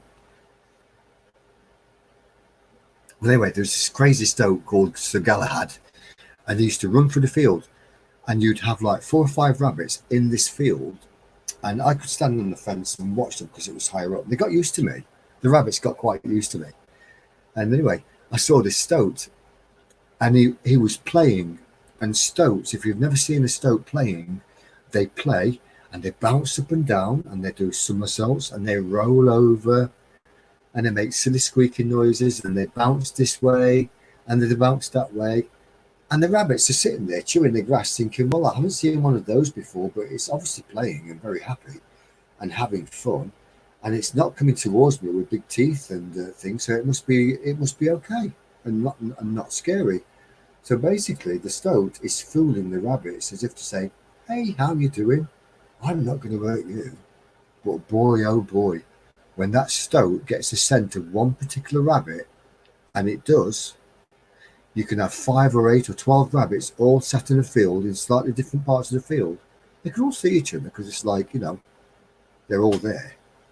But when that stoat gets the scent of one particular rabbit, it sets the scent in its nose, and it then scents out the rabbit, and it will only chase the one rabbit, because if it chases all different ones at all different times, first of all, it's going to run out of breath and run out of steam, and it'll be confused. And this is no word of a lie.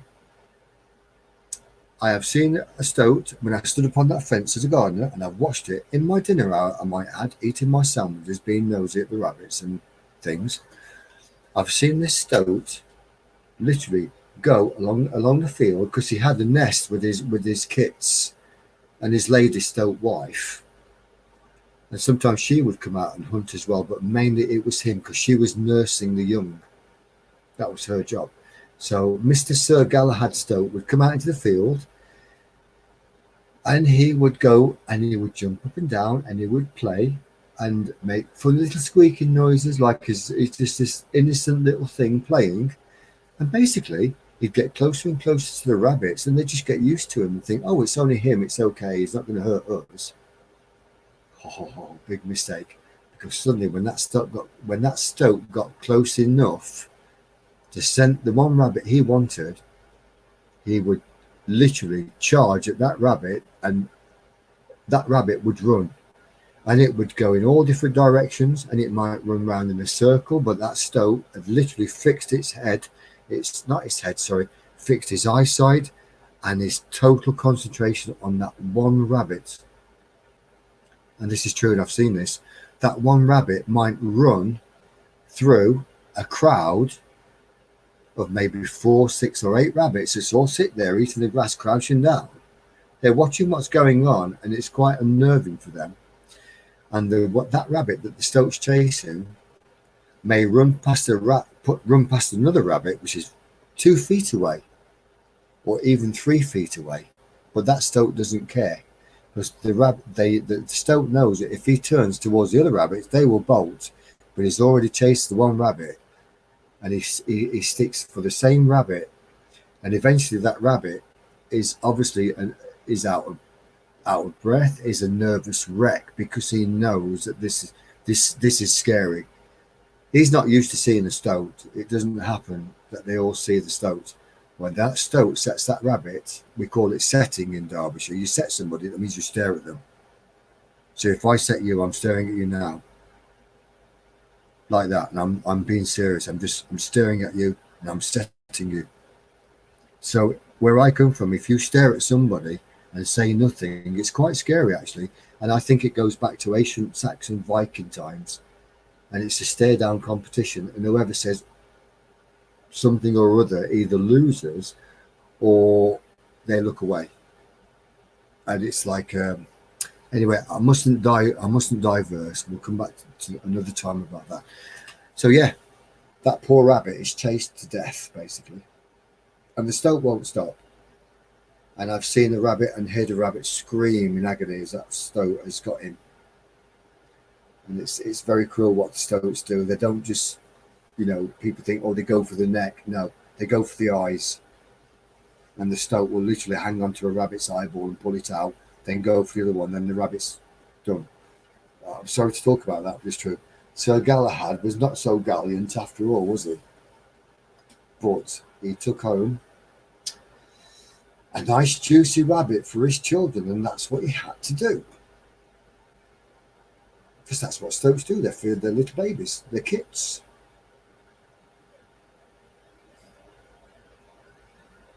I hope you enjoyed that little conversation. It was a bit random, but it's true. And I was in that moment watching it all in the field. Yeah. And then I actually was cleaning windows at the big house, and my ladder went down a hole where a rabbit had got through the fence and actually come underneath the window by the big house, dug a small nest hole, probably about 4 foot deep. But they're very clever. They don't leave a great big heap of soil. They spread it all out in the flower bed, so that nobody knows. The rabbits are very, very clever creatures. And my actual leg of my ladder went down the hole. So I thought, well, this is weird. And my ladder tipped. Well, something's going on here. And I actually put my hand in the hole, knowing that something was not right, because I used to tend those flower beds with a hoe. And I scraped the soil to one side.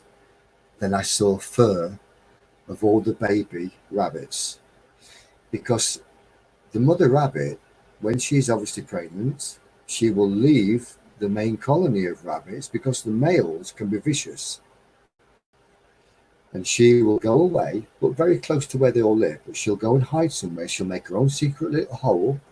She'll pluck all the fur out of her body, out of her belly, and she'll make the most cutest, beautiful little nest, and she'll lay her little babies in that nest, and she'll suckle them for as long as she can before she has to go and get food.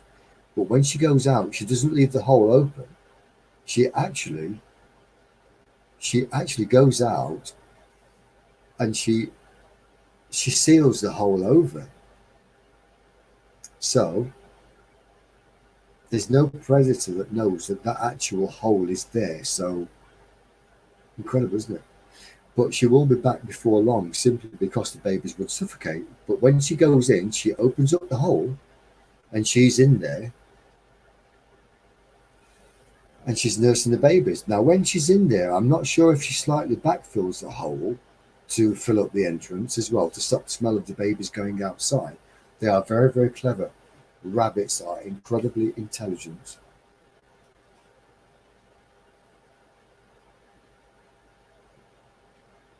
You raise some fox and they train their young and out chickens. Oh my goodness. What kind of fox was that then, Mary?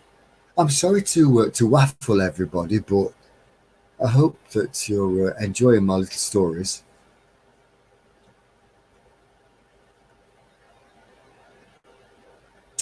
We raise some fox and they train their young and our chickens. How wonderful is that? Well, is that wonderful or not? I'm not sure. But I'll tell you something, if I had a fox, if I found a fox cub, I think that I'd probably want to keep it forever, but ultimately it would have to be let go to be with its own, wouldn't it, one day? Otherwise it couldn't be a fox properly, if that makes sense. A red fox. Wow, well, we have those over here, of course. Did people used to take, I don't know if people took foxes from England over to, I don't know, Canada, the USA or not, did they? I know that we imported the grey squirrel from America, which unfortunately decimated our red squirrels, and they're very rare now. They're up in Scotland and parts of Cumbria, and on the Isle of Wight we have an island where there's just red squirrels, but the grey squirrels decimated our red squirrel population, which is a great shame, really.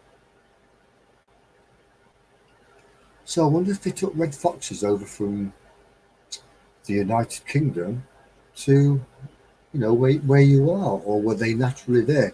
Because I don't know.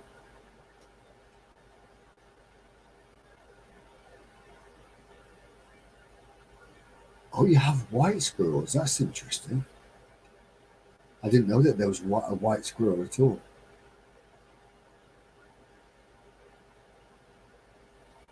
Of course, fox hunting in England, obviously I'm in England, it happens all over Great Britain, but I'm going to say England because that's where I live, that's where I am now. Fox hunting years ago was the thing to do for the upper crust society, and they would go out on their big days out with all their fine clothes on, and everything was immaculately done, and all the gentry would be out, and Must have been fantastic for them back in the day, but now it's frowned upon because it's a blood sport and people don't like it and things. But if you have a chicken coop and you're in the countryside and a fox gets into your chickens, then basically your chickens are all dead because the fox gets so excited, he'll just kill them all. He won't just, sneak in and take, oh, that's a big fat chicken, I'll have that one, and then go. No, they get so excited, the crazed bloodlust thing happens. They will murder every single chicken, every single one, and then maybe go and take one, or maybe two. But they murder every single one, which is absolutely just wrong. So that's why they've got such a bad name. They're beautiful to look at, and I certainly wouldn't hurt a fox. And I do have, when I'm back home in Birmingham, a young fox cub that has been coming to my door for quite some time. In fact, there's more than one. And I was told off by my neighbours, don't encourage them. I'm like, well, okay, but they were here a long time before we built this city. We've now taken over and we've gone out into the suburbs. And of course, the foxes are in the suburbs because they get loads of food. But I have to be careful because my cat. Because if you get a great big dog fox, he'd have a big fight with the cat. But if for some reason the dog fox was able to get the cat at the back of the neck, that's the end of the cat. That's the only time we would get him. But I've seen my cat challenging foxes. Well, he won't move. He just won't move. He won't move. He'll just sit in the cars and hiss and crouch and just hiss and make noises. And the foxes eventually just think, well, this looks a bit dodgy. I'm going.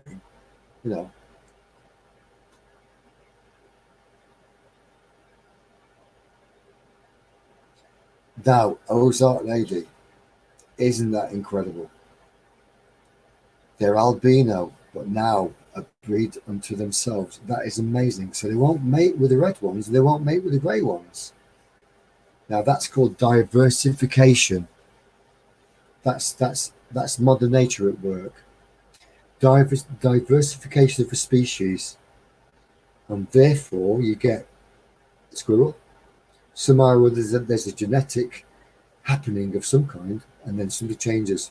You get a grey one, a red one. I don't know who was the first, grey or red or whatever. I don't know. I have no idea. It's probably due to diet and the land that they've been brought up in. Somehow or other, I don't know. But it's not interesting. So you've got white squirrels, and no doubt if you had an albino squirrel born, I don't know, from a red squirrel family or a grey squirrel family, because it happens, he might be like an outcast in that society, and they're all that driving him away because he's like, go away because you're not like us. But what happens if that genetic mutation happens throughout numerous squirrel families, and they all say go away because you're not like us, and eventually the white ones are going to somehow incredibly meet somewhere along the line and say, oh, you're the one I've been looking for, you're like me. And then you can understand that something happens and they're like, ta-da, they get together. I'm not sure if two albino squirrels had, little squirrels, that they'll all be albinos, because that's probably more than likely possible, but there could be a throwback or two, if you think about it. I would imagine that could happen. But predominantly, if two albino squirrels do actually mate, you would think that their young would be predominantly albino, as in white like them, or lack of pigment in the fur, possibly with pink eyes. That's Mother Nature at work for whatever reason. For example, as far as I'm aware, I think there's about 300, I may be wrong on this, but I read years ago, there may be over 300 and something different types of hummingbird. And these have all developed simply because of the different flowers that they visit, depending on which part of, is it Australia? I might be wrong on that as well. I think it might be Australia. Forgive me if I'm wrong. But wherever the hummingbirds live, they've all developed different kinds of beaks and even tongue lengths, depending on the flowers that are predominant in their area. Somehow the Mother Nature has made this incredible diversity. And I think that truly, when Mother Nature has split basically all these different species into different groups, that they should progress and go on to millennia of time by sticking to their own kind. And that's what I think. Because if you had, for example, a swallow, this is English birds now, you have swallows that, go up and down, they do what they do. They only come here once or twice a year. I think it's once a year, actually. And then off they go. If you have a swallow mixed with a lark, the lark goes straight up and he sings in the sky for hours. Excuse me. And there's a saying, happy is the lark. The lark is so high up in the sky and he's singing, calling for a mate, and they meet and they come back down and they eventually make a nest and have babies. If that lark and that swallow meet, well, it's not going to work, because the swallow's got its inborn instinct that it must travel 3,000 miles and leave this country and then come back when it's time. But the lark goes up, does what he does, come back down and makes babies. You mix the swallow and the lark, what's going to happen? What is it? Is it a swallow or a lark, or does it suddenly become a swallark? That's not right, because they're two completely different birds. They should not even be associated with each other. That's why they're separate. And that's the old saying, birds of a feather flock together. How cool is that? I hope that wasn't too random for you all, or it's just the way I see it,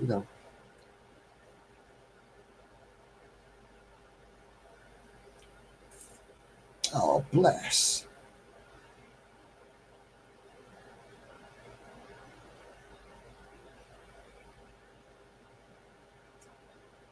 That's okay. That's pretty cool.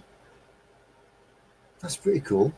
I'm sorry, guys. I was so in my own little world then, talking about, I think I was David Attenborough just for one moment. What an incredible man David Attenborough is. You see, the thing is, they don't make people like David Attenborough anymore. They simply can't, because David Attenborough is a product of his generation and all the influences that he was brought up with. Now, unfortunately, the youth and youngsters of today are being brought up with so many influences which are not good.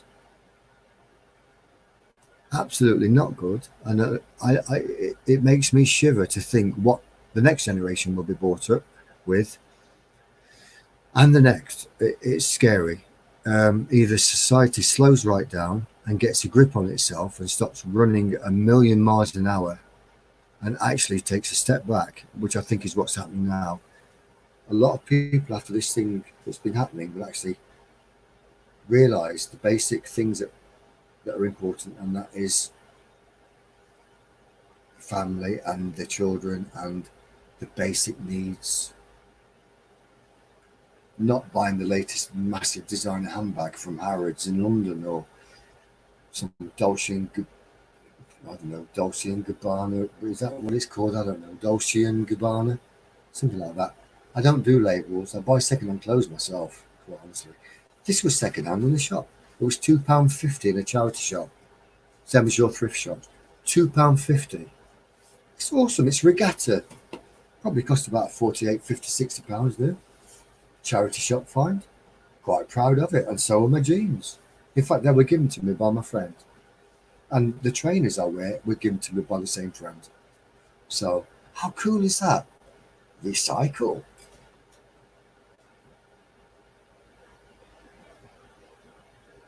Oh, am I allowed to ramble until I'm tired? Well, the problem is, you see, I'll probably go on for 36 hours simply because I've got someone to talk to.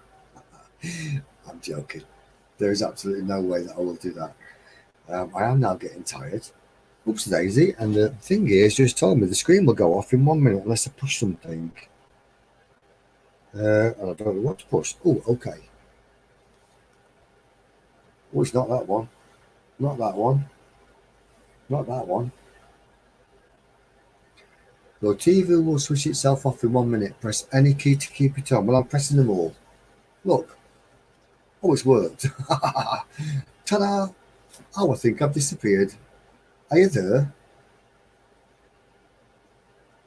Maybe I've turned everything off because the computer's gone off. Still mustn't grumble. Maybe you can see me in there.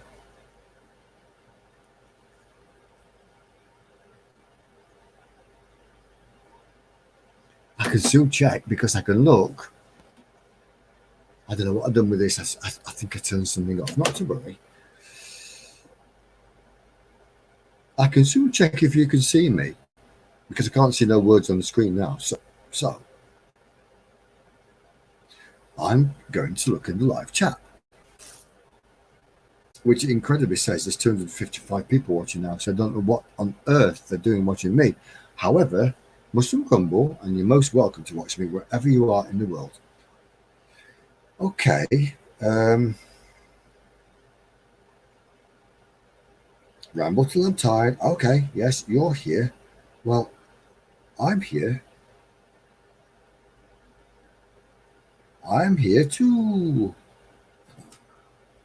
I'm here too.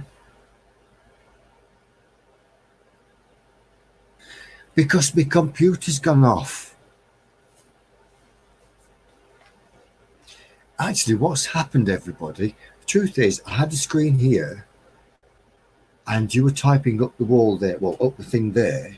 And basically, it was going to turn itself off, right? And it said, in 1 minute's time, it will go off unless I press something. So I pressed everything going on here, and I obviously turned it off. I thought I'd done well. So can you see me in there? Can everybody still see me or not?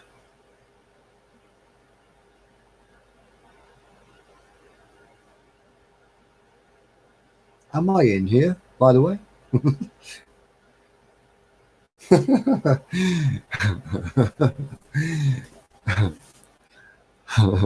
Well, hello. Is anybody present?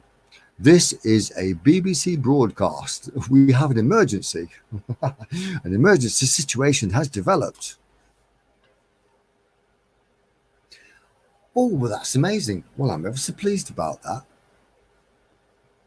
We can see you just fine. Are you sure? Are you having me on?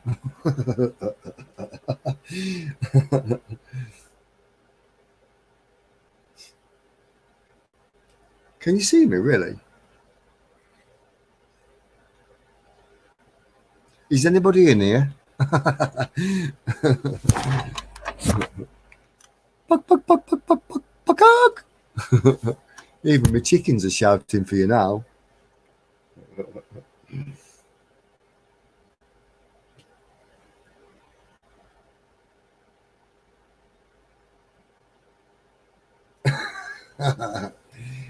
Awesome. Well, can you believe it? I mean, seriously, it's now daylight outside. It is in England 6:54, which means in 6 minutes' time, it's going to be 7 o'clock in the morning.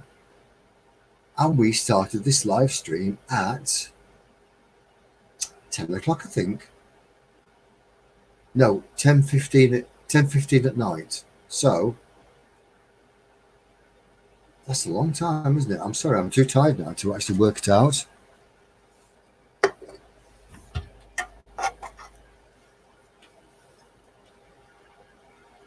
Still muscle grumble.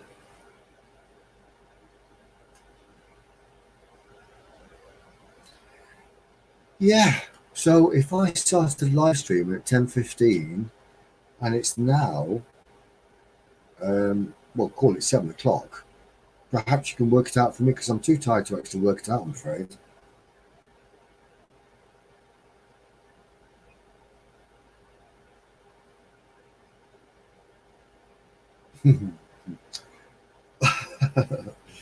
Well, yeah, I suppose you could, but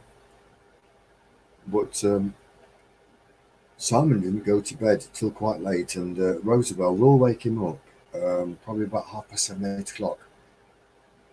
So 9 hours live stream. Well, I wonder how many thumbs up I've got. Can you guys tell me, or you ladies tell me, how many thumbs up I've got, or we've got, because I can't see them now, unfortunately.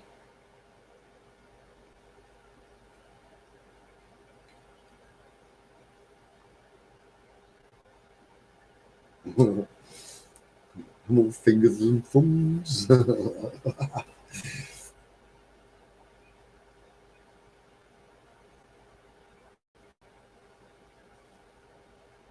What do you think about that for a lovely cup?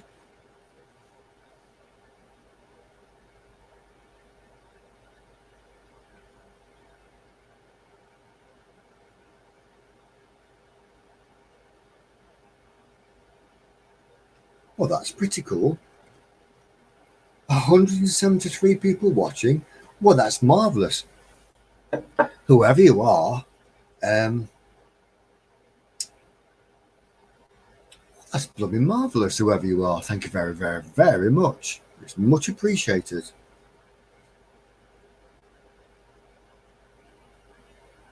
That's incredible. I wonder where you are actually. Must be somewhere in the world. I don't understand why you can't type in the chat. So you must be on Facebook.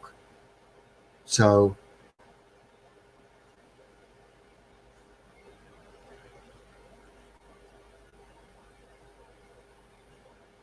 well, that'd be blooming marvelous, because if they've done that, give us some watch hours. That's blooming marvelous. I'm a bit scared in case YouTube blows up, because what will happen if we have too many? They'll be like, what's going on, you know? Isn't it funny? Isn't it really funny?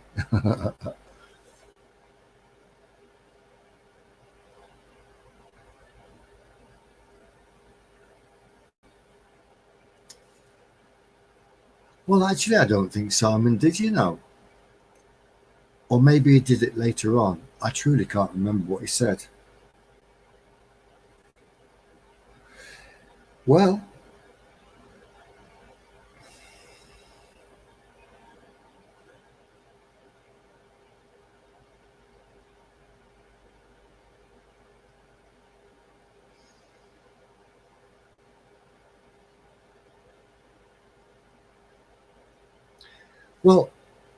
Mary, what I'm going to have to do is actually have a little chat with you actually about something. I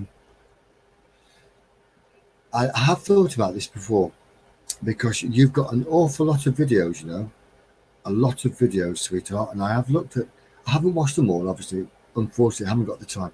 But you've got a lot of videos, and basically, you know, me and Simon are now starting to meet ladies, probably like your friends, like, you know, like yourself, Juliet, Lisa B that popped in earlier, Cal's Crafts, Yorkshire Crafter. These are all ladies who do a lot of crafting and stuff, and I've been thinking actually, if we can get enough people whereby you could have like a quiz or something, because Annie does a wonderful quiz, and Juliet and Mary, you would love Annie's quiz. So I think you may have popped in there. I think you know each other. If not, we will introduce you. There's a circle of ready-made friends and ladies, all ready-made. Some of which were like, you know, over 1,000 subscribers all themselves, and somehow or other it's a case of getting everybody to really come together and say, right, I'm going to help you, you're going to help me, we'll all help each other, all have a family quiz and blah blah blah blah blah. All over the world there's people that from New York and all over the place that go into Annie's channel, and in Britain, and there's blokes as well like me and Simon that go and play a quiz, and Tinks as well. It's good fun. I'm sure you've been in there, Mary. I'm sure you have.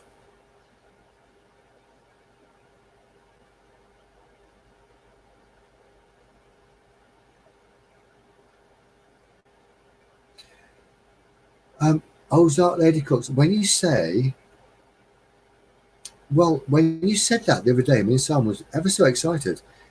And I actually said, Ozark Lady Cooks has featured us on her channel, but when we looked, we couldn't see that. So perhaps you're seeing something that we can't see.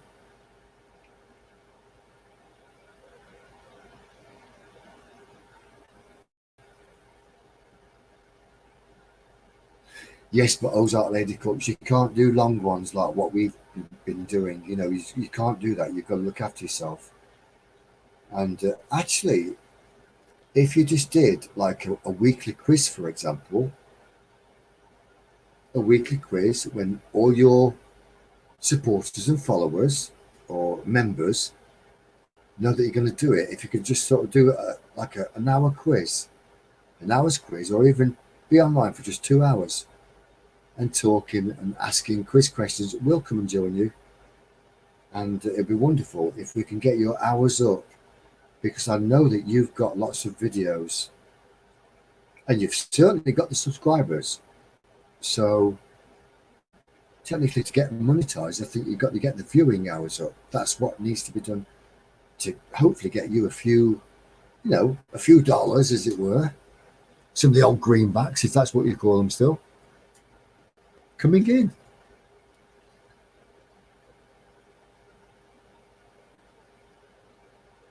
And it is lovely that you and Juliet actually are in touch, and it's lovely. I love the way you call each other sisters as well.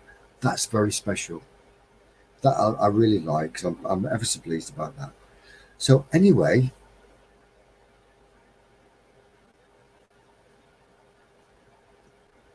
lovely people, I am now going to go out for a cigarette because I really need one.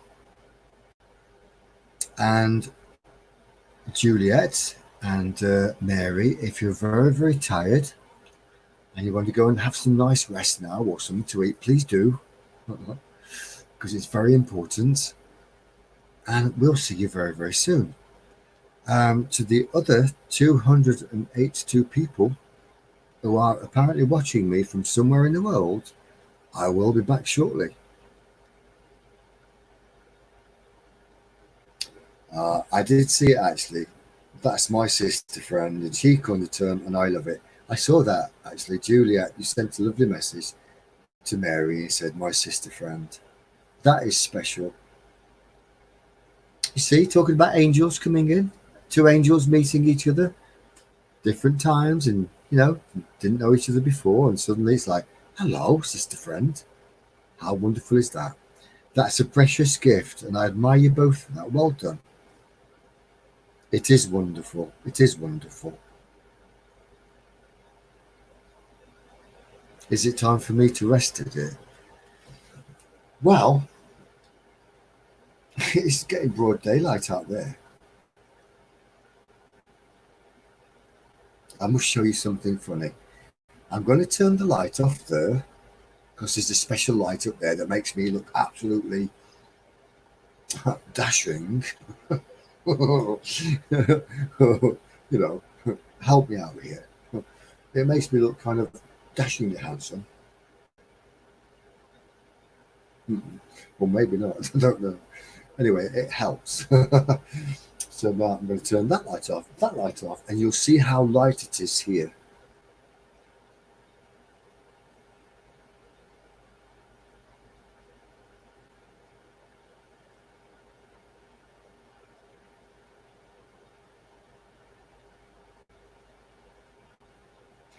Well, I've completely lost myself now, and I absolutely need a cigarette.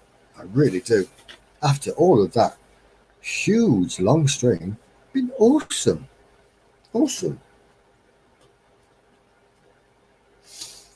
Yes, and it's down to wonderful people like you that makes this, worth doing, really, truly. It truly is incredible. Yeah, truly incredible. So I'm going to have a cigarette out that window, because Simon said that I could, even though I would prefer it outside, but he won't mind. I wonder what I can leave you to look at in the meantime. Something interesting, hopefully. But unfortunately, it won't be moving around. I wonder what I can show you.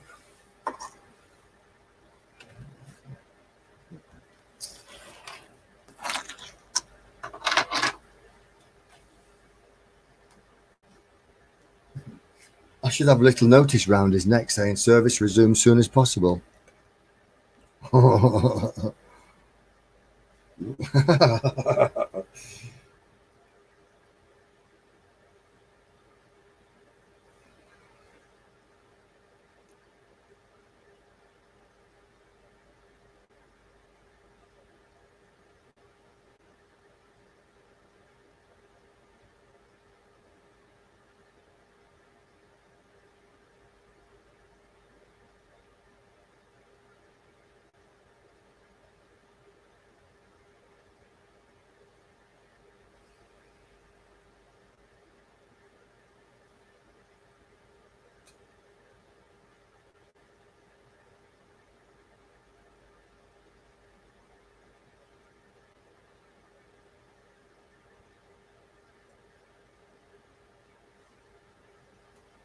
Can anybody see Mr. Sheep? I'm going to have a cigarette and then I will be back shortly.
I'm still here. Won't be long, folks.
Mary, I don't know if you can still see me or not, sweetheart, but if you're tired or if you're hungry now, it's really, really time for you to have a good rest as well. And lovely Juliet and anybody else that's listening, I will be back short. I will be back shortly. But lovely Mary and Juliet, if it is time for your bedtime now, then please go and have a nice rest and sleep well. And we'll see you very soon. And we really will. And by the way, we've got some exciting news. Not just on the amazing channel we talked about earlier, because we've got to make a special announcement about that actually, and just make a lovely comment for that lady, because she is wonderful. But we might have some new land, because I went for a walk the other day, short way away, and got talking to this farmer. It was quite a way away. We may have some new land to go on with a river running through it, and that will produce some wonderful finds, because everybody lived by the rivers back in the old times, because the water was there, you see. I'm not supposed to be smoking indoors. I've got to go out there. Okay, back in a minute.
Right, I'm back, everybody.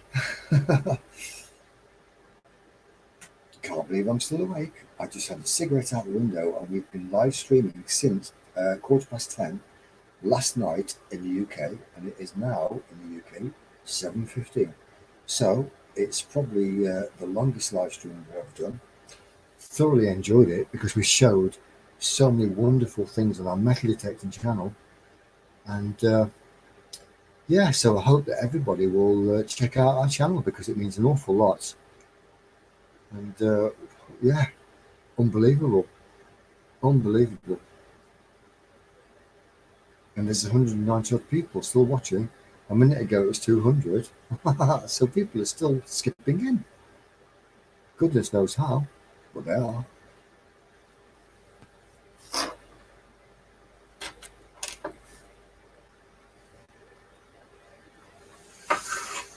Yes, incredible.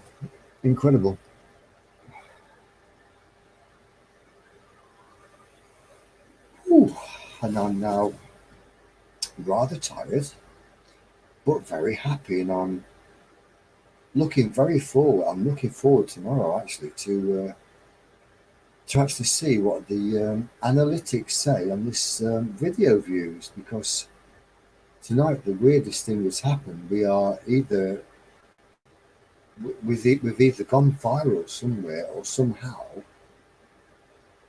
which is incredible because it hasn't happened before. So perhaps the algorithm in YouTube is now recognizing that perhaps we're working very hard and putting lots of effort in to grow, which we certainly are trying very hard to do.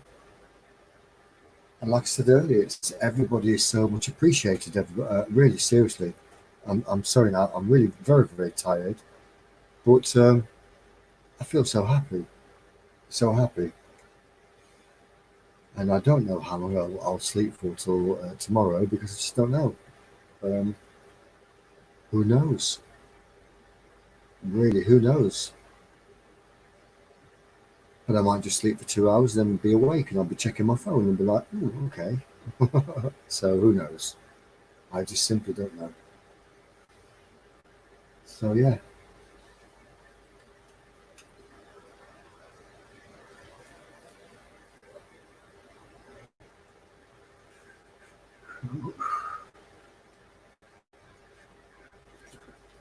And whatever you're cooking, dear Mary and Julia, if you're having supper or breakfast or a snack or brunch or whatever it might be over there,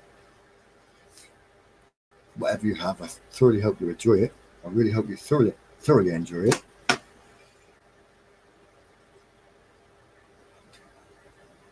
And even Tinks has gone to bed by now. What a super live stream it's been. Incredible. Simply can't thank you all enough. Means such a lot to us. It's wonderful. Thank you. Yeah, from my heart, thank you sincerely.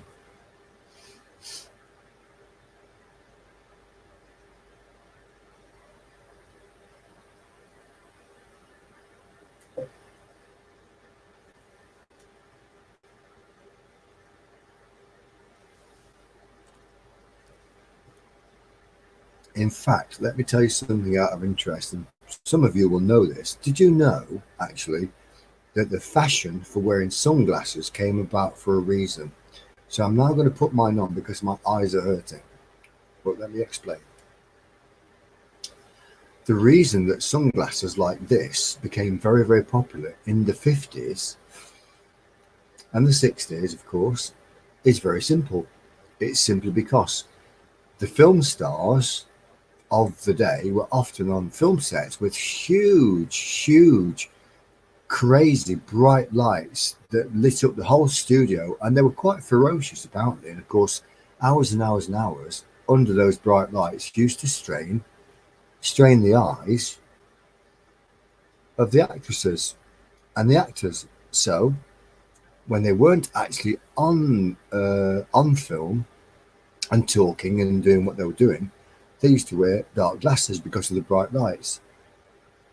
And that's how these became fashionable, because They used to wear these dark glasses because of those horrible studio lights. And then suddenly they became a fashion accessory because photographs were taken of the actors and actresses, like, for example, Marilyn Monroe and Cary Grant and a whole load of others that I can't possibly remember now because I wasn't there in the 50s, but I do know quite a lot about that period of history. So the photographs came out when they were relaxing in sunglasses, but they weren't fashion, they were necessities, but they did become fashionable. So yeah, hope that was interesting. So I'm now putting mine on because my eyes are hurting. Baby's got blue eyes.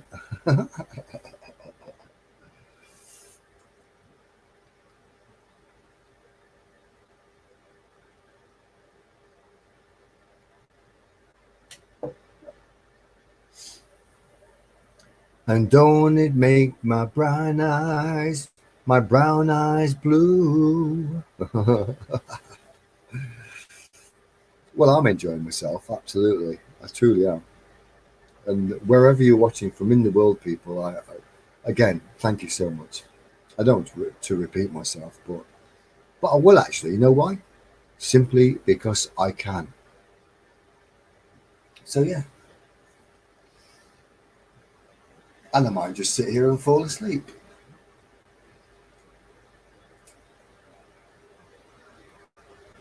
I probably won't, but it's possible.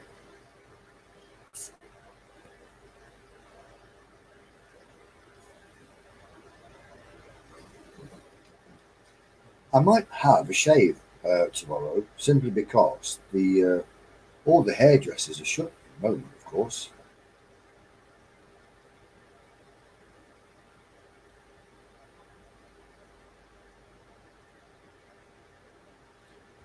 My goodness, there's 271 people watching. I don't know where you're all coming from, but I like it.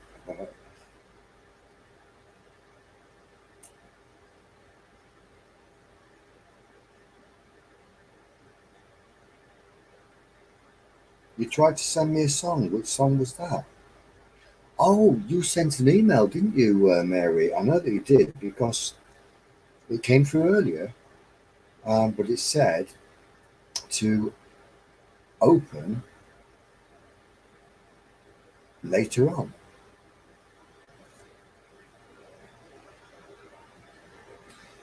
Baby's got blue eyes.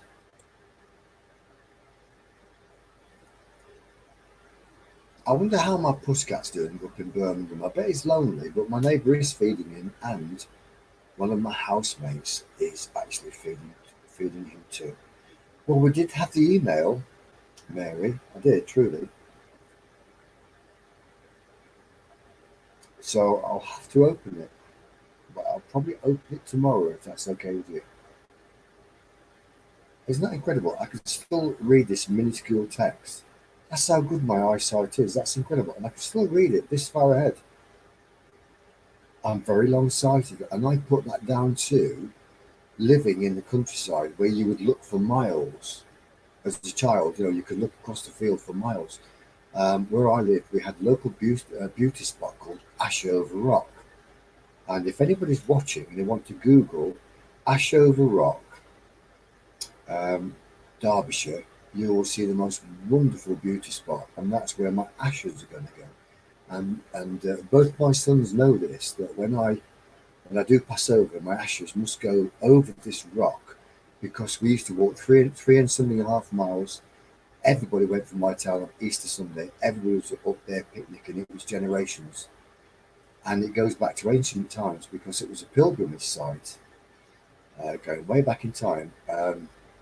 Apparently before that, it was technically a Druid temple. So they say.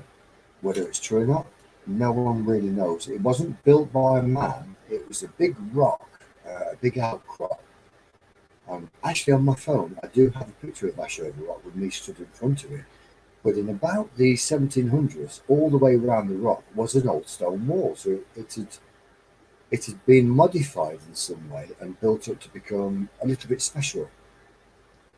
But nobody really knows why people used to go up there on every Easter Sunday, for example, or Whitsuntide. But everybody did. But I honestly think, looking back, it was a very special place where people would go, probably from, who knows, 2,000 years ago. And it was tradition because it was a very sacred place, religious place. They might have had ceremonies there. There could have been druids there, for example. And so, yeah, people would walk from miles around just to go there. And it must have had, a big significance for some very, very special reason. And if you look up Ashover Church, an incredible churchyard, it dates back to at least 1200, and they built a Norman tower on there later on, when the Normans came over and improved the church and made it larger. Before that, it might have been a small wattle and door building, which is long gone, swept away by time, just swept away, and they built a much larger church. So if you Google Ashover Rock and Ashover Church, you'll actually see sort of my playground when I was a kid. And do Google Clay Cross, because that's my hometown too, so you'll understand where I come from. And the history of Clay Cross is amazing. And the old clay cross that used to stand in the crossroads, in the middle of the crossroads, was pulled down during the War of the Roses, which was a terrible time in England. And it was basically because two parts of the royal family were arguing over the throne. And forgive me if I've got this incorrect, but it was Stephen and Matilda, and they were fighting, and it was a dreadful time. It went on for years and years and years and years and years. And they called it the War of the Roses because you had two royal families, or two separate branches of the royal families, who each said that the crown is ours. Well, two of the big barons that supported the royal families were, one half was in Yorkshire and the other half was in Lancashire. So I think it was the Lancashire people had the white rose. I might just get back to front. I might get this back to front. Do excuse me if I have. But the War of the Roses was dreadful, and it wasn't just in Yorkshire and Lancashire. It was all over the United Kingdom, and thousands of people died in that war just to put one king or one queen on the throne rather than the other. I mean, looking back, it was rather fruitless and a waste of young lives. And it wasn't just the soldiers who died, of course, it was the women and the children that was left behind, left to fend for themselves, and somehow or other they did survive to create the next generations. But yes, the War of the Roses is a dreadful time in England, truly. So if you do look at that would be an interesting thing to look at as well. But please do look at Clay Cross, and also look at the Crooked Spire, because the Crooked Spire is the most incredible, huge church that was built very early on. And they built the huge spire, which is like 400 or 500 feet high, with unseasoned oak wood, and they covered it in lead. And because it wasn't seasoned, basically the spire twisted over time. So every time the spire twisted, they had to re-roof the lead and keep making the lead, renewing the lead. And the Crooked Spire in Derbyshire is a world famous landmark, and that's my hometown. And it goes back to Roman days and beyond. And the history of my area is just amazing. So I hope that anyone's listening will actually look at it. Yes, I'd like that very much. I would like it very much indeed.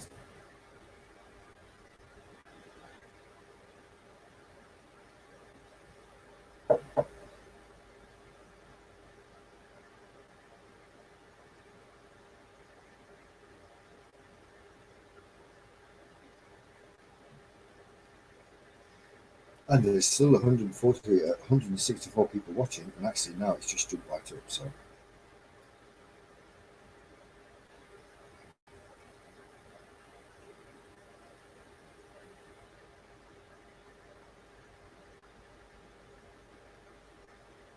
Okay, Mary, you're the only one that's actually chatting at the moment. So what I was saying was, if you get yourself a pen, I will tell you a few things to Google so you can learn the history of the little village and town where I was born and bred.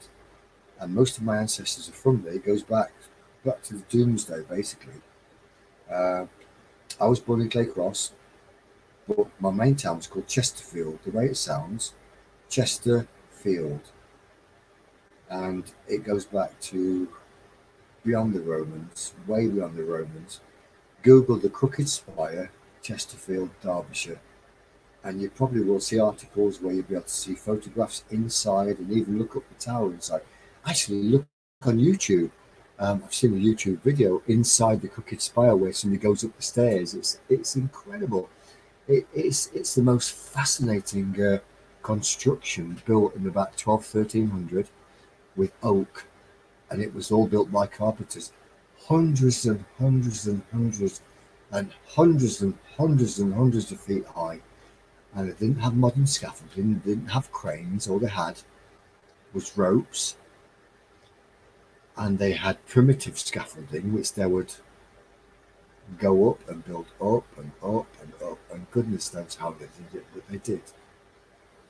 So I'm very proud of Chesterfield, my hometown, but my small town, or small village, well, it was called a town, was Clay Cross, and that's my hometown. And again, if you Google it, you will see so much history, and you won't find my family tree, but on one of the websites about that town is my family name, and it goes back to 1750 on one branch, which is amazing. 1750, and then we've got ancestors that go back to William the Conqueror on my great grandmother's side, and then her mother's side, and the name was Statham.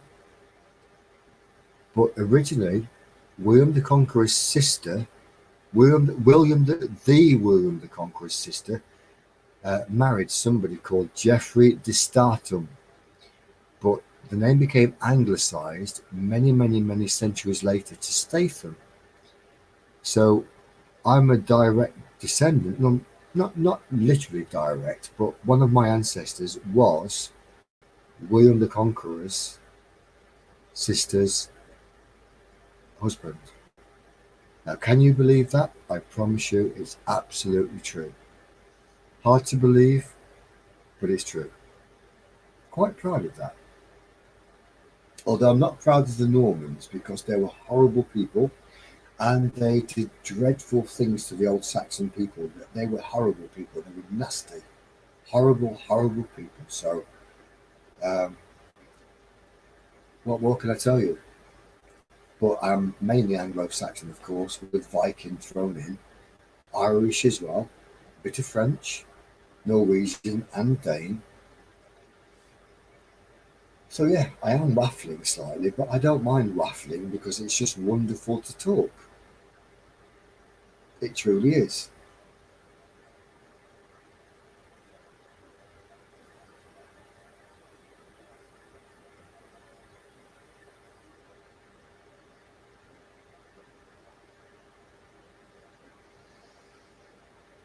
Well, my live chat says 297, Mary, so I just wish they could come in and talk to us. Somewhere in the world is, I don't know, something's trending with our channel somewhere. We're being shared by somebody somewhere. And whoever's watching now, if you can share us, that would be a dream come true, because we are just a small, humble channel. And I say that sincerely. We're very humble people. We are ordinary people. And absolutely shocked that tonight something has happened on YouTube. Something somewhere in the world has happened. And we've had a massive load of people looking in about everything that we've been talking about. So if you're sat wondering what all this is about, perhaps if you go to the beginning of the live stream and start from the beginning, you'll see how the entire night has progressed. But you will need 8 hours, 8 hours time or watch time. You can just watch it in little parts and then come back to the video and watch it progress. And that would be incredible. So thank you so much, everybody. Apparently, we're now up to 310 people. Again, I don't know where you are in the world, people, but thank you. You are somebody sharing, either 3 people or 5 people or 100 people tonight have shared what we've been talking about, and it's very, very, very much appreciated. It's just gone to 319 people. Incredible. Thank you so much, whoever you are. It's very, very, very much appreciated. Ozark Lady, that's wonderful. And I tell you, if you can go back so far, you would be able to trace it back, to your ancestors in England. You only have to go through family trees, but sooner or later you will make a breakthrough. You will make a breakthrough, I promise you, where you actually find one of the ancestors of yours that actually came from England, Scotland, Ireland, or Wales, and then came over to you, to where you are now. And without them making that perilous journey on that boat centuries ago, perhaps, you wouldn't be here now having a conversation with me. We are kith and kin. We are kith and kin, truly. And they came from England. Wonderful. But what were they before they were English? Because the English nation is made up of many, many continents of Europe. So, people say, well, I'm English. Well, actually, they are a mixture of many, many things. All Europeans, you only had somebody come over from Ireland in the year 1700 and married an English girl without him coming over and wooing her in marriage. And she said, oh, I like this man. He's got a lovely accent. And, accepting his proposal. And basically, your family would not exist. My family would not exist without those people, our distant ancestors, making that connection and committing themselves to each other and having children, and hopefully their children had children, etc., etc., etc. And now we're all here now because of our ancestors' efforts to survive and be together and to love each other and carry on through hard times, through plagues, through famines, through every kind of illness possible. I mean, goodness gracious me. It's incredible to think. I mean, I am a product of a union of millions of people way back in time, and it is millions, believe you me. It's not just 20 or 25 or 1,000 or 5,000 or 25,000. It's millions, because here I am. I had a mother and father. They had a mother and father, which goes out and out like an upside down Christmas tree. They all had mothers and father, and it just goes up and up and up and up and up. But basically, we are all related simply because the population of England or Britain back in ancient times and Europe was so small. We are all kith and kin. It's that simple. We are all related somewhere down the line. We truly are. And before we were Europeans, for example, Swedish, Danish, Norwegian, English, Irish, Scottish, Welsh, everything, all the continents all the countries I can name, before those countries was even formed with those names, we were from somewhere else. Many of us came from the Middle East and the Caucasus Mountains, from Greece, from ancient Rome, Iran. Who knows? They have traced genetics. Apparently, in the Middle East, 10,000 years ago, there was a genetic mutation with one person when everybody had brown eyes. And for some reason, there was a genetic mutation where somebody had blue eyes.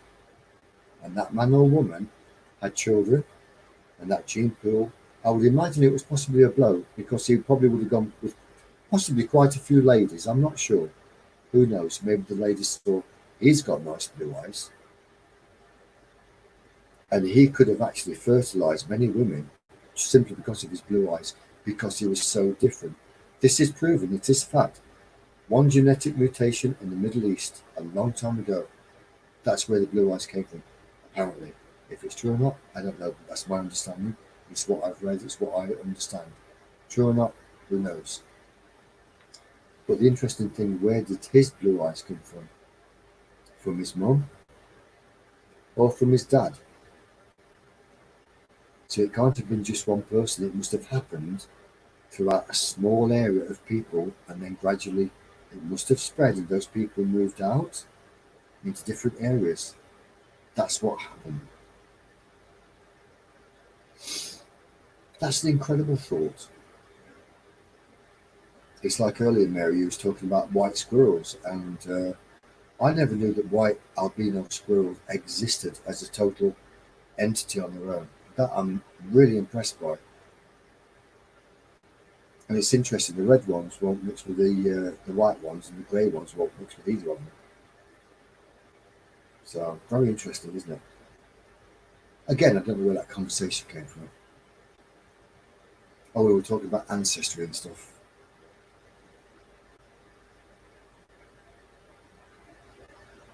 It's very interesting, isn't it? Like my great-grandfather, he had a very, very long face. Very narrow, very long face. And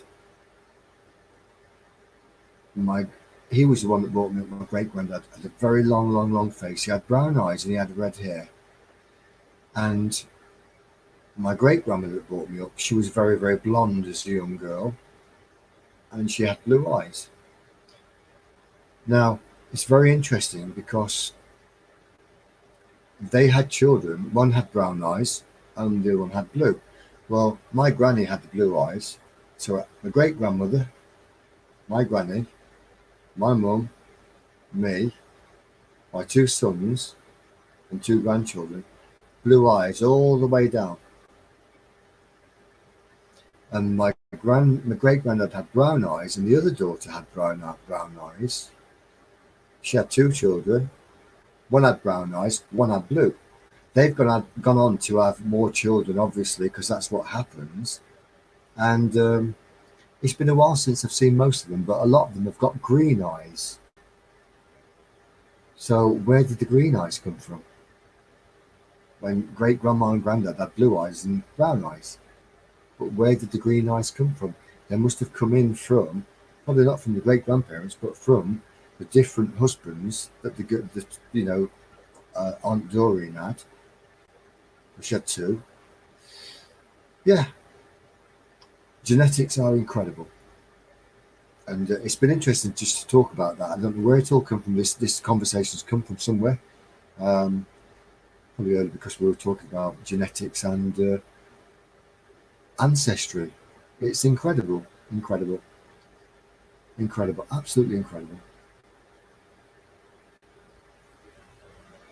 Thank you for listening, everybody. Wherever you are in the world, thank you so much for listening. It does mean an awful lot.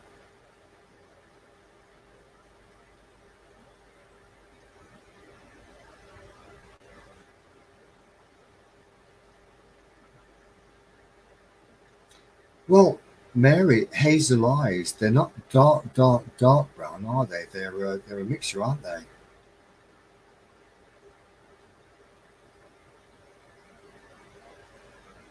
Well, there's 240 people in Mary. I can't possibly go to bed. I couldn't possibly. But I will shortly. When I've finished the last of my specialty. But I think it's past your bedtime now, really. So,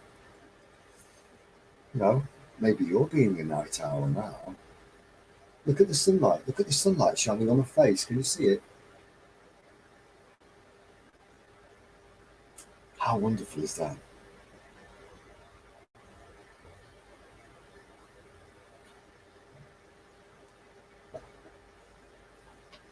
Mary, I bet sometimes, actually, when you're really happy, your eyes can change colour. And I bet, can you see it? Isn't that wonderful to have the sunlight on your face? I bet sometimes when you get really cross, your eyes can change colour. I guarantee it. Am I right?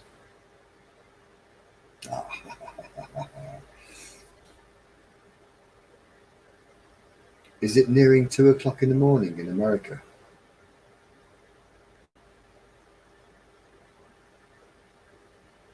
What time is it in your country, Mary?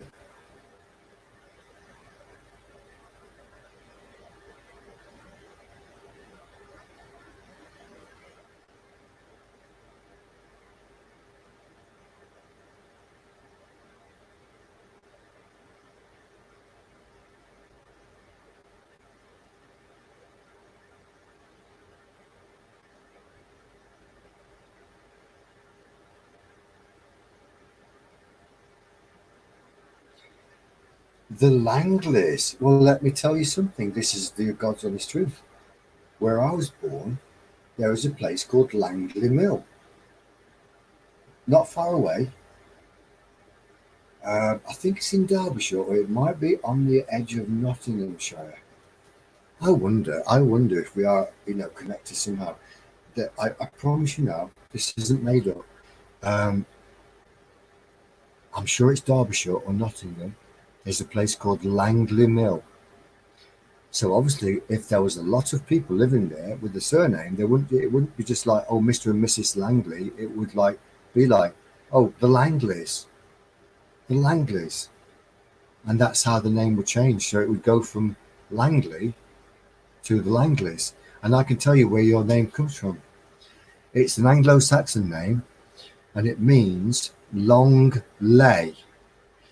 Now, a lay of land is where your name comes from. It's long lay of land. A lay of land was, and you've heard the saying, oh, the lay of the land. Well, a lay was a certain amount of land that was given to peasants by the lord of the manor, and he would say, right, you've got that piece there, and you can only have so wide by so long. And what would happen was, because certain parts of the villages, some fields would be not so good as others, some would have lots of stones, and other fields would have lots of sludge, or they might be a bit boggy. Well, obviously they probably wouldn't have used those for farming really, but what they would do, they would draw lots. All the peasants that worked the land under the lord of the manor would draw lots, and they would all get a strip of hopefully good land and maybe not so good land. So you couldn't have one person on the best field all the time. It used to be rotated. And your name, Langley, is originating from the word long lay. A lay was a strip of land, a long lay of land. I hope that makes sense. And there's a place called Langley Mill. You can Google that, sweetheart. I think I'm right in thinking it's not far from where I was born, Derbyshire or Nottinghamshire. They're two counties very, very close together. So please Google that, Langley Mill. Originally it would be Longley. And certainly what happens is, when a family would move from one village or town to another, especially with working or going somewhere, what would happen is the priest or the vicar that would write down the names of the people that had moved there when they were having a birth or a wedding, with the regional accents of England, because they changed, well, Britain, absolutely, of course, not just England. People would move from one area to another. So, for example, we say legs. Down in Dorset, if they speak proper Dorset, they say lags. So a word can change just depending which part of the different towns and villages you are from in this amazing old country, across the pond, as it were. So I hope that makes sense. And yeah, different spellings for different names were often simply because, like I've told you, just somebody would move, and it depended where the priest was from, because he could have come from somewhere else as well, but he was educated, and he would write it the way it sounded, because the peasants or the ordinary poor people, they couldn't write their names. They could say it, They could say it, they couldn't write it, and that's how the variations of the surnames happened. So I hope that makes sense. So, on that note, my dear, I think you will find, if you Google Langley Mill, you will find the origin of your family name. But there may be other Langleys or Longleys in England as well. But it's very interesting, that is. So, everybody that's been watching, I simply must.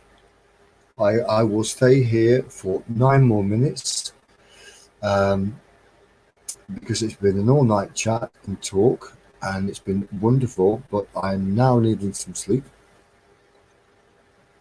and so I'm going to go offline in about 9 minutes.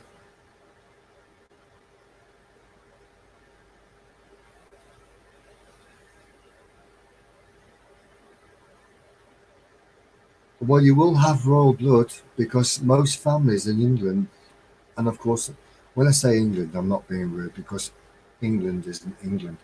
It's Britain. We have England, we have Scotland, we have Ireland and Wales. We're all related somewhere along the way. We all have, a mixture of tribes, and we're like one big family. It's unfortunate we've had wars way back in time.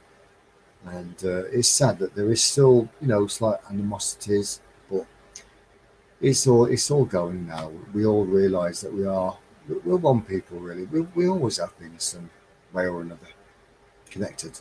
In times of trouble, we've all pulled together. In the First and Second World War, we all pulled together. And this is a different kind of war. I'm not talking about the big calamity that's happening. I won't name it by name. We all know what's happening.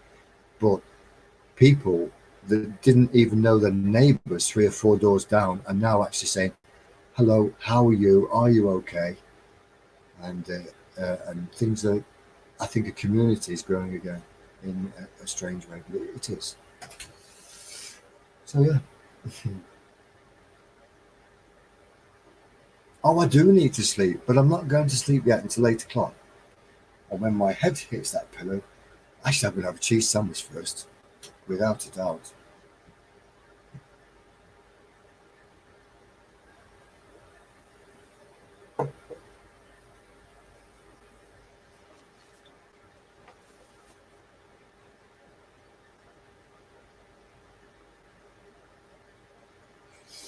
Most families do have royal blood of some kind. That is a proven fact.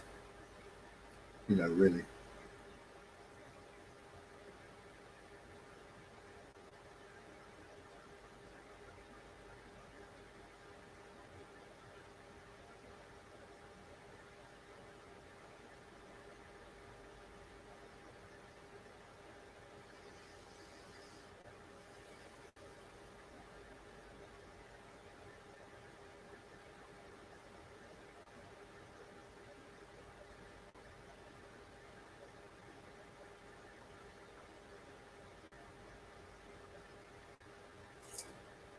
Ozark lady, if your mum traced it all the way back, then, seriously now, you could do the most wonderful talk on a live stream chat about the history that, that your mum found out about. I would love it. I would so be in there with you, talking about it and enjoying it. You know me, I love history. My son says to me, Dad, why weren't you a history teacher? I said, because I hated school and I didn't like maths and I didn't like English and I couldn't wait to leave. I could have been an archaeologist, I dare say, or a history teacher. But I wouldn't have liked the conflict. I wouldn't have liked the confines of. I didn't like the confines of school and all the horrible energies when all the children are thrown together. There was over 2,000 pupils in my school. It was a magnificent school. It was called Tupton Hall. And again, if you want to Google that, amazing school. But I wouldn't want to go back there as a kid. And I said this the night in the live stream. The only time I would ever want to go back to my old school would be to get my metal detector out and actually go around the fields and the playing fields and find all the old coins and bits and bobs that the kids lost over the years. That's the only reason I would go back. So yeah, I could have been an archaeologist or a history teacher, but it wasn't meant to be because I didn't want to be in school a moment longer. And to do that, you need qualifications, you see. But I can honestly say I probably know more than some archaeologists and certainly more than some history teachers, because all they are, I'm not being rude to teachers in any way, they're given a book to read and they have to teach what's in that book. And actually, not all of it's true. Not all of what the teachers are given to teach the children is absolutely the truth. And in many untruths being taught to our children about history all over the world as we speak now, which is a great shame. And there's too much rubbish going into our young children's heads that's supposedly important, and it's not. I was at school, and the reason I hated maths was this: logarithms. I mean, seriously, who on earth has used logarithms since they left school? It was a total brain pollution that I couldn't handle. And fractions. Really? When I was at school, you had to learn logarithms and fractions. Oh, for God's sake, give me a break. The only thing I've ever done since I left school, I know how to add. I can take away and I can do times, and that's all I've ever needed. Not all the rubbish that they put in your head in the maths lessons. I mean, seriously, it's just ridiculous. There should be a massive shake-up in the school system and actually teach children what's really important. Basic life skills. How to cook. I mean, obviously they do that. How to cook. Woodwork, marvellous. Metalwork, yes. And again, embroidery. How to make your own clothes. I mean, people don't have to do that anymore. They can go and buy it in any shop. But at the moment, they can't. It may be many, many months. It could be years before we could go to a thrift shop, a thrift store, or a charity shop, or go and get clothes out of a store. It could be many years. We don't know what the future holds. But if people know how to grow food, and my advice to the world, or anybody who's listening, plant potatoes and plant them now, because you may need them in a few months. You may need them. Nobody knows how much food stores are left, really. So, anyway, I mustn't go on about that. But they should teach the children basic skills. How to cook, how to make clothes, how to go fishing, for example. I mean, they shouldn't have to teach them that. But why not? Why not have a school that actually says, right, today we're going fishing, we're going to teach you how to fish. Instead of filling the children's heads with loads of rubbish and useless nonsense that they're filling our children's heads with.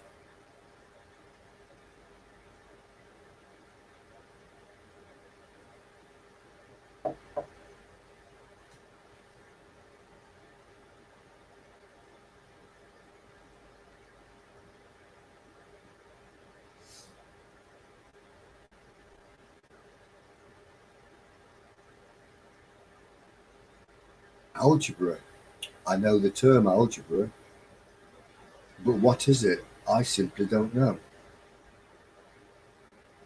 I simply don't know. I remember the name algebra, but we didn't have that as part of our curriculum at all. We simply didn't. I think that was something that was way before. They may have changed things. I'm not sure. But certainly physical sports. It does every child good, even though some can't do it because of physical challenges.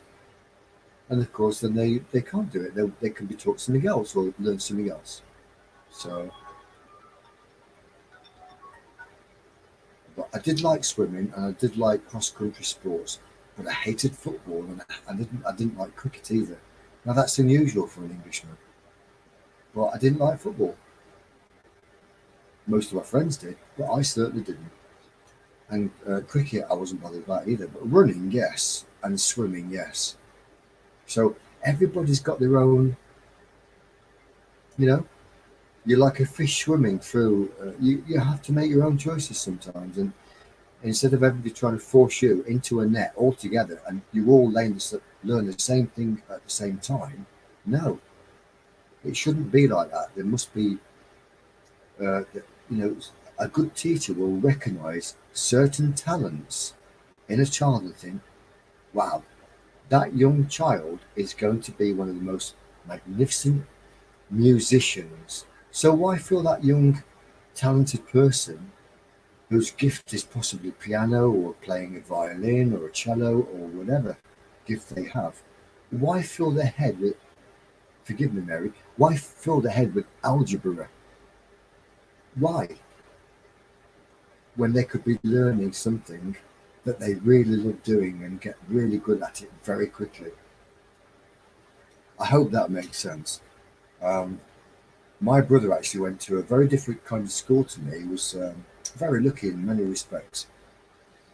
And he now lives in New Zealand. And we've lost contact, unfortunately. I'm sure that I could find him on Facebook. I don't actually do that really. But he had quite an unusual childhood. But he went to somewhere called the Steiner School, which was apparently way ahead of its time. They allowed freedom to do certain things. In some respects, probably a bit too much freedom. Instead of like, if said, well, I don't want to do maths today, I want to just go play on the swing with my friends, they would let them do it. There was no crazy forced routine or anything. So I don't know much about the Steiner School, but they did apparently many, many good things for many children. So that's something I can't really talk about. In fact, I don't know why I really mentioned it. It's obviously because my brother had a different upbringing to me. Well, everybody, it is now 2 minutes past 8 in the morning in the UK. And yeah, I've been live streaming with my friend Simon since 10:15 last night. Don't know how, don't know why. Something incredible's gone and happened tonight because we've had something special happen for us. Some kind of trending thing, or somebody's been sharing things. I know I've mentioned it earlier, I'm not repeating myself, but yeah, something incredible has happened. So thank you all. God bless you all. Special thanks to all our lovely subscribers that have shared the live stream with us tonight. And it's been wonderful. And thank you to everybody that's listened, wherever in the world you may be. Truly, from my heart, we hope that you are okay and this crisis will pass. And then one day we're all back here in the fresh air and doing normal things again. So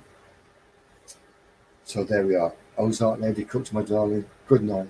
You're one special lady. You and Juliet and Mama, all very, very special. So lots of love to you.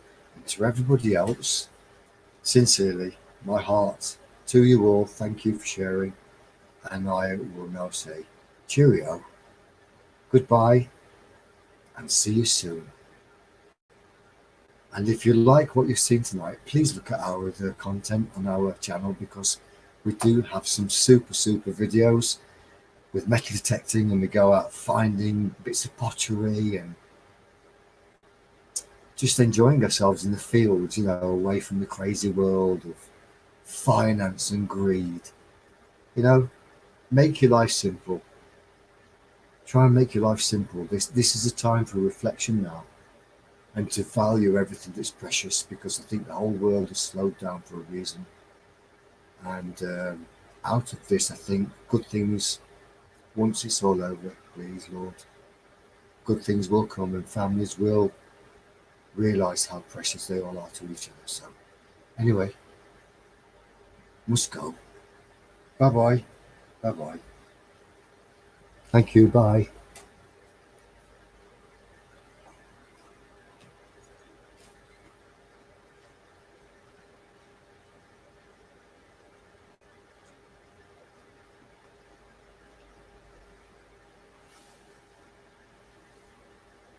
Toodaloo. Bye bye.